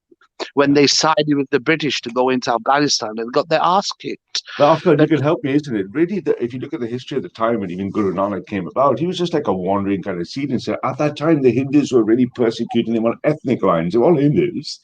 And then the Muslims come along and they were being persecuted on Islamic lines. So it's understandable that the Five Guys times 2 decided to roll their own faith, because what else would they do? Give them solidarity. Ralph, Sikhism is just basically a mixture of Hinduism and Sufism. That's all it is. Pretty much. Yeah. It's irrelevant. It's like a roll your own kind of version. It has no. It's a mystical Hinduism, man. isn't it? All right, so I'm gonna come back. I don't know how long. It's back again. I don't know. I don't know how it's long, because Afghan has done stuff against my family and my disabled sister. There we go again.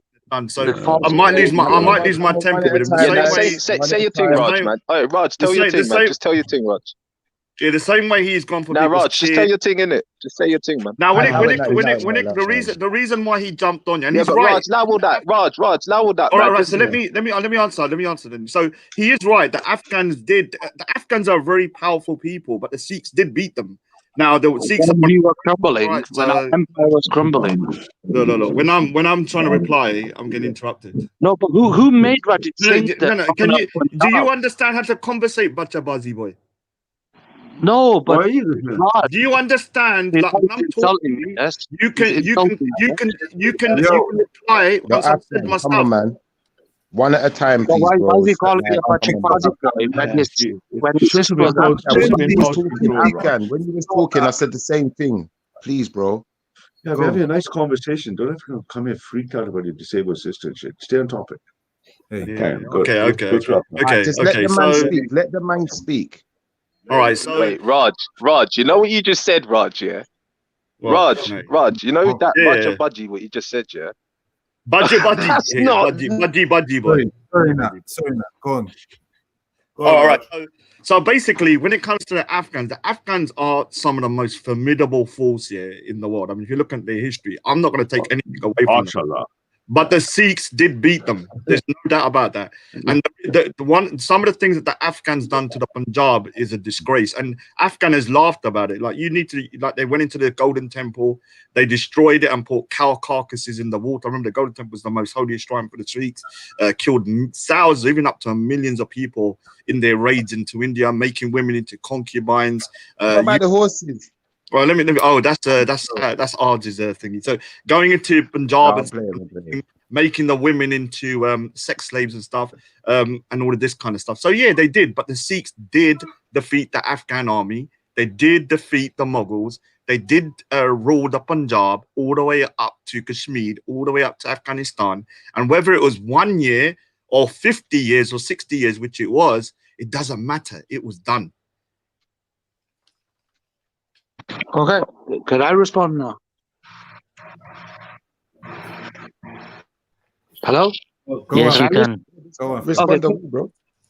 First of all, right, it was not the Afghan Empire. It was the Durrani Empire, which was one tribe of Afghans, yeah, that ran them and ruled them and took their women as concubines for hundreds of years. So it wasn't the Afghan Empire, it was a Durrani Empire. Imagine if all the Afghans, they would have annihilated Punjab within a week. But the second point I wanted to make is that they didn't beat anyone. They just beaten a crumbling empire that was retreating due to bankruptcy and internal conflict, because at the time the Durrani Empire was fighting off the Shahs of Iran who were trying to take Herat and other parts. So a lot of the soldiers had to retreat and leave Punjab and Kashmir. So they were just doing little raids, attacking this. But what happened when you had I think it was Peshawar or something, and your holy guru got his head cut off? Was it Hari Singh? Hari Singh, the one that got his head sliced off like a You sound way too proud of this, man. Oh, I'm very proud. I'm very proud, because the point is, it's history. You should be proud of your history. So you man have got beef. You man have got ancient beef. That's why it's like this. Now I'm getting it. So like, obviously, like, is this beef? Does this beef spill out into the streets? Is this thing like? Is it between just you two, or is it the whole community? No, the point is, Chipper, I really like Indian Sikhs, man. Sikhs are not my issue. It's the Muslim Punjabis I dislike of Pakistan. The Sikhs of India, great, honorable people. They're a friend of the Afghan and the Pashtun people. My best friend is a Sikh from Swat who speaks Pashto just like me. So you got beef with the Muslims? No, Afghan. Do you mind just for a second? One thing people don't realize is you look across the history from the expansion of Alexander the Great. The Afghan resistance, those people are one of the most fiercest fighting forces on the planet. The first British military defeat was at the hand of these Afghani people. They're one of the most fiercest fighting people in the world. Yeah. All right, so can I respond? Can I respond? Can I respond? Yes. All right. So I'm only asking because, obviously I don't want people to interrupt me. So yes, the Sikhs, might have defeated a crumbling army. Maybe they were on their back foot. Maybe they were doing too much Bacha Bazi and their asses were cracked up. I don't care. The point is, the Sikhs only made up 2% of the population. In 1750, the Afghans were going into the Punjab, raping and pillaging and almost genocide of the Sikhs. Within 50 to 60 years, we were ruling your ass. That's a fact. Whether it was for 1 year or 50 years, it doesn't matter. The other thing is also, I've never taken away that the Afghan people... Oh, Raj, you was ruling their what? Let me finish. The Afghan people... You were ruling their us. Yeah, whatever. Yeah, but they're used to the Bacha Bazi things. Maybe they made some wooden sticks for them. You man are ass rulers, man. So when it comes to the... when it comes to the Sikhs defeating their once enemy, that's a fact that did happen. Now, even in 1897, the Sikhs were up against 10,000 Afghans, and we ended up killing 600 of them. There's only 21 Sikhs against 10,000 Afghans, and even then they couldn't do nothing. So as much as the Afghans are great people, they come up against a more formidable force under the Sikhs, and he knows that. That's why he said he respects the Sikhs but don't Muslims. But I think just to jump in here, Raf, 1 minute. The point is I wanted to make is the 10,000 Sikh versus the 10,000 Afghans versus the 21 Sikhs is just a Bollywood myth. You actually need to do a bit of research into it, and there wasn't 600 dead. It was only 100 or 200, and that was the fact that because the British were using artillery, and your brown, hairy Sikh ass was dying for the white British man. So why are you proud of that, Chaiwala? You guys really sound like you like each other, guys. 1 minute, Shifler, done. And the other point I wanted to make is that he was talking about the Punjab regiment under the British Raj was in constant wars with the Pashtun people throughout the whole British Raj's existence, and we kicked you out of Waziristan. And not only that, we kicked you out of most of Khyber Pakhtunkhwa. And look at the 1947 war in Kashmir. It was the Pashtun people, the Afghans, you would call them, kicked the Sikh regiment out of Muzaffarabad and Pakistan, which is in Kashmir. He slaughtered the tribal Lashkar. 1 minute, man. 1 minute. 1 minute. 5,000 tribal Lashkars from the Pashtun belt slaughtered the Sikh regiment in Kashmir, Raj. So what are you talking about, a formidable enemy? The British sent you as cannon fodder and you got butchered in Kabul. You got butchered in Khyber Pass. You got butchered in Waziristan. Did you just call him a tea smoker? Did you just call him a tea smoker? But may I can Marcus. All right, no. Let me just. I need to respond. You can get you can get your chance next. But can I say one thing that people don't often talk about, which is a cultural trauma, a long-standing psychosexual trauma, which you see common in the Punjabi people. My heart goes out to them because it's always comes down to what happened to their women. It's always their women they couldn't defend, their women they couldn't protect against the Afghanis, against the British, against the Muslims, against the Hindus. And you get this long story, and my heart goes out. And I hope God helps heal them when they realize that they've struggled to protect their women, right? Which is not the same case in Afghanistan. Yeah, all right. So at least I know I'm Asian. I don't think I'm white. I think that's a bigger loss. So when it comes to a couple of that clapback was disgusting. Disgusting. That was a disgusting right hook. deep trauma. Yeah, I mean, imagine waking up and you think you're white, and every time you wake up, you realize you're brown. That must be a night living. Big up the brown people. All right. So yeah. So look, there's the hairmaker. Look, there's the hairmaker. Look. So there is a lot of history within the Indian subcontinent that a lot of people don't realize. It's going back thousands of years. Now, when it comes to something that Afghans said about before, that you executed a Sikh Guru. Now you're talking about Banda Singh Bahadur. Banda Singh Bahadur was not a Sikh Guru. He was a military leader. So yeah, he did a lot of damage, and obviously once they captured him, they tortured him. They think of big up to Banda Singh Bahadur because he lobbed off a lot of Afghans' heads. I'm telling you straight now, and I'm proud of him for doing that. Now you say that we sided with the British. Now you just said a little while ago that your people had been raiding India and the Punjab, killing and raping our women for hundreds of years. Why are we going to side with your depraved asses when you have been doing that to us? No, you're our enemies.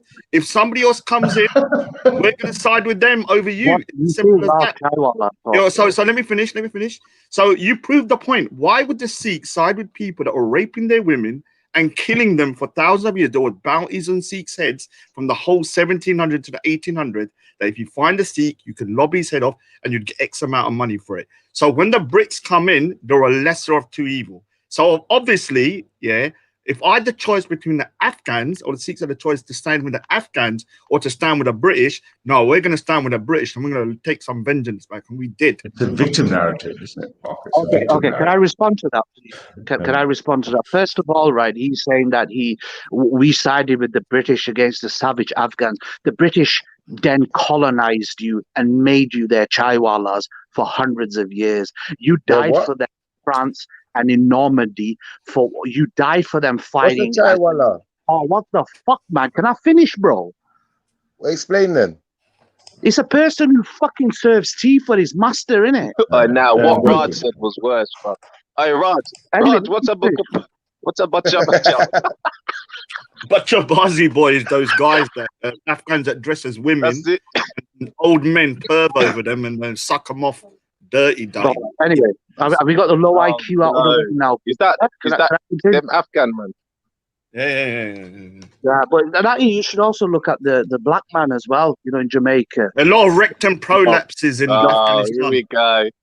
What about us, bro? What about? Pedophilia is a black man. Anyway, listen. I don't know about that. Honestly, I'm not being biased. I swear down, you sound way too proud of this stuff. Anyway, listen. Can I finish? I really don't know. Around my people, I really don't know Afghan. Natty, the Afghan soldiers wear nappies. I wonder why they wear nappies. Can I just finish, please? May I? Bacha Bazi, what's going on? Bacha Bazi. Okay. He's our Bacha Bazi. He's my Bacha Bazi. He's all about. Dancing Bacha first, or he's Butcher? dancing. Bacha He's dancing. Bazi, that is just. I get vexed over that, bro. Big up I'm Afghan. smashing Just to this dance in the bar. Big up Afghan. My guy. You said that. I want to publicly condemn Bacha Baziism and say I take no part. So when Raj says "our," just know it doesn't include. Yeah. I exclude everyone. That was a mislead. I'll get vexed. Okay, the point is, right, Matthew, if you check the back chat, you've got your own little Bacha Bazis in the north of Nigeria. They're called the Yan Dudu. So just have a Google of them, the little Nigerian guys dressing up as women. Hey, listen, I've been waiting for you, yeah? Because listen, this thing is a fucking madness. And I'm like, nah, I take my hat off to you, yeah? Like, let's go into this. It is actually fucked. I pulled it up. Where is it? Is this it? No. Hey, bro, wait till this. Okay, can I just make this quick point to Raj? Because I got interrupted. I'd like to hear what Marcus As long as I can respond. As long as I can respond. Yeah, you can respond. Secondly, right, like Raj made this claim that we had to side with the British and whatnot, but the British then colonized you and slaughtered your people and made you their slaves, and you fought in Normandy for the white man. I mean, what did the Germans do to the Sikhs? But anyway, the second point is that why did Chatar Singh, who when he occupied Aptabad, you know who Chatar Singh is? He was a famous Sikh commander. Why did he request from the Afghans 11,000 horses to fight the British Raj if the Sikhs hated the Afghans so much? Thank you. All right. I don't think you understand that sometimes you might make an alliance with your enemy in order to defeat a big, long-standing enemy that you've had. The Sikhs were never friends with the British. What they had was a situation for 300 years. They were being persecuted by the Mughals, the Afghans, and all of that. So when another force come in, they decide to side with the other force, even though that force also an enemy. The Sikhs fought the British in 2 wars, in the 1800s. So they were not friends. It was just an alliance of let's just say, your enemy's enemy is a friend situation. Now with yourself, I think, they want to move on to something else. But your country, much as you might diss the Punjab, your country, Afghanistan, is a shithole. It's only known for Bacha Bazi boys, crack, and Bin Laden. So you need to start that out before you start. I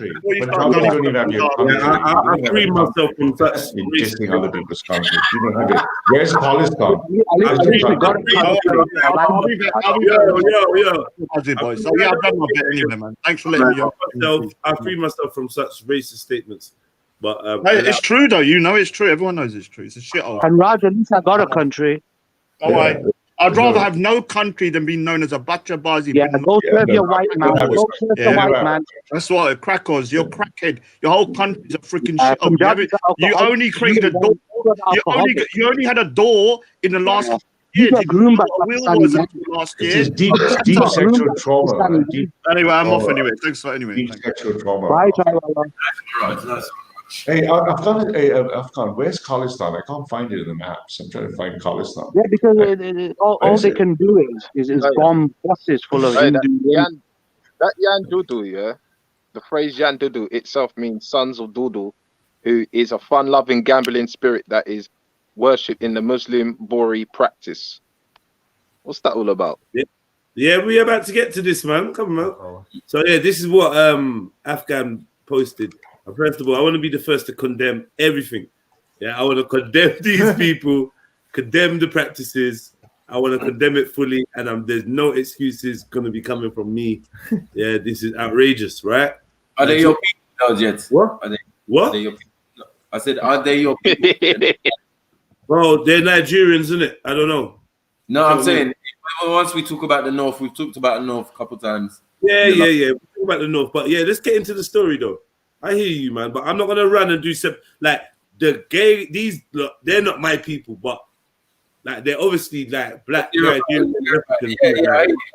take the that's Let's stop. They're not my people. Man, there's no wiggle, man. There's no wiggle.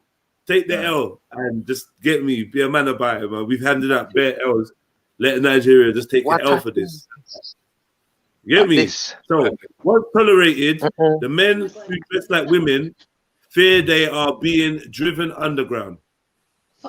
On special days, after dawn prayers at the mosque, father of two, Amir, returns home to put on makeup from the collection he shares with his wife. Usually, however, he settles for a colourful headscarf of the sort worn by women throughout Nigeria. Amir also uses the female version of his name, Amira, preceding it with Ajia, the honorific for women who have completed the Muslim Hajj pilgrimage to Mecca. Right. Amira is known as Yan Daudu, shorthand for men who act like women, in northern Nigeria's Hausa language. So obviously this is northern Nigeria, yeah? The phrase means sons of Daudu, a fun-loving, gambling spirit worshipped in the Muslim Bori practice, whose trance and dancing rituals are traditionally associated with marginalized poor women, sex workers, and disabled people. For more than a century, hundreds of Yan Daudu were tolerated as part of an unremarkable but fringe subculture in the Muslim North, famed for their playful use of language, sometimes even accompanying politicians during election campaigns. In the spirit, Amira's parents were accepting. My parents realized all the things men like, I didn't like. I didn't like farming. I wanted to cook and sell things like women. Most of all, I loved braiding hair. I can do yours very nicely.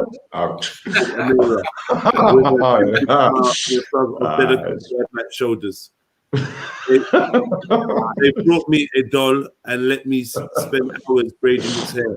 He said, it's not of rickshaws and shouting tradesmen. But now, with a religious revival sweeping Africa's most populous country, the Yan Dudu are increasingly being persecuted. As Nigeria edged closer to passing a bill outlawing same-sex marriage and targeting groups who support sexual minorities, many fear they will be driven underground. I don't mind it when my friends call me Yan Dodo, but these days it sounds ugly, abusive in other people's mouths. On the plastic cover, whatever. People were more tolerant. They said now people are less tolerant, whatever. So this is they say it hurts my heart that people say, may Allah reform you. He said, washing his feet in preparation for prayers. As he hurried to the so basically they're saying this guy's a Muslim, innit? He prays, but it's a Muslim subsection or whatever in northern Nigeria.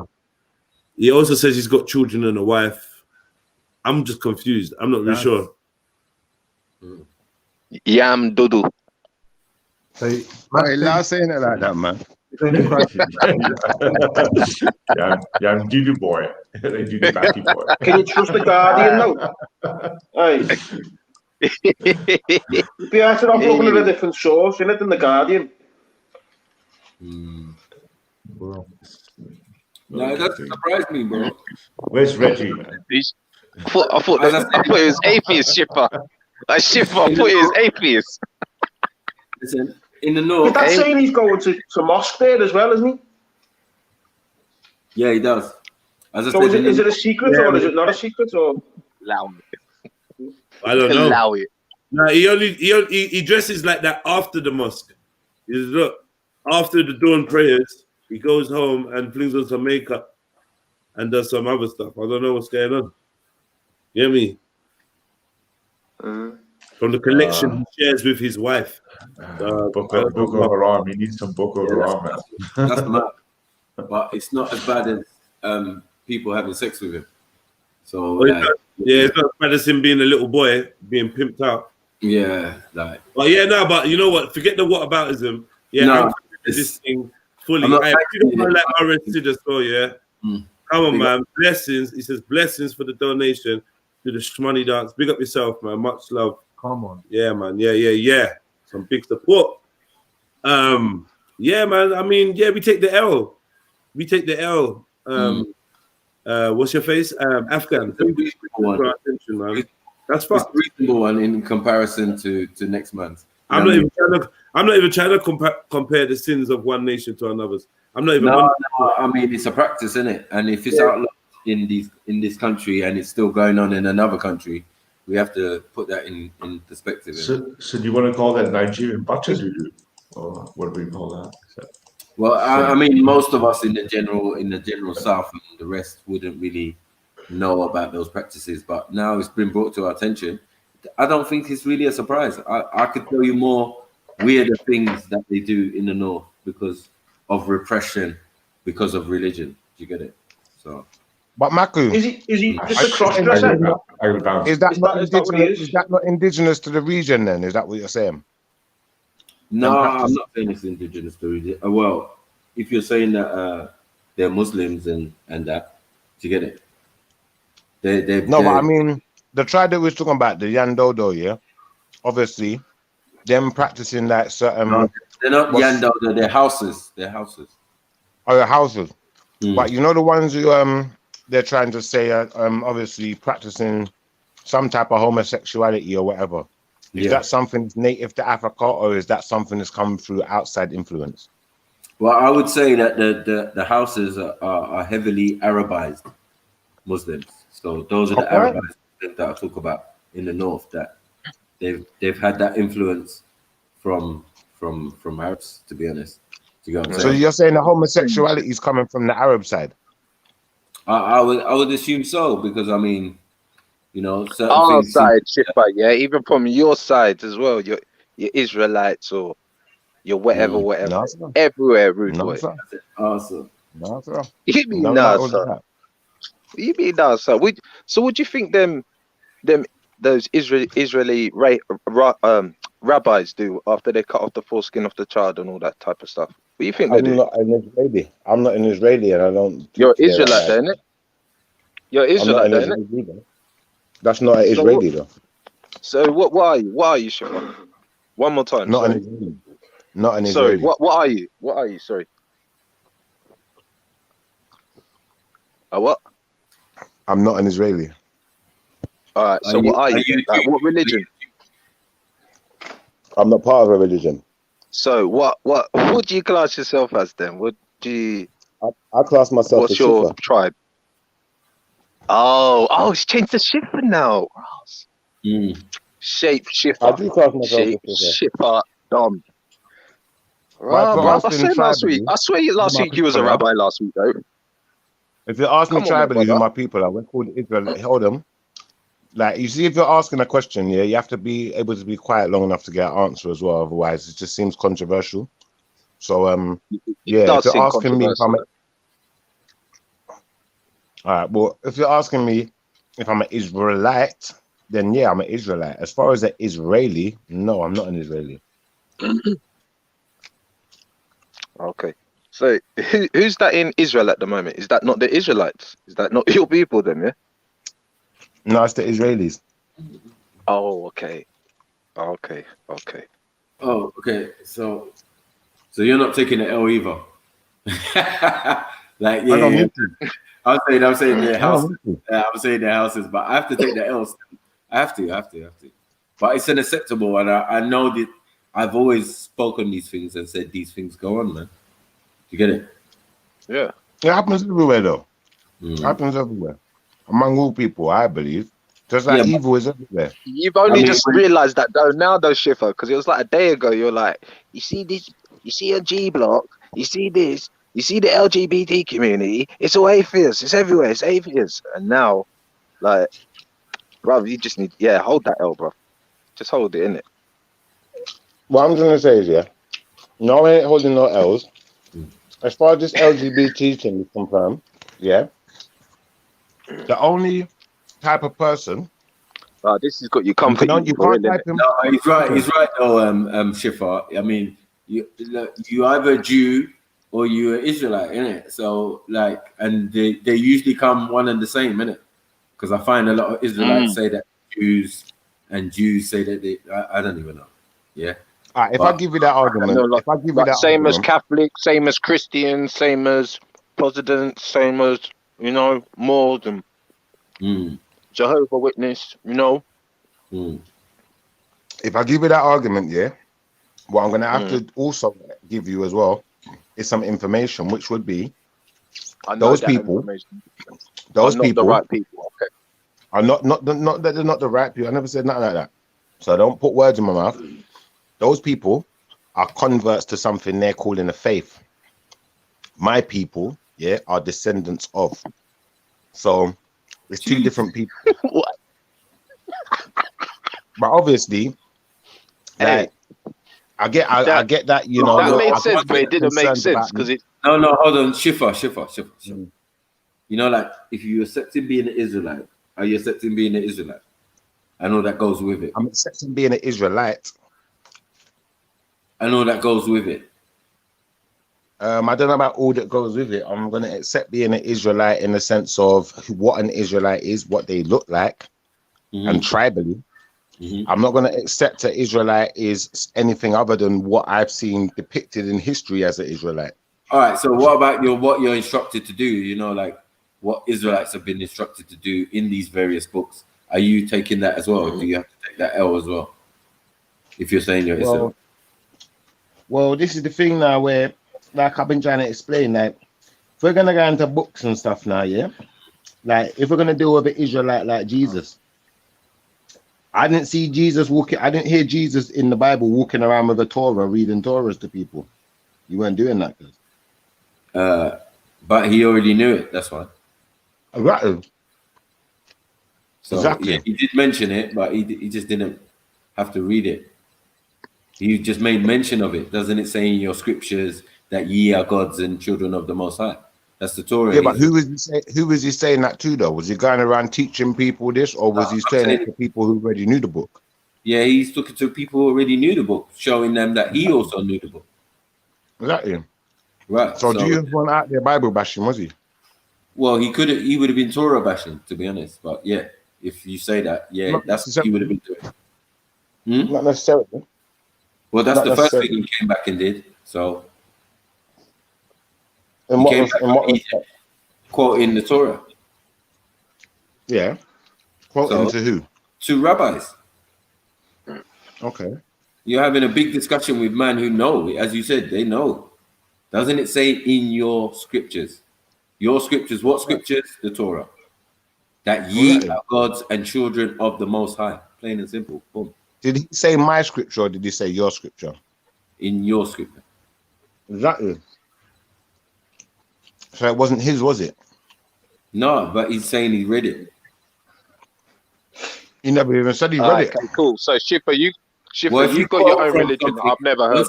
One second. If you quote from something, yeah, you read it, bro. I hear you. Right. But at the same time, yeah. If you was for instance, if you had a close relationship with the author and you was privy to the information before the release date, then you didn't need to read the book because you already knew what was going in it before it was written. That could be a point, but he's not at that stage. He's not at that stage of knowledge of self and knowing that he's Christ, and he's just come back from Egypt, bro. I hear you. What was he doing in Egypt, though? He was living, learning, and obviously being educated of the Torah and probably all the ancient texts. All right, better question. Why did he go to Egypt? He had to run away, innit? Like, you know the story, man. Nativity, bro. So he never went to Egypt to try and learn nothing. He went to Egypt because he had to run away from something. He's a refugee, yeah. So while you're there, that's the system that's there. A system of education and learning. So by the time he's 15 or whatever, and he comes back, he's well educated. Yeah, but that still don't make me concede nothing. I'd be more likely to concede that there's Jamaicans that are gay, and like that, because it's a practice that happens in Jamaica. There's homosexuality there. Some of them get killed and run. I didn't say you man were gay. I think that was next man talking about that. No, that's nutty. So, that's why I'm kind of taking a defensive stance in this conversation, because am I trying to say that we're gay? We're not gay, bro. I don't know about this. Oh, Benny, bro. What's up, bro? What's good? Yes. Talk to me, man. Just join the conversation. Yeah. What do you think about it so far?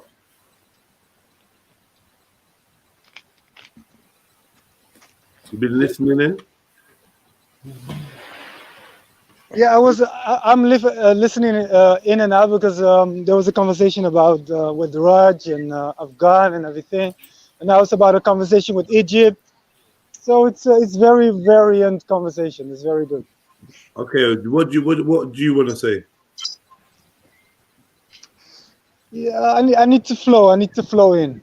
I need to flow in. Okay. So where are you calling from anyway, brother? Amsterdam. Okay, man. Big up Amsterdam. You guys having COVID lockdown? Yes, but not really a lockdown like most countries do. All right, cool, man. Say no more. Yeah, guys, do you want to continue with your conversation? Yeah, so what I was trying to say is, yeah, we would, not me personally, an atheist, renegade Raf, yeah, went online and typed in atheist and was finding information about atheists.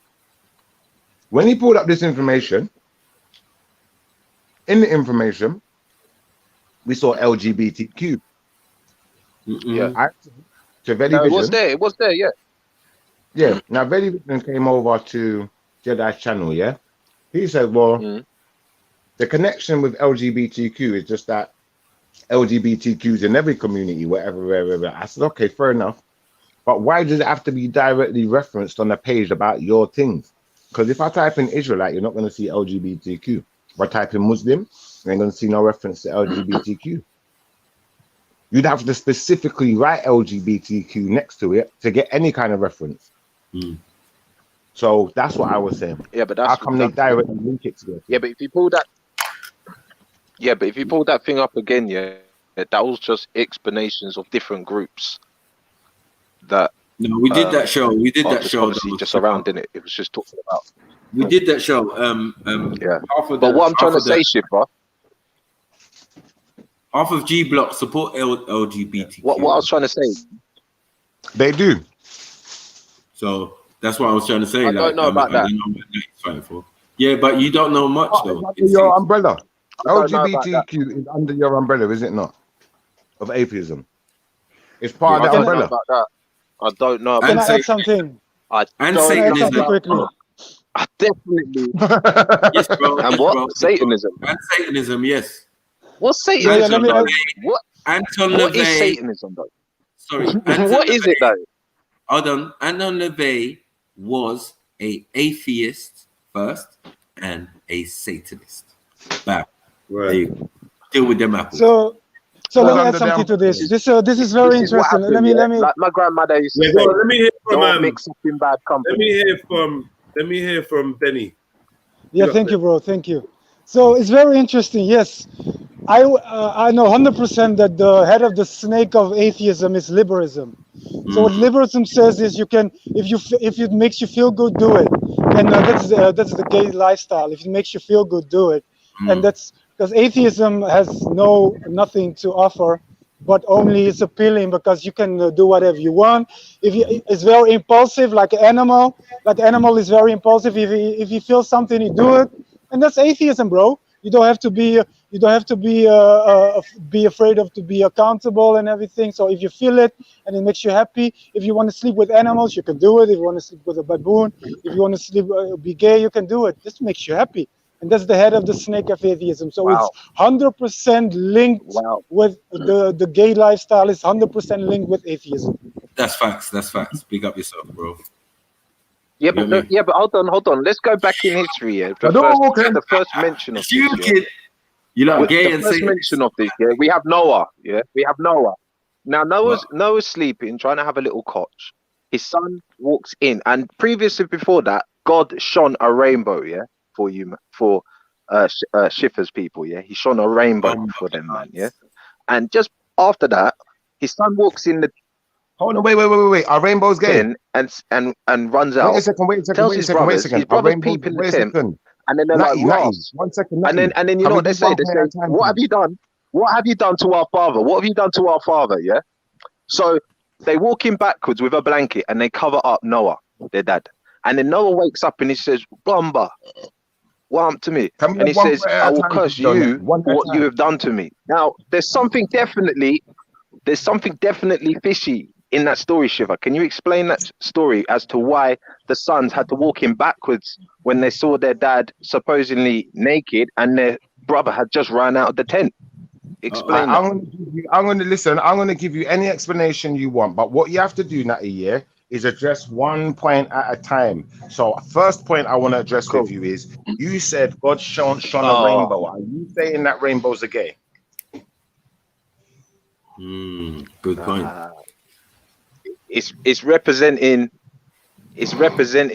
your community right now, isn't it? Though it is representing your community. So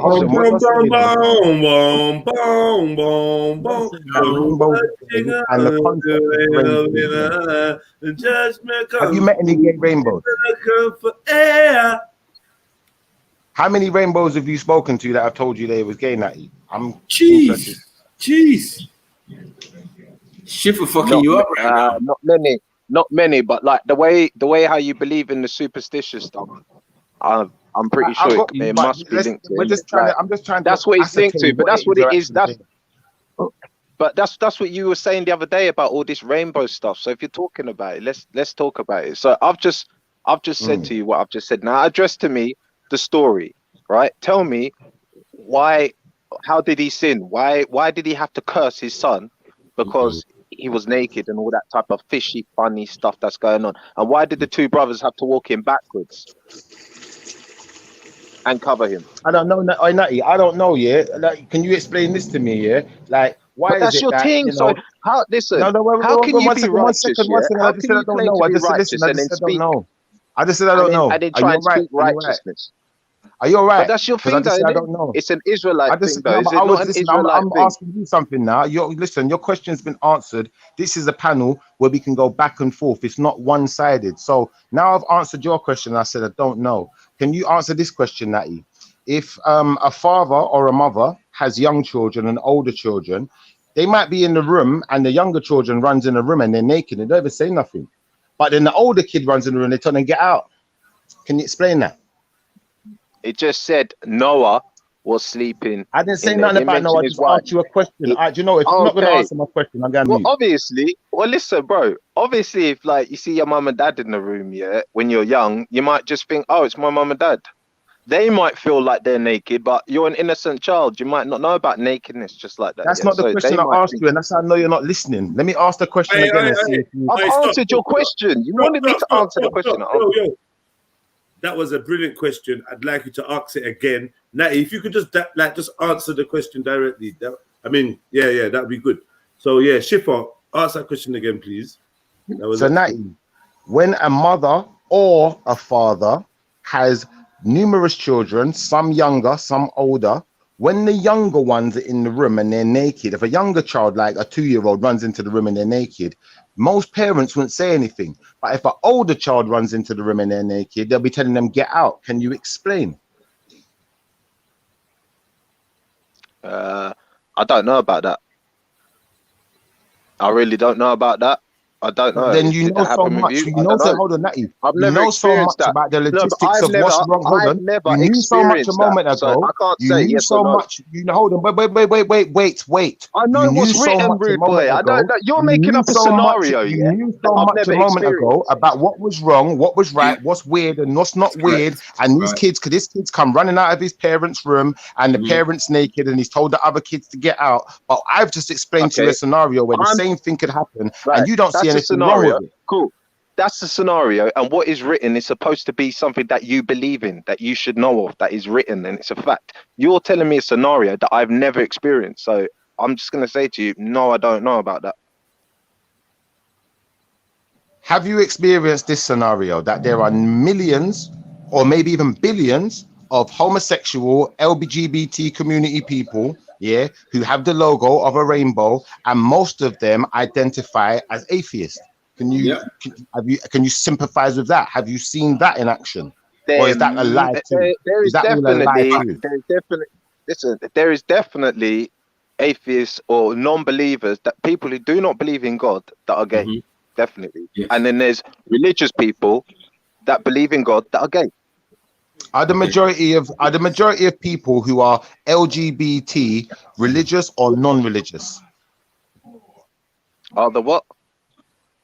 Are the majority of LGBT people who are gay or want to be transsexual or XYZ, are the majority of these people religious or non-religious?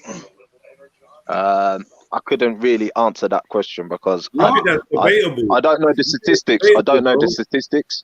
I think it's debatable. I thought because Natty's so certain about his answers, I thought I'd ask him if he knows the statistics, because someone who's so certain should be well researched. So have you got the statistics? I'm going to be honest with you, yeah. As far as statistically, yeah, like it's going to be a difficult one to flip in, to calculate, because there's going to be some people who's going to argue that someone who calls themselves religious but then practices homosexuality, they're going to say, well, they're out of the fold. But those people are still going to say that they're practicing their religion.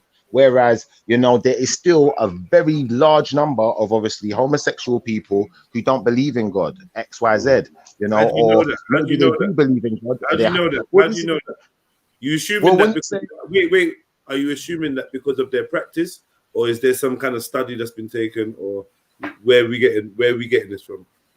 Well, I'll be honest with you, yeah. I did these statistics a little while ago. What I'm gonna do, I'll try and pull them up again. Like, I'm not on the computer at the moment, but I'm gonna put out the statistics. I'll read it out to you. Like, we can go through it. I think this is a good subject for research, though, and for debate, because, you know, a lot of atheists tend to, you know, like to point fingers at people and talk about, you know, oh well, there's all this gay stuff in the Bible and rare tear. But in atheism, yeah, like we can honestly say, you know, there's nothing that would forbid you against doing anything gay. There's nothing to stop you, basically, or nothing to say to you that is wrong or that is controversial to any degree. Within religion, there is many passages. I don't believe that. I think you're saying that if you don't believe in God, then that automatically means that you are pro LGBT. I don't think that's necessarily true. I think that it could make you bi-curious. I don't think that sorry? I think it could make a person bi-curious, but not definitely gay, though. No. I don't think that's true. I think there's plenty of people that maybe were not brought up as believing in God, but have their views on maybe the health implications or the moral implications of, homosexuality or whatever the case may be. I feel like that's a very blanket statement, unless you're backing it with some kind of statistics or study or something. And even then, I'd be a bit dubious. I'm sure half of these people, like, they want to stay in their religion. They want to stay believing in God, but you know what I mean? They obviously want to do their practices that they're doing that take them out of the fold. But I don't think that makes them atheists, though. Jedi, would you say, though, that being an atheist, I'm just not saying you, just atheist in general, atheists these man would ask that question, atheists would ask that question, you know what I mean? Whereas Christians wouldn't, would they? Sorry, you have to say that again, sorry, bro. Would you say Christians, like religions, if they could, they would have it eradicated? But there's more and more atheists now, and then you could say that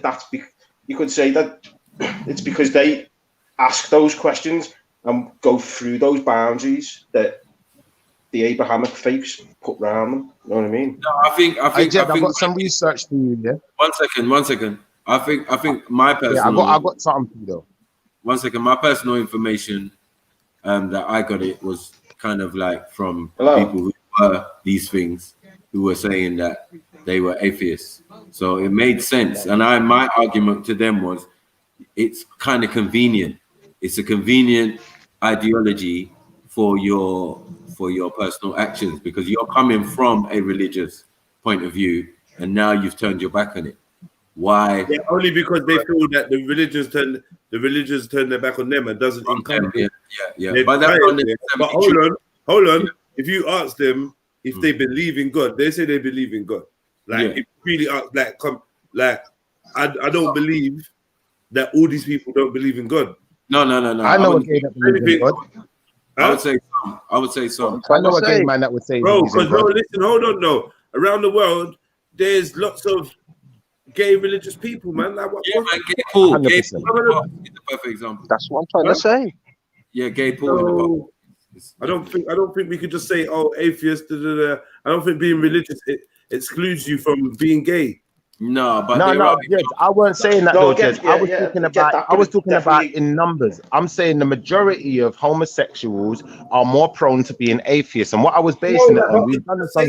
One second, we've done this on Very Vision, yeah, because I just pulled out the research for you, man. Yeah, now, yeah. So it says lesbian, gay, and bisexual Americans are, by some measures, less religious than heterosexual or straight adults, according to a new analysis of data from Pew Research Center's 2014 Religious Landscape Study.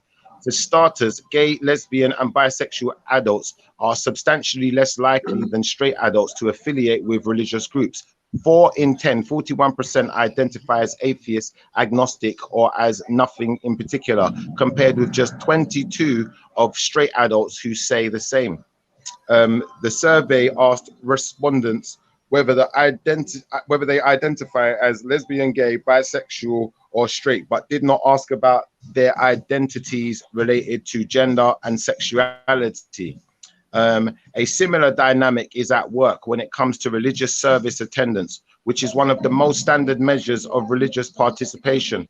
About 2 in 10 bisexuals, 19%, and 16% of lesbian and gay Americans say they attend religious services weekly. By comparison, 36% of straight adults attend a house of worship regularly. LGBT Americans, who make up 5% of respondents in the survey, are much less likely to say that scripture is the word of God, with 38% of bisexuals and 33% of gays and lesbians saying this. By comparison, 61% of straight Americans see the Bible or other holy scriptures as God's work. Likewise, while about a third of gays and lesbians and bisexuals, 34%, say that religion is very important in their lives, more than half of straight Americans say this, 54%. The religious gap between LGBT and straight adults narrows somewhat on the question of belief in God. Another thing that I want to take into consideration, that was a very good article, yeah? Another thing I want to take into consideration, half the people that are saying they're religious, are they even admitting that they're fucking gay and lesbian? Yeah. True. So I just feel like it's a bit of a false premise. The numbers in this are going to lie. It's going to be fannied, yeah. I agree with that. I agree. Only 41%. But obviously, the research that's out there would suggest that atheists are more prone to LGBT than anyone else. There's more natties out there, Jets. There's more natties out there. So I can agree with Jedi that of course that you have inclination to the same gender. It doesn't mean you don't believe in God, but I think the key issue is that people who really believe in God and they have that inclination, they will truly believe in God and truly believe in His message. They will never promote it on schools to the children or in society. And people who are atheists, they will promote it easily on schools and society and brainwash the children that it's okay. That it's okay to be gay and everything. And that's the real issue. I just want to say that I don't know, because the Church of England promoted it and said it was okay. Yo, Natty. Natty, don't get too hot. Just wait. Yo, family. I just want to say that there's atheists that don't agree with those things being taught in the school and stuff like that. So we do have to have. I don't agree with it. Are you an atheist? That's an atheist you don't agree. There's one. So Natty, don't get too hot. I'm not trying to. I'm not an atheist, but because I don't believe in God, that's what they need to call me. They'll call me an atheist. So I don't believe in all them type of thing there, man. Yeah, but you shouldn't be getting hot though, Natty, because you're not Adam and Steve. Yeah, you just don't believe in God. You shouldn't be getting hot under the collar because you're not an atheist. You just don't believe in God. I'm not getting hot underneath the collar. It's not me, rude boy. I'm saying, as far as atheists are concerned, yeah, that article was relating to them. It didn't say people who just don't believe in God. It said atheists. Do you know, like that? So if you call yourself an atheist, then yeah, but Veli, that's why Veli had to put it up for you. Okay, that's why Veli pulled up that thing. He didn't pull up what Ralph what Raph put up the other day. He put up his thing, which tells you and explains to you that atheists do not believe in God. So if I do not believe in God, under the dictionary and under a way of describing you're just confused. somebody, You just said you're not an atheist, but you don't really. You just said it yourself. Yeah. You're But not. I'm not disagreeing it's a with way. that, Natty. I'm not Yeah, disagreeing but, with that. okay. I'm not But I disagreeing support with that. I'm Liverpool. saying Yeah, that Pew Research Liverpool, but I don't. says that the majority I of don't run around saying I'm a LGBT. Hold copite. on, I'm a Natty, copite. Oh, you're a copite. Natty. The Or you're a argument now, scouser. Natty, is no, but Natty, you're going off the subject. The subject is the Pew Research has said that LGBT people are more prone to being atheists. You're more likely to be an atheist if you are LGBT. Do you have a problem with that?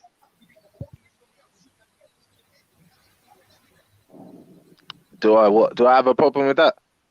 With the fact well, that Pew Research has said it could if you be, are it could lesbian, gay, bi, or but trans, I've not. you're more It likely could to be be. atheist. All right, cool. As long as we're happy with It that, could be, but since I've just seen these, yeah, but yeah, okay. So anyone But who's an since I've just atheist, seen that, we within our right to be a bit suspect in it, because that's what Pew Research is telling us. Yeah, but hold on. Since I've just seen that, listen, what suspect is, yeah, when we pulled up for you in Israel, yeah, the Israelites, yeah, they had their gay pride marching and everything like This that. what about it? Because I thought we was on Jedi's channel. Everywhere. So just I didn't accept think Shifa, that is everywhere, isn't it? No, but Natty, on Jedi's channel, I didn't think we did whataboutism. I thought we dealt with the issue at hand and then we move on. But if we're just going to do whataboutism, I get it. I'm just saying that, Pew Research has identified. You've been doing a lot of what they believe that if someone is lesbian, gay, bi, or trans, they are more likely to be atheist. Can we agree on that point and move on, or are we going to do whataboutism? Good point, Chef. Good point. Well, I'm asking, are we going to agree? He's under pressure, man. He's under pressure. You know that point. So, I've just seen in Nigeria Muslims that are gay. Allow it. What are you talking about? Come on, man. What's what Nigeria got to do with this? Cause no, deflection, but it's all right. Muslims, Nigerian Muslims are gay, innit? And they're Muslims. So what are you talking about? They believe in a God. We're not talking about them. You're gay and you're atheist. So you know what I mean? You're there with a wax Muhammad Ali. I don't know, Macca. My girl's in the bath right now, yeah? I don't know about you. Wax what? I don't know about you, Macca, man. I'm not lonely. Muhammad Ali. I'm all right. What, with a mouth cut out and them thing there? I don't even know. I don't even know what's going on. Man's got child, you get me? Man's got I'm playing. But anyway, I know you man on them vibes there anyway. No, when it comes to the atheist thing, yeah. When it comes to the atheist thing, we've already established that. Most definitely, yeah. Look, and the LGBT thing is all part of your. I would say this, yeah. I would definitely say this because of free choice, yeah. Because there's not a fear of God. Wow, because of what? Because there's not a fear of God. Yeah. Yeah. Believing, and they're doing all this Sodom and Gomorrah stuff all over again. Oh, because of what atheists? The Church of England passed a law. The church. Listen to the word, rude boy. Listen. Church. So what are you, Batty man? I mean, atheists. The church is. Listen, God's mightier than atheists. Saying, in my house, in God's house, you guys are doing the most horrendous crime acts. In God's house, you really gonna look me in my eyes and say this? These priests and pastors and imams are allowing it. Natty, are you really gonna look me in my eye and do this whataboutism? Yeah, whataboutism, bro, man. It's shifting. Bro, I only look Shifa. Yeah, I only look in my girl's eyes, rude boy, man. Man, don't look in Shifa. I ain't looking in your eyes. Behave yourself, bro. Try and make moves, man. Allow it. Hey, Matthew's there, man. Hey, I never said eyes. I said I, as in one. I never said plural. I said I. Why don't I look in man's eye for anyway, bro? What do you think this is, bro? It's only you out here trying to look like Errol Brown hot chocolate, about bro. looking man eye. Yeah, this guy. It's only you. Only you could see looking at a man's eye as gay. No, but you know what? Yeah, that's about as much as I know about the LGBT community and thing. Yeah. No, you guys keep on talking about it because you guys are expert. obviously, yeah, you man are expert. Yeah, you man ain't realize though.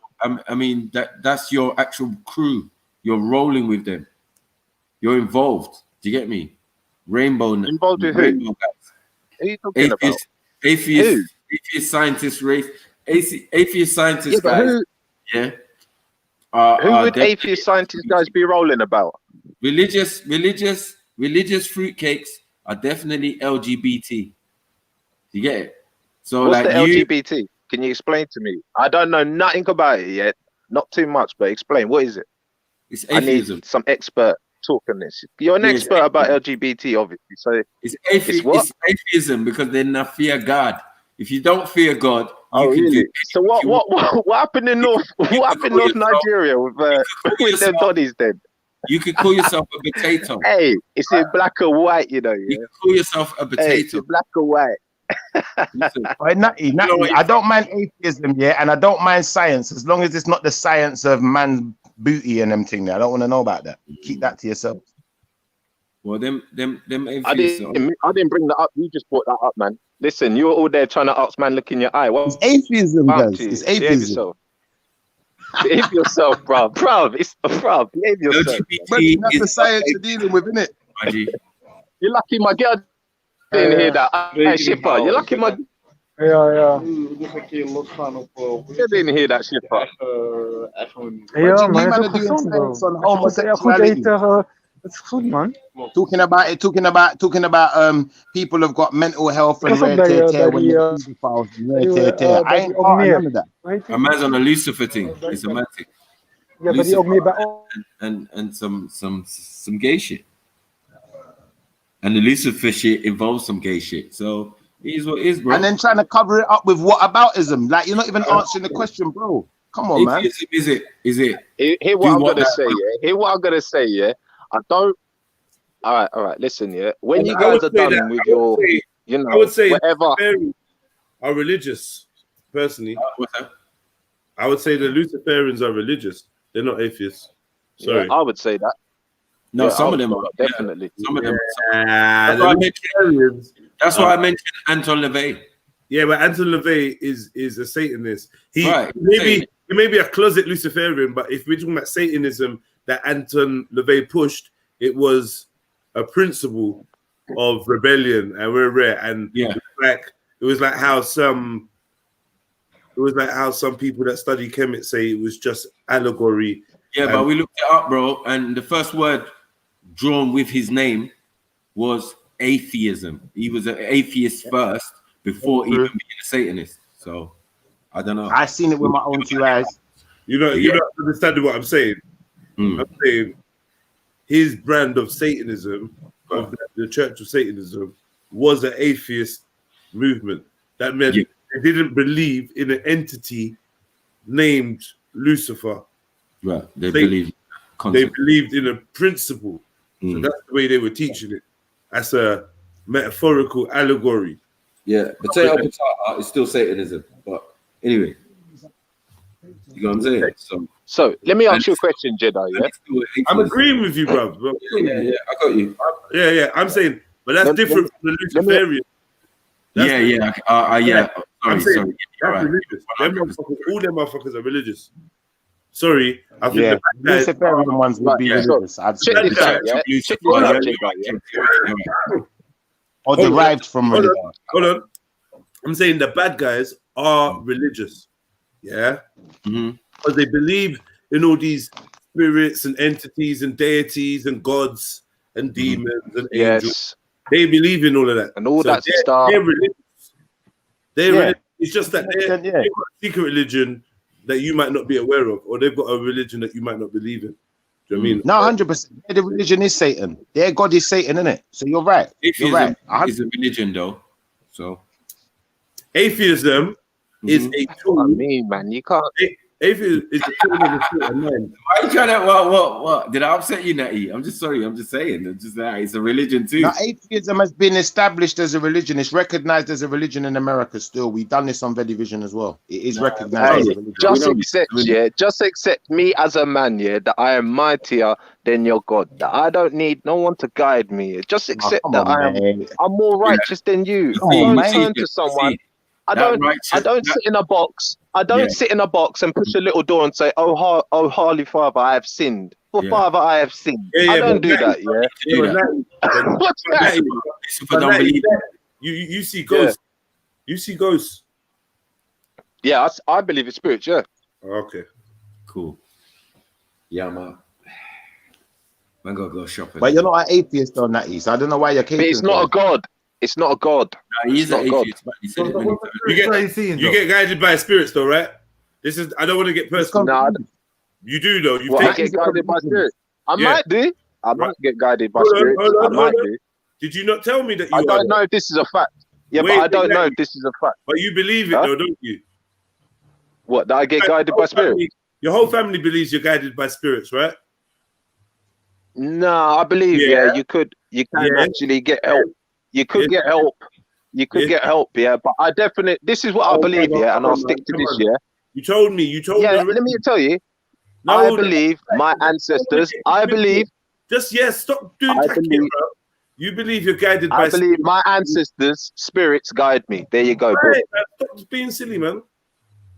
Fuck, man. So therefore, I don't know. Well, even though you may not believe in God, you do believe in being guided by spiritual forces. So yeah, I don't know. I don't know where that sits you still. He's a confusionist. I told you. He's a confusionist. He's not atheist. He's a confusionist. But the thing is, I don't know why. I don't know if it's a fact though. It's something I believe in. Jedi. I believe. You don't believe nothing. It's not a fact though. Yeah, Jedi. I believe. It's something that I believe in. You told me you don't believe everyone nothing. Else. Yeah, Jedi. No, but Natty. It exists with me, Jedi. It's only me. No, it's your family. It's your family too. You're contradicting yourself, No, bro. wait, You was on the television talking about you don't believe nothing, bro. Hold on. So it's not just personal, because you share it with others. Yeah, but it's a personal. Yeah, but what I say to others, they say different to me, innit? But yeah, I said it's not just personal. I said you share it with others. You share a spiritual belief with other family members. Yeah, bruv. You keep saying family members. Yeah. I'm saying you share a spiritual belief with others. So it is both personal and a shared. All right. Okay, cool. Yeah. Others is the same thing. Yeah. All right, cool. Yeah. And you believe you're guided by spirits. And you honor them. The moment you started using the word believe, and you honor them. You honor the spirits as well. Well, I have to honor my granddad and my grandmother and my great grandfather and people that like that have passed away. Obviously, I got to honor them. Who else I got to honor? Why am I here? How else did I get here? You know who made me? My mother and my father. That's the closest thing I'll get to God. We found your religion. We found. Wait. Yo, Jedi. It's not a religion, though, Jedi. I know some people might want it to be a religion, but it's not. Kings. 1 minute, yeah. Not even your religion. That's a misphrase, yeah. We found your spiritual belief. We found your spiritual belief. That's it. Simple. And you believe that you're guided by those that brought you here. Your God, your creator, your parents, your God, and your ancestors. What's the name? What's the name of it, though? What's the name of the religion? Bro, what's wrong with you, man? I just like... No, I'm asking you a question, not quarreling. Just asking, general. What's the name? Yeah, but you're not listening because I clearly just retracted the religious label. I just retracted that. Didn't you just hear me say that? Yeah. All right, cool. And now I'm calling it a spiritual belief. Do you know what I mean? Cool. Yeah, you can say that. Yeah. Hey, Jedi, he's telling everyone different stories, though. He's disingenuous because he was on television talking about, I don't believe in nothing. And you guys believe in talking horses, talking donkey, tear. I don't believe in anything that's not demonstrable or demonstrable, as though they like to say. So hold on. The guy that don't believe in nothing unless it's demonstrable believes in spirits, and he believes he's guided by the spirits of his ancestors. Please demonstrate, broski. Yeah. I can't. Do you know why I can't demonstrate it? Yeah, because it's not for you. If you don't believe in it, it's not for you, Shafa. It's not something. It's not something. It's not something that I go out there, yeah, telling people that you must do this and you must do this. I'm just saying something that I do, and I believe it's a personal thing. It is actually personally to me, and if I share it, obviously with my family or other people that are close to me, then we share something, but. It's not like I'm believing in like a God and all them type of stuff there. I'm on my own out here in this world here right now, yeah. but through just like gut instincts, through like visions and like dreams I've had, yeah. And yeah, obviously I've had like paranormal like activity in it. Like I've seen some stuff. So, but then again, bruv, that's what I'm saying. That's me in it. That's like for me. Natty, do you believe? Do you stand by? Hold on, Natty, do you stand by anything that comes out your mouth? Do you stand by anything that you say? Because you said out of your mouth, do you stand by these words? You don't believe in anything that's not demonstrable. Did you say that, and do you stand by it? What do you mean demonstrable? I didn't say that. Yes, you did. You was there with listen, you was there with your boy James Jones. Listen, you was there with your boy James Jones. The rest of you making jokes about talking donkeys. I don't believe in a burning bush. You was making a joke. You was making jokes about all of the things that I believe in that are stupid and why I'm so dumb, and telling me how you only believe in things that are demonstrable. And if you can't prove it and show and tell, then it's fictitious and I'm just making up some make-believe story. Then all of a sudden, I hear you on Trilluminati talking about, I can't prove it to you, Shipper. What I'm saying, Shipper, what I'm saying, is I can't prove it to you, so it only exists in my head and with myself. That's the difference, But you keep on saying, but it is real. Go to this book. It is real. Go to this book. Everything what I've said to you, is only through my experience. When did I say to you, Israel, go to this book? Now you're not being genuine again, because I've stuck to the same rhetoric the whole time. I said my people are Israelites. I have stuck to the same rhetoric from beginning till now. And anyone who wants to call me out on it, call me out. I said my people are Israelites by heritage, by lineage. And if we look back in the history, we can look and find my people. We still look the same. Yeah, that's my argument. So I ain't talking about, this passage in this book and this book and this proves that this is true. I didn't come out and say none of this stuff. Yeah. What I will say is, if something in the Bible, if someone misinterprets it, I'll say, no, it didn't say that. It said this. And this is my interpretation of it. But really and truthfully, you're just coming across really disingenuous right now. You need to start answering questions and stop doing distraction. And, what's the thing? What aboutism? A man said, you said that people who believe in things that they cannot demonstrate are stupid. So you're so smart for believing in your Can I say something? Can I say something quickly? So Nathi, I would suggest to you, an advice to you, Nathi, is that you put your hopes and trust in the wrong thing, bro. Because your forefathers, your parents, and everything are not. Wait, let me finish, bro. Then you understand. Are not the source of life, are the means of life. Because your forefathers and your parents, when you die now, what is the meaning of life? Wait, bro. Then you understand, bro.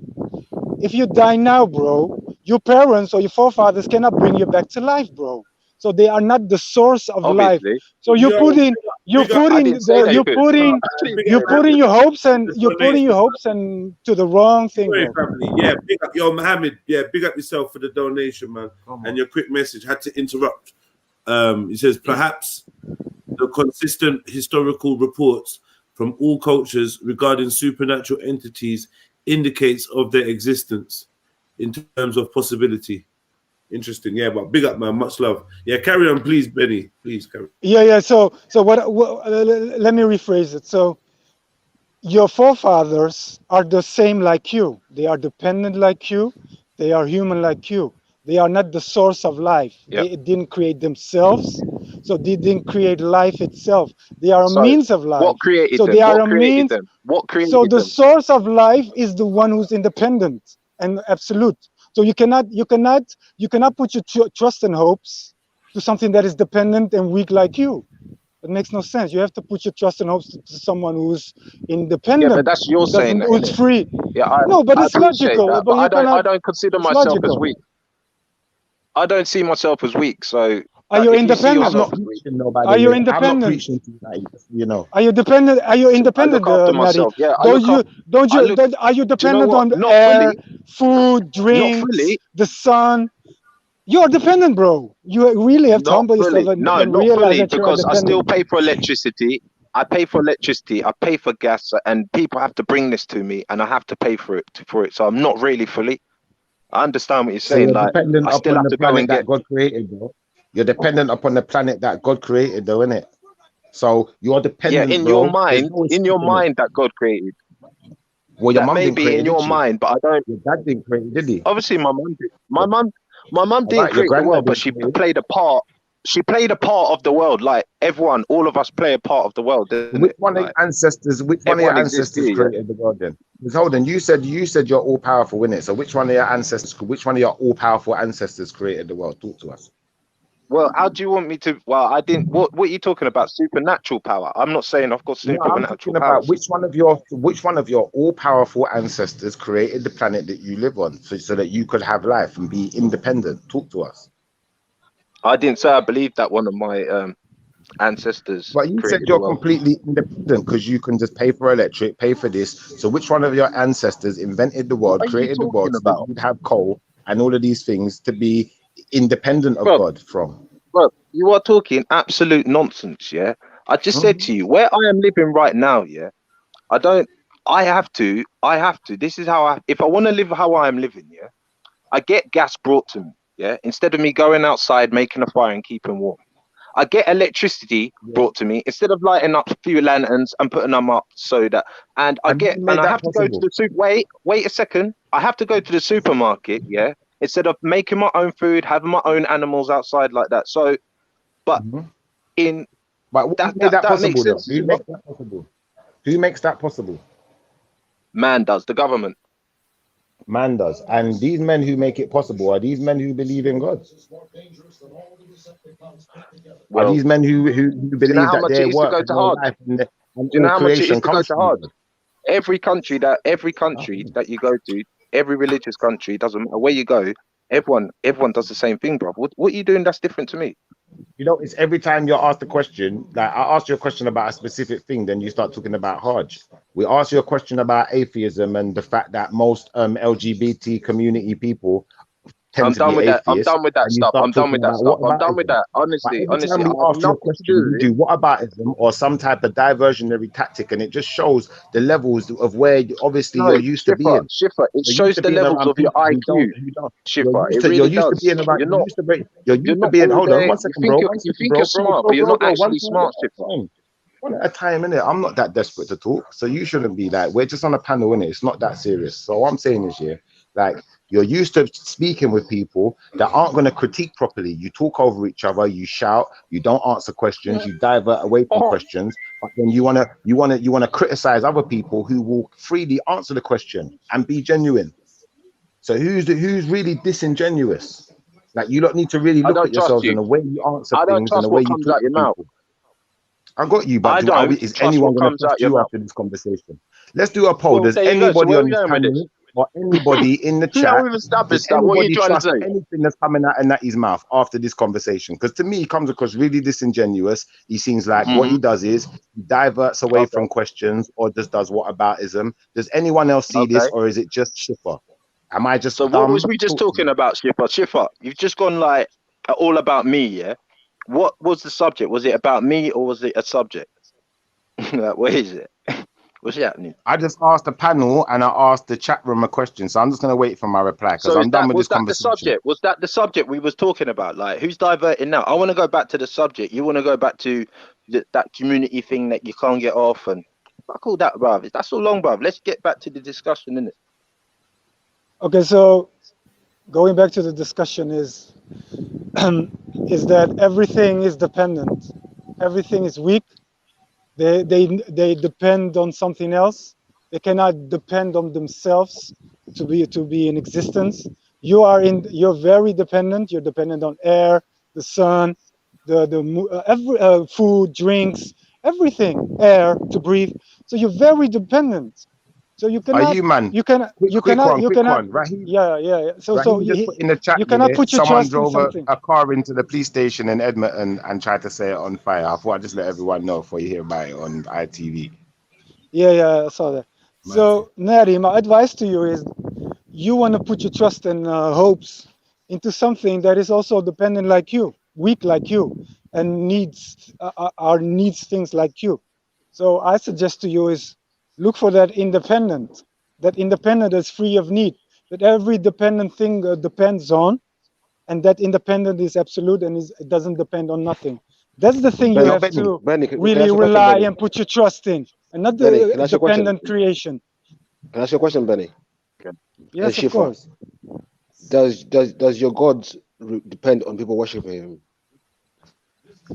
Of course I don't not. know. I don't know.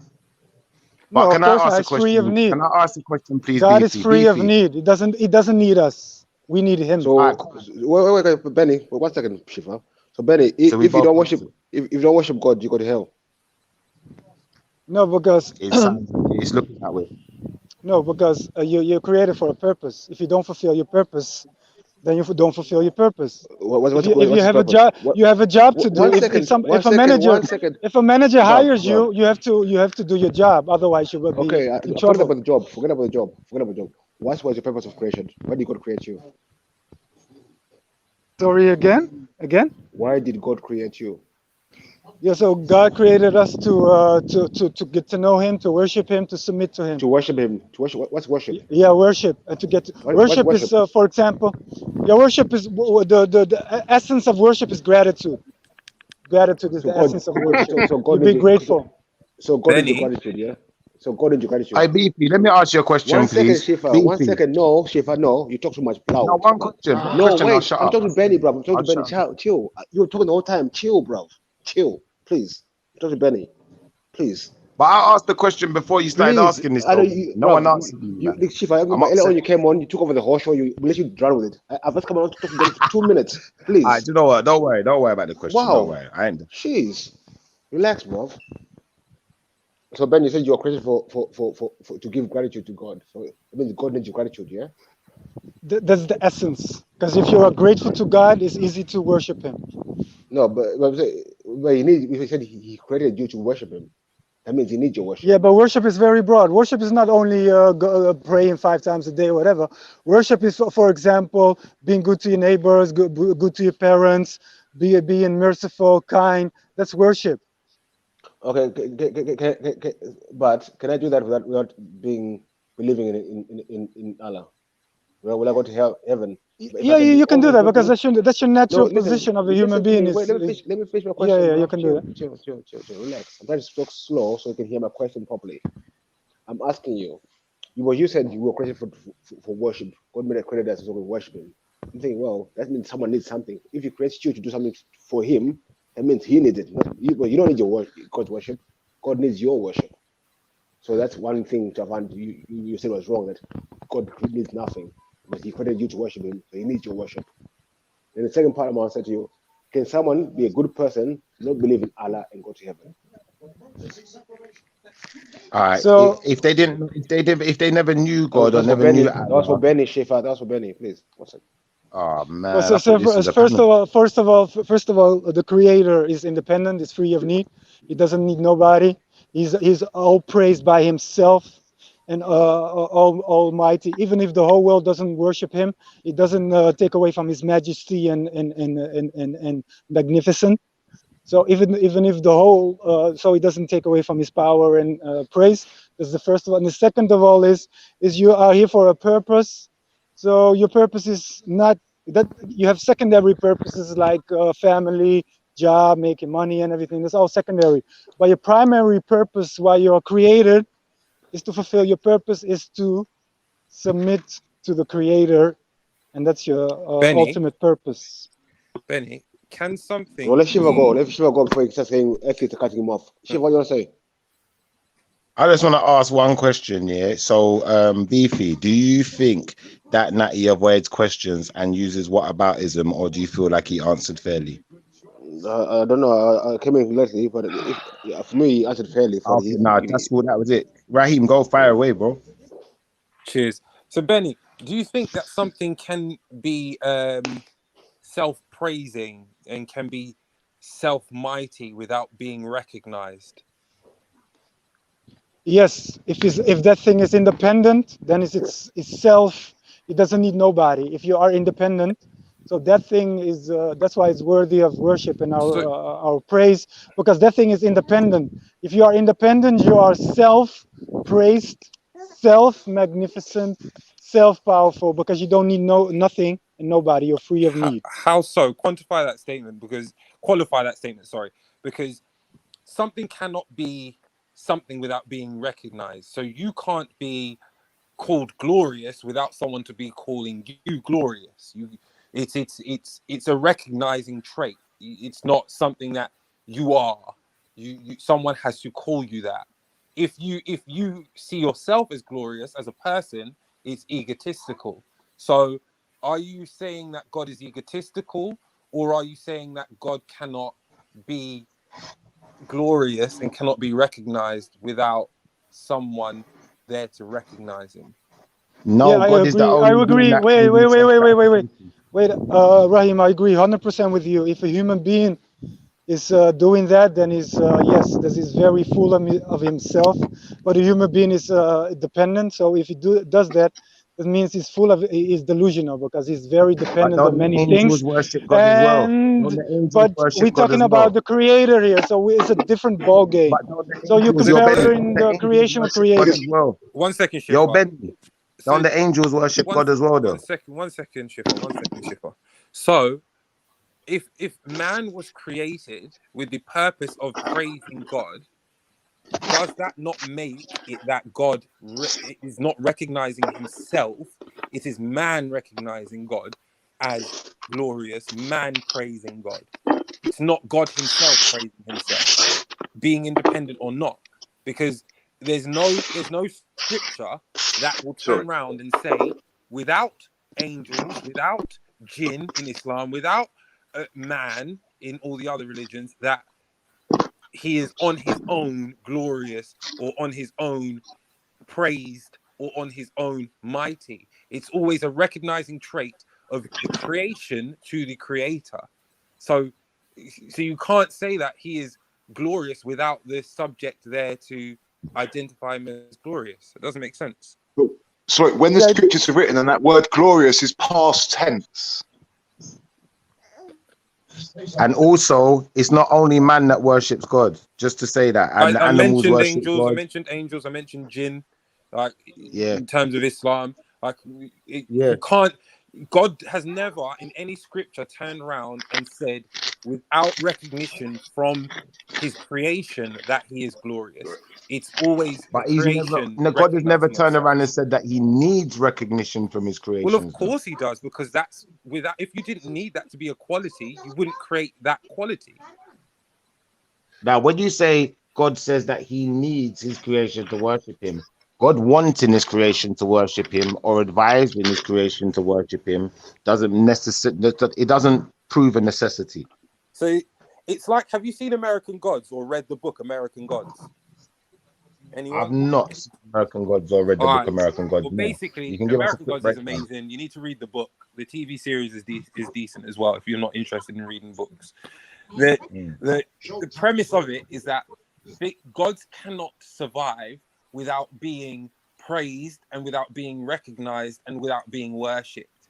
So if the creator of the Quran, let's say for an example, was not recognized on mass scale of 2 point something billion Muslims, would Islam continue to exist?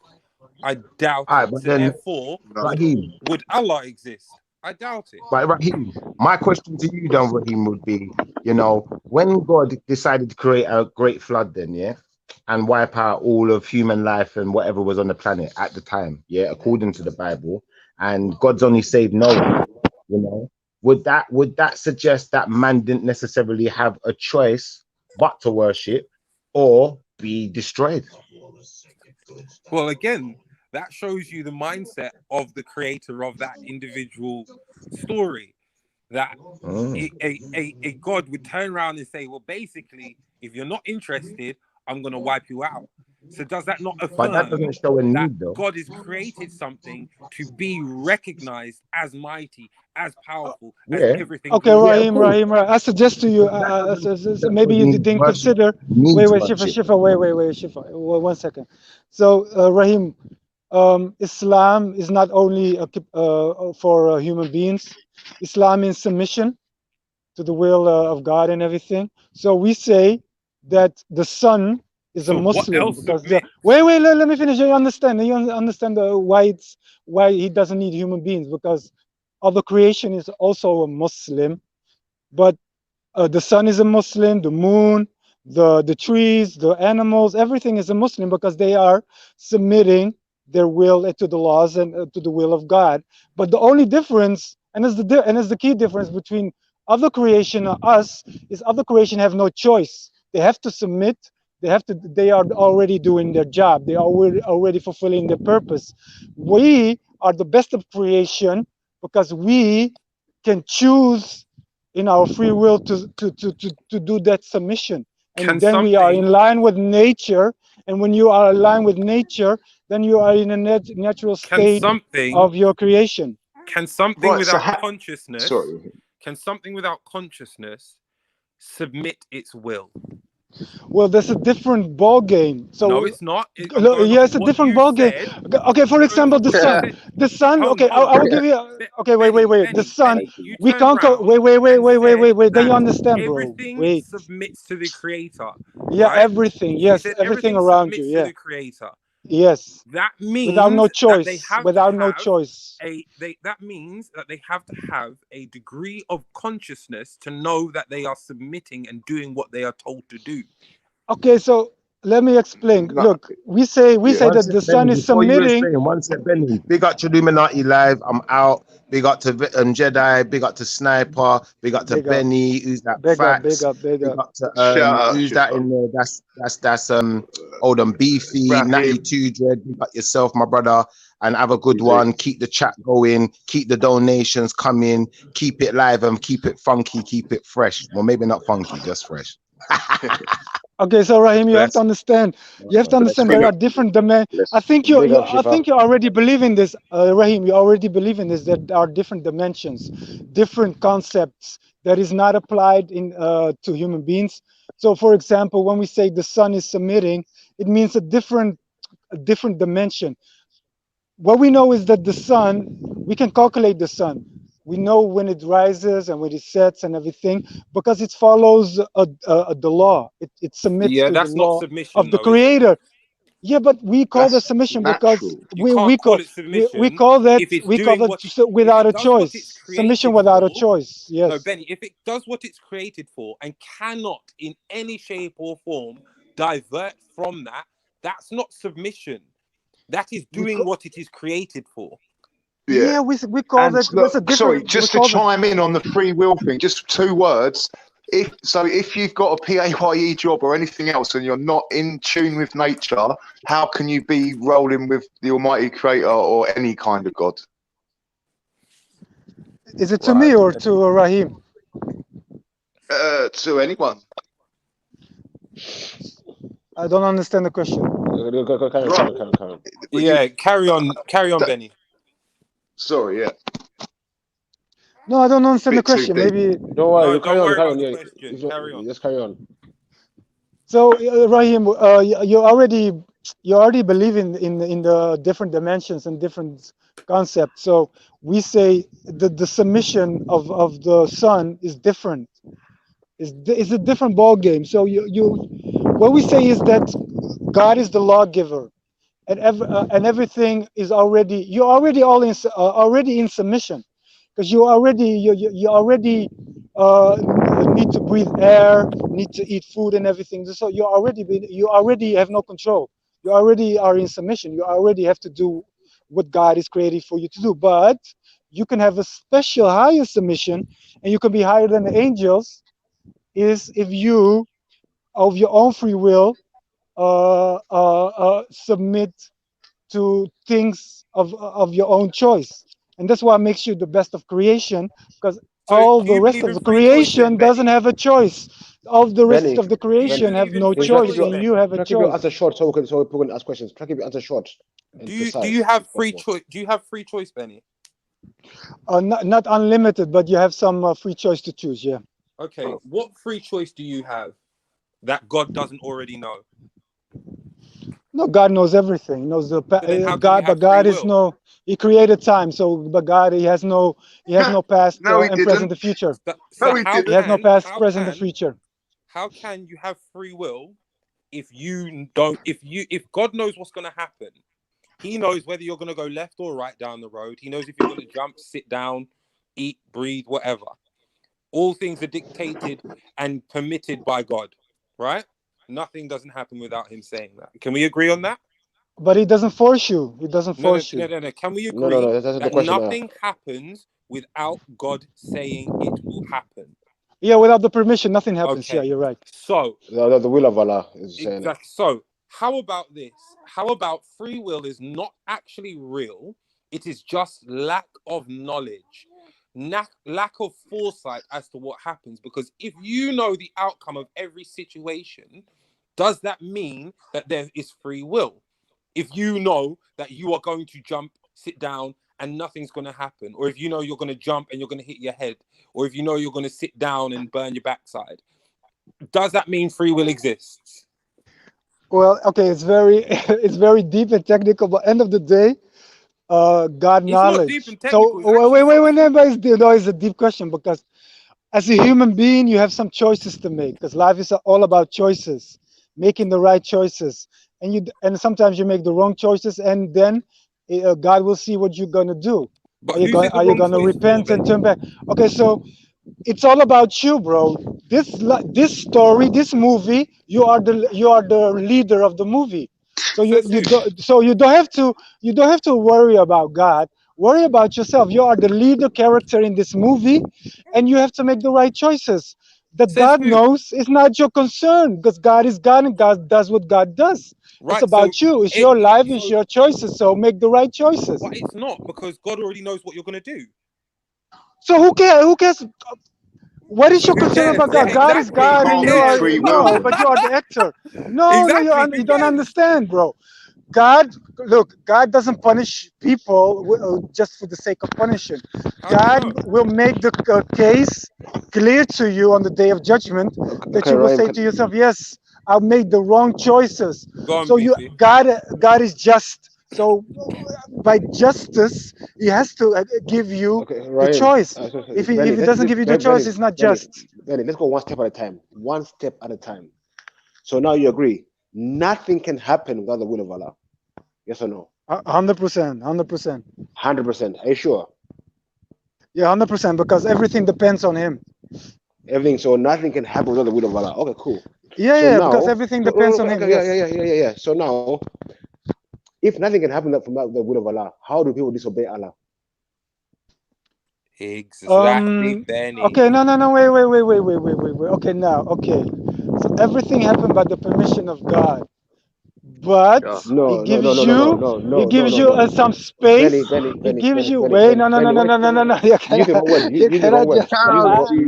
Use the wrong word. You're trying to wiggly worm. I never said permission. I said the will. Permission and will are two different things. Correct. Okay, so but make sure you said the will of Allah. You never said the permission. By the will. Okay, it's the same. It's almost the permission, no, the will. Yeah, he permitted. He allows it. Yeah, he allows it to happen. Yeah, he allows. He allows you to do things. So can anything happen without the will of Allah? Nothing can happen. Nothing can happen if He doesn't allow it. So how do people disobey Allah? Explain. Because He is allowing it. So He's allowing you to disobey Him, and He's going to punish you for it. Yes, because he gives you a free. That's why you're the best of creation. No. He knows you're going to. You said you know, Benny. Sorry, Ryan. You said nothing can happen without the will of Allah. You just said it just now. Yes, correct. Correct. So is my will greater than Allah's will? No, of course not, because He allows you to make the wrong choices or the right choices. He allows that. No.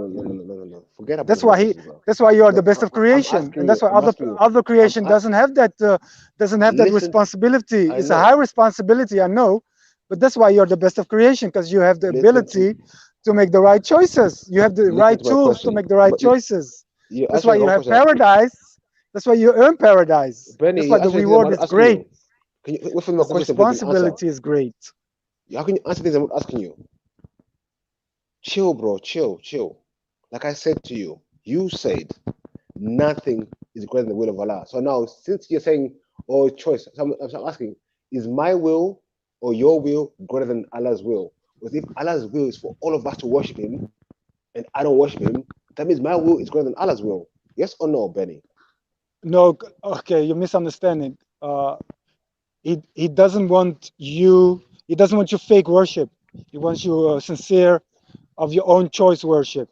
That's why you earn paradise for that, and Free greater will than the is just angels. comfort to make people who are afraid of understanding they have no control feel like they have some form of control. Yeah, when there's a controller. Exactly. And if you believe in a God, you must believe in a controller. And for a controller, that must mean that there is those who are controlled.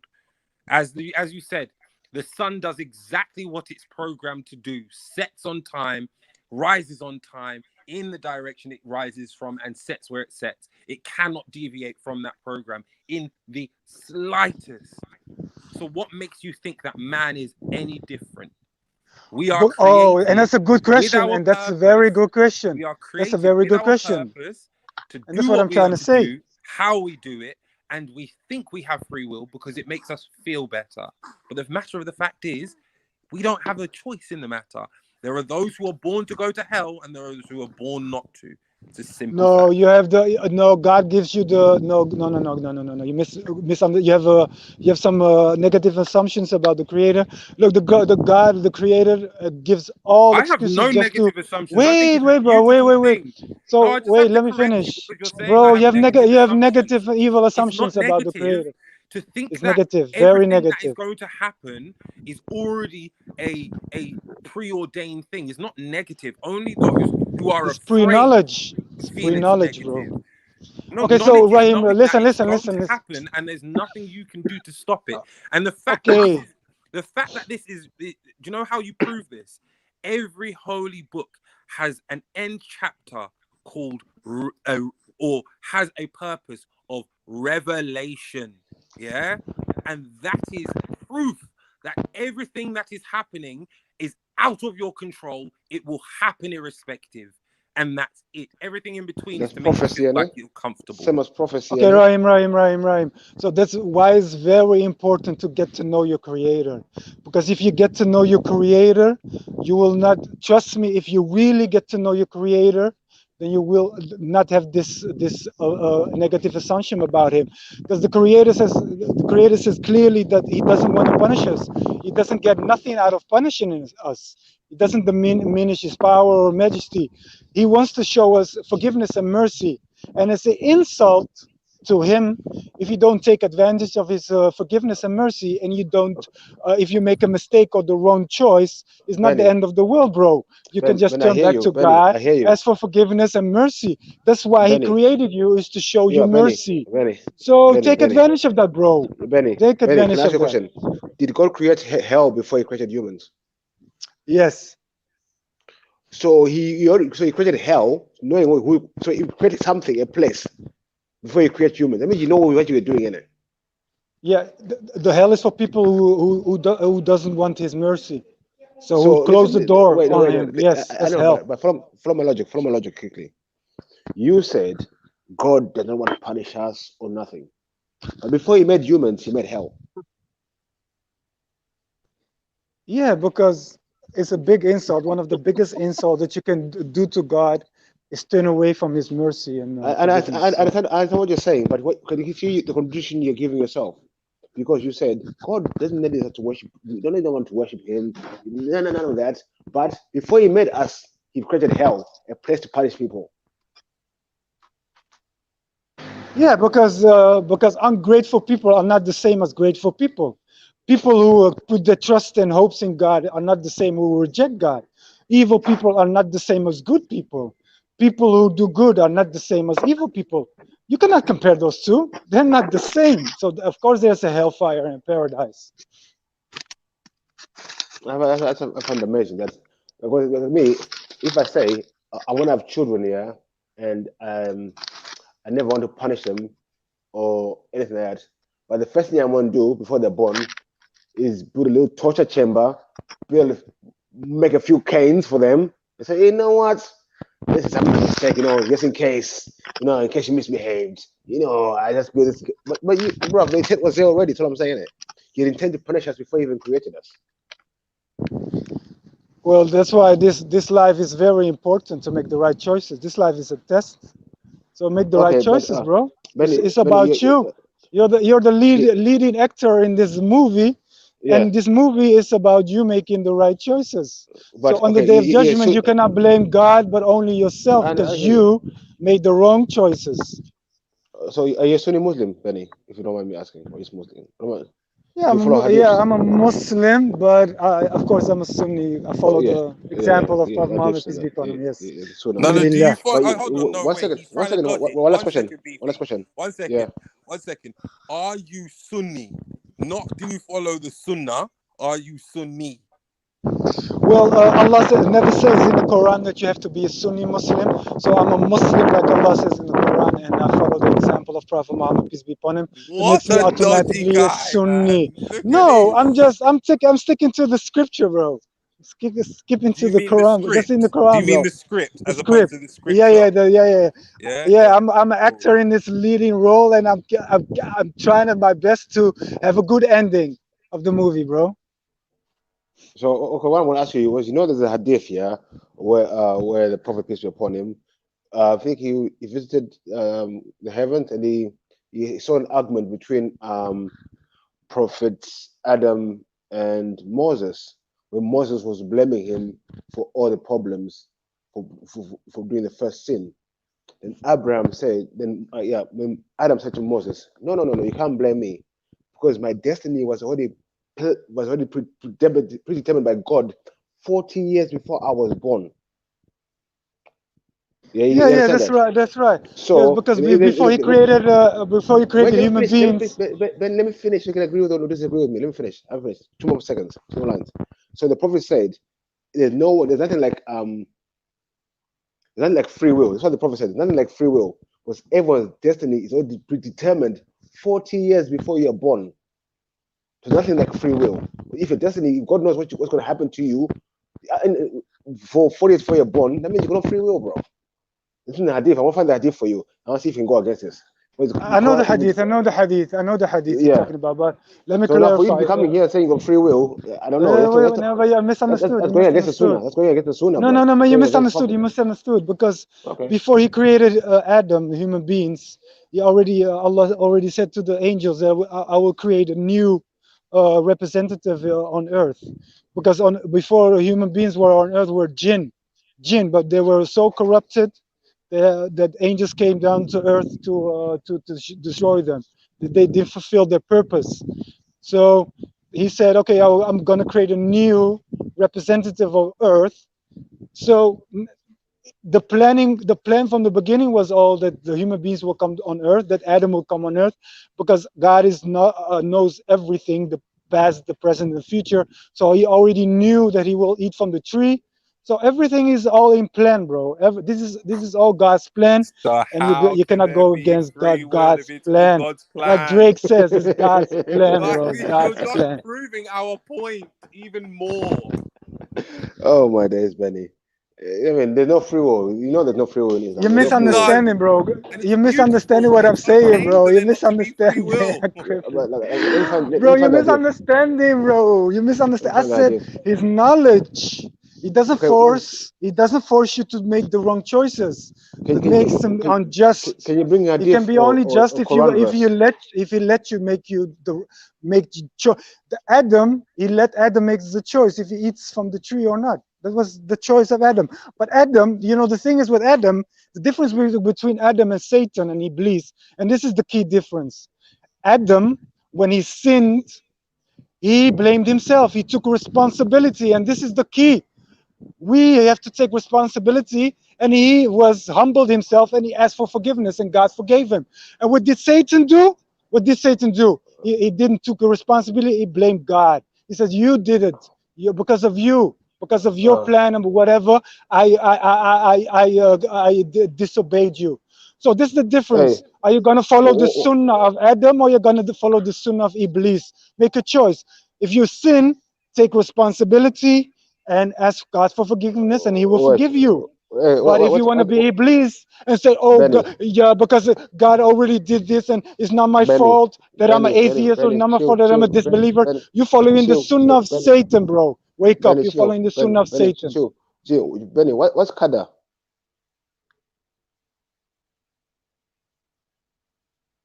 You know what's Qadar, qadar? yes. Qadar is that everything happens with the permission and will of God. Okay, let me read this. Qadar is one of the aspects of Aqidah. Muslims believe in the divine destiny in which God wrote down in the preserved tablet. So let's get that. Let me read it again. I'll emphasize the words. Yeah. In your Aqidah, Muslims believe that the divine destiny is when God wrote, not writing, wrote down the preserved tablet. Yeah. So what does that mean to you? He wrote down all the knowledge that he wrote down what God already knew what had gonna happen. So the knowledge is written down. It doesn't mean that he forced the things that he wrote down. No, it's just the knowledge. Okay, but let me continue reading. Let me continue reading. Because maybe it's different from what you're saying.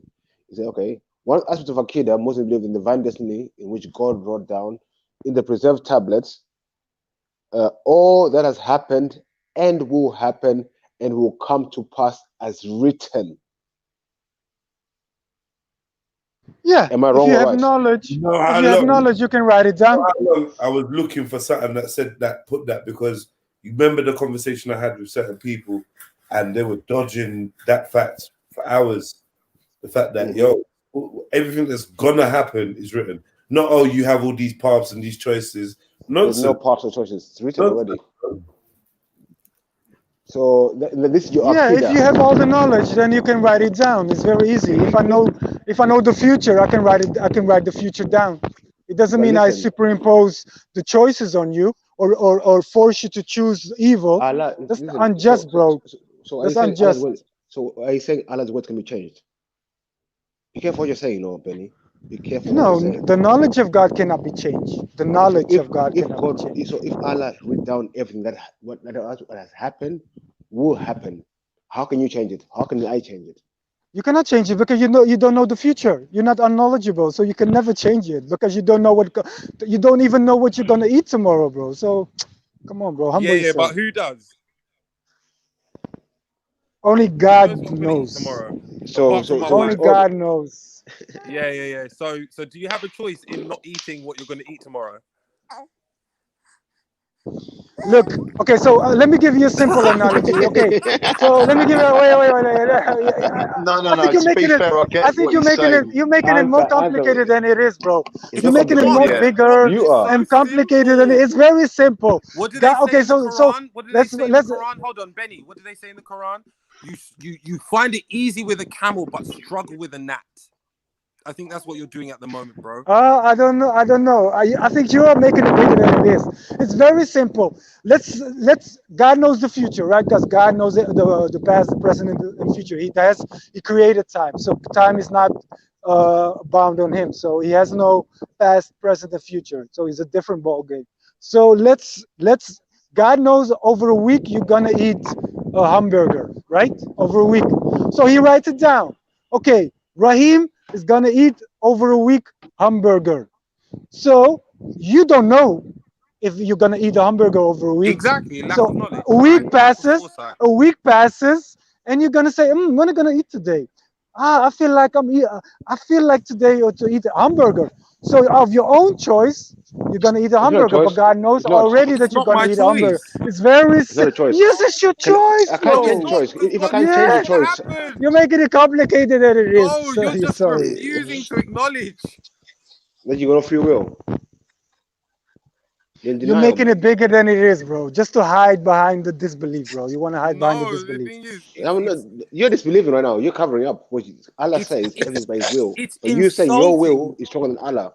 You're insulting Allah right now, bro. It's insulting to say that God would not program you to do what your purpose is, and that you have a choice to not do what He's ordained you to do. That's insulting. And that's why you are the best of creation, bro. And that's what makes you different between other creation, between animals and the trees and the sun, because everything around you has no choice. They have to submit and they have to follow the orders what God wants. But you are the best of creation because you can choose to submit of your own free will. And that's why you can have paradise. That's not true. Wait, that's not true. That's not true. There's animals that I believe would be going against the will of Allah. No, I believe they are just created for their what they created for. So instinct and follow their impulsive and everything. So animals gonna do what animals gonna do. And some animals are gay though. They are following just their. They are very impulsive. So if they are horny, they're gonna do what they're gonna do. So so it's God's will for animals to be gay, or and not even to be gay. I don't believe animals are gay, but animals to engage in non-reproductive activities with the same gender. You think that's how? Yeah, because they cannot control their desires and they're very impulsive. That's how God created them. Yeah, but they cannot control their desires. That's why. So you think human beings can? But God created man perfect. No, of course not. The human being is not perfect. It's very weak. God's creations aren't perfect then. No.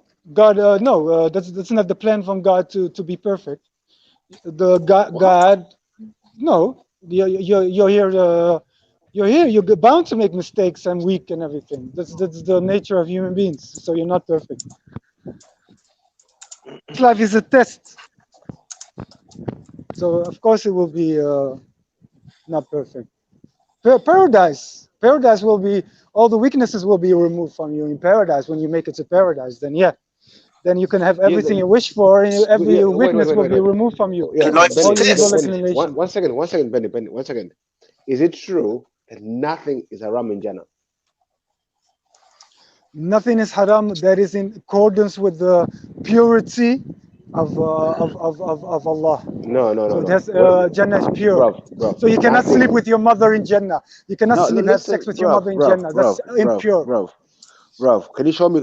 I think can we have a Quran verse? Because I know in the Quran it says nothing is haram. When it said nothing is, that means nothing is haram.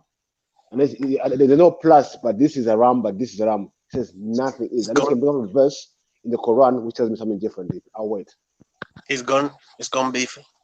Oh, here he is. No, I'm here. I was sorry. I was connected. Sorry, Beefy. Again. Can you bring me the Quran verse which tells me the things which are not permissible in Jannah? Yeah. So in Jannah, you will be satisfied with 3 dimensions. Can you bring me the a verse? lowest dimension? Wait, let me finish. You understand? Yeah. So the lowest dimension is your bodily satisfaction. So in Jannah, you will have the best food, the best drinks, the best sex in your life, the best. Your spouse will be 1,000,000 times beautiful than here on earth, and so your bodily satisfaction will be fulfilled. And then the second high level, your emotionally will be fulfilled. Means you have no hatred, no jealousy, no depression, no anxiety. Everything will be removed. You'll be content. And the highest reward and satisfaction in Jannah is your spiritual. You will be satisfied because you will meet your Creator face to face in His real essence. Because the people of hellfire will not meet their Creator in His real essence. So the biggest reward is meeting your Creator. Just Jannah, you will get everything you wish for, and you will get a custom-made spouse how you like it, 1,000,000 times better than here. So what are you waiting for, bro? Custom made.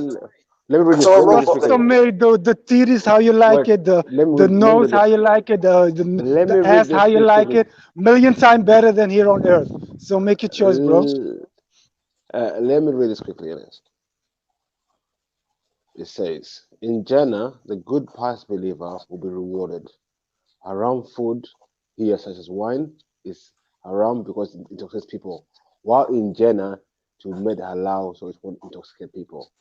There won't be any murders or any sins in heaven, as everyone will be happy. And if they wish for anything, it will be given to them.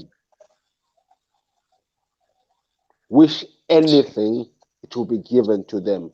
So can you tell me what cannot be given? What do you mean? Okay, so anything? like I said before, in Jannah, your evil inclinations will be removed.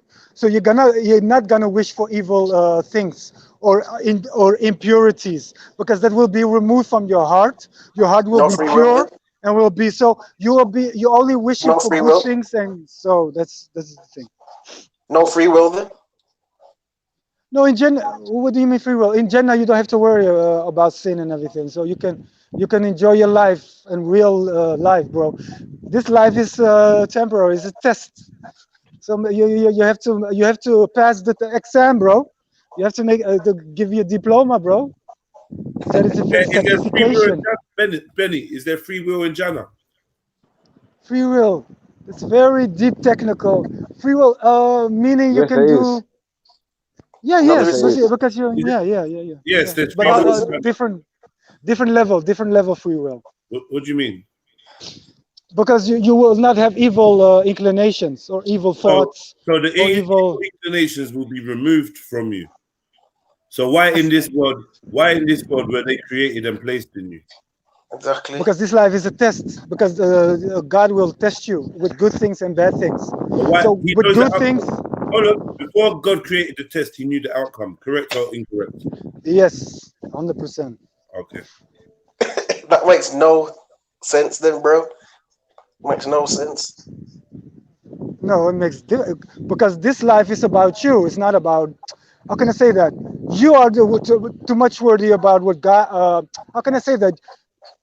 It's your journey, bro. It's your choices, and it's your. Nobody gonna live your life. Nobody gonna step in your shoes, bro. So you are the leading role in this movie. So you have to make the right choices, and God will not punish you if there's no case against you. So this life is a case against you or for you. So you have to bring your case on Judgment Day, bro. Just make the right choices. Okay, have you got a Quran next to you by any chance? That don't make sense. That don't make sense, but yeah. So you're saying he already knows the outcome, so whether it's going to be good or bad? Like, is that what you're saying, or are you saying? Yeah, you already know the outcome, but this life is about you. You don't know the outcome. What's the point of doing it then? What's the point of doing it then? What if you just sit there and do nothing? That's what God intended for me then. So what we say is before you came on earth, you already. Yeah, what's good, family? I just want to remind you to join the Trillionaires, yeah? Be part of the Trilluminati, become Trilluminated, yeah? Hit the join button and become a member to Trilluminati Live. You get exclusive content, you get first dibs at exclusive footage, you get one-on-one, you get input on the channel, you get emojis, customized emojis, badges, and also you're going to get entered into prize draws, and you're going to be the first to get dibs of exclusive merchandise. You get me? So keep it locked. It's Red Pill Trill. Remember, join the Trilluminati, be a trillionaire, and stay Trilluminated. Okay, so you have to understand this. Before you came on earth, right? You were created as a ruh. They say it's a soul, but it's okay. You can say it's a soul, but we don't really. We say it's a ruh. And you had a covenant. Every human being, from Adam to the last human being. So every human being that will exist and will exist, or in the past and in the future, was in line. And God says, "Who's your master? Who's your creator? Who's your Lord?" And we all testify that He's the master and He's Lord. So you already had a covenant before you came on earth, and then your angel will take up your soul, your ruh, and then he will blow it after 4 months or something into the womb of your mother, and then you will be in the womb of your mother, and now you are and it will be tested with good things, because God will give you good things to see if you are if you have gratitude, you're not arrogant, and it will test you with bad things to see if you still are keeping up your covenant, that you only worship Him and not other things, that you be loyal to Him. So this is. What's the point in Scripture then? What's the point in Scripture and books? To remind you of the covenant. To remind you of the covenant. The prophets and messengers came. Yeah, sorry. It's all right. No, go on. I didn't mean to interrupt. Sorry. Yeah, no problem. So the mission of the prophets and messengers like Jesus, Moses, Abraham, and everything, it came to the people to remind them of their covenant they already had with God. They only worship one God. Don't associate partners with him, because that's the biggest thing, biggest insult that you can do, that you make equals with God, because God has no equals. Everything has equals, but God has no equals. So if you make equals with God in any shape, way, or form, if you say God has a son or a daughter or a father or uncle or everything, you're committing the biggest injustice. Yo, Benny, do you know about this? So I think it's a hadith or something about you have these beautiful young boys and they won't bleed, or they'll bring you wine or something. Pretty young boys. Yeah. So in Jannah, in paradise, like I said, you will be satisfied. You're gonna chill, because this life is you have to work. But in paradise, you're gonna chill. So you have servants in your house that are young boys who don't die, don't bleed, don't die, and will be serving you wine and drinks and everything. You're gonna party with your homeboys. You have a palace. Why would you want young, pretty boys that don't bleed? Don't bleed. No, because everything. Hold on. Because everything in paradise is beautiful. Everything is beautiful and pure. You don't have ugly people. Benny, if I said to you, yeah, yo, you look, come over to my house, to my mansion, or come to my mansion.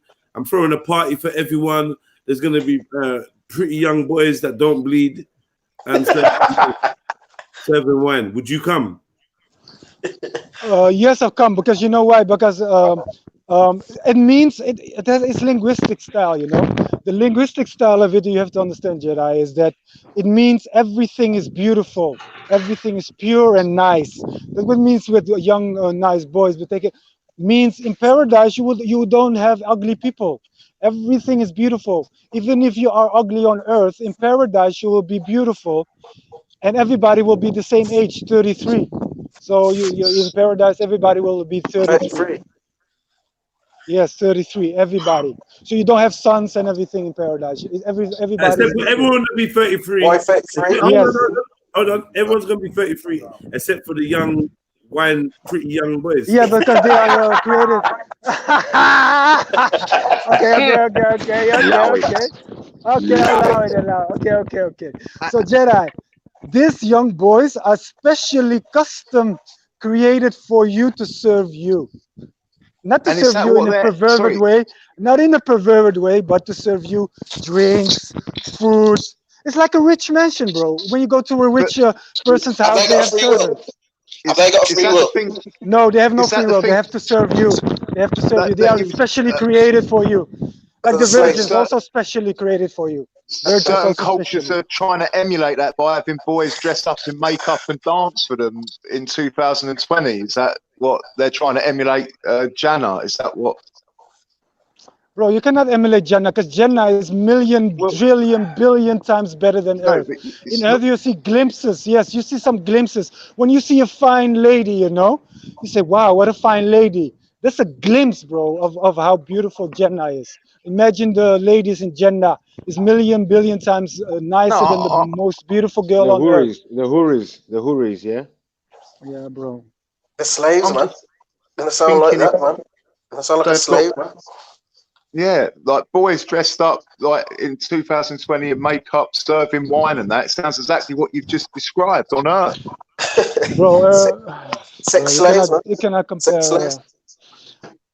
Bro, it's easy for God, bro. If he can create a nice, beautiful lady, imagine how great paradise is. If you can create a nice sunrise, if you can create a nice ocean of nice food and drinks and fruits with nice colors, and the taste is nice when you eat a strawberry and everything. Bro, imagine how the strawberry tastes in paradise. It's easy for God, bro. It's easy. Yeah.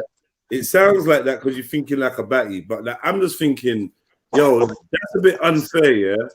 I'm like, if you tell me that there's gonna be pretty young boys already, that's, to me, that language, it's linguistics, bro. It's linguistics. Hold on. The language is nice. No, Benny, 1 second, please. For me, the language does ring alarm bells, and I'm not gonna pretend to to defend someone else's sensibilities. I have to have my own levels, and my levels say, yo, if you're saying pretty young boy, yeah, that don't bleed, that serves wine, I'm saying that part is not really like this. It feels like there's inferences there, but if you can explain it, fair enough. But don't say to me that, oh, it's because we're thinking or I'm thinking a certain way. That I think that text needs explaining. First of all, you have to tell me if you think it's Sahih and you stand by it, if it's a hadith, and if it's authentic, before we even start saying that man's thinking back. Yeah, it's in the Quran, bro. It's in the Quran that in the Quran. Bleed, not bleed. It doesn't say bleed. It means it doesn't immortal. They are immortal means they don't die. They are created. Why don't they say that then? Because it's linguistic style, bro. Linguistics. Because the Arabic has one word can have 100 different meanings, so it's linguistic style. You know, you have to know the linguistic style of it. It's like if you speak in different language, it's different style. It doesn't mean how you think, bro. It doesn't mean how you think. Yeah, but let's try vocabulary is important. Yeah, let's try to pull it up. Then. What's the Quran verse, Benny? I don't know about heart. I don't know about, and I'm outside. My connection is bad, so I cannot Google it. My connection is bad. I'm googling it now. Right. Right. Why Jannah promises young handsome boys to serve Islam stackexchange.com. It's the first. It's the first. Why Jannah promises young boys to serve and fulfill desires. During Sodom and Gomorrah, we knew that. Huh? Are you keep going down? Are you on the same page? Yeah. Okay. Once, he says, I want to share the screen. The verse says.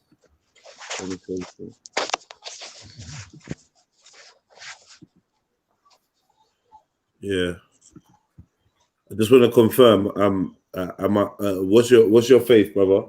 I'm Muslim, bro. I just want to confirm. Big up, my G. I just want to confirm. I'm sitting with a Muslim. He's looking this up himself. He's been in the whole conversation, just in case anyone starts throwing any shots my way, because we're looking at information. Right, boom. Where am I going then? Where am I going? Handsome young boys in Ghana are for servicing food and drinks, not for providing means of committing homosexual acts. But let's start with the assumption that the messengers sent to Lot were young. Oh wait, so that's not even the script. That's someone's answer. Yeah, the verse is underneath it. What here? Yeah, Surah Hud. Why you took? Wait, look on there. Look on there. Yeah. Wait, scroll down. Does it say the same in Arabic, or has something been lost in translation? Is this the Surah? And certainly did our messengers come to Abraham with good tidings? No, that's different. That's Lot. That's not the Pearly Boys thing.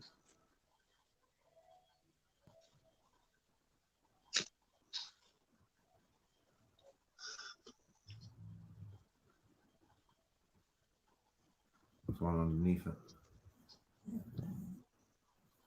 They will circulate among them boys for them. Made eternal. Well, pearls well protected. But this is one translation. That made eternal thing. That's because we went into it. It can mean a few things. And one is not to bleed. Like it literally does mean not to bleed. Because I had this conversation with Ali Dawa, I think. But even okay, for the sake of argument, even if it says it doesn't bleed, it can be linguistic meaning from it doesn't die, or you cannot kill him, or is immortal. So you can have that same linguistic style. Fair enough. But even the handsome boys, though. Even the handsome boys thing.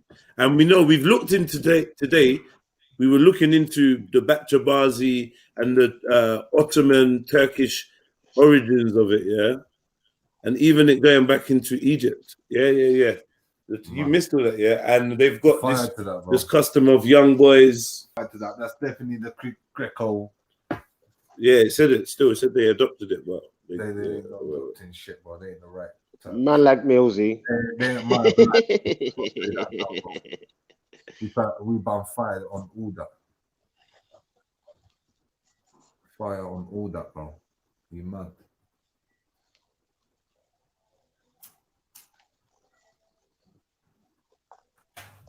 Dealing with little kids, are you nuts?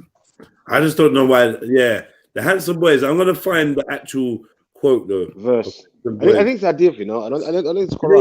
I don't think it's Quran. We did his Quran. I thought it was Quran 56, 17, 21. Can you read it out, please? There will be waited on by internal use, with cups, pitchers, and drinks of pure wine from a floating stream that will cause them neither headache nor intoxication. They will be served any fruit they choose, and meat from any bird they desire. Bit louder.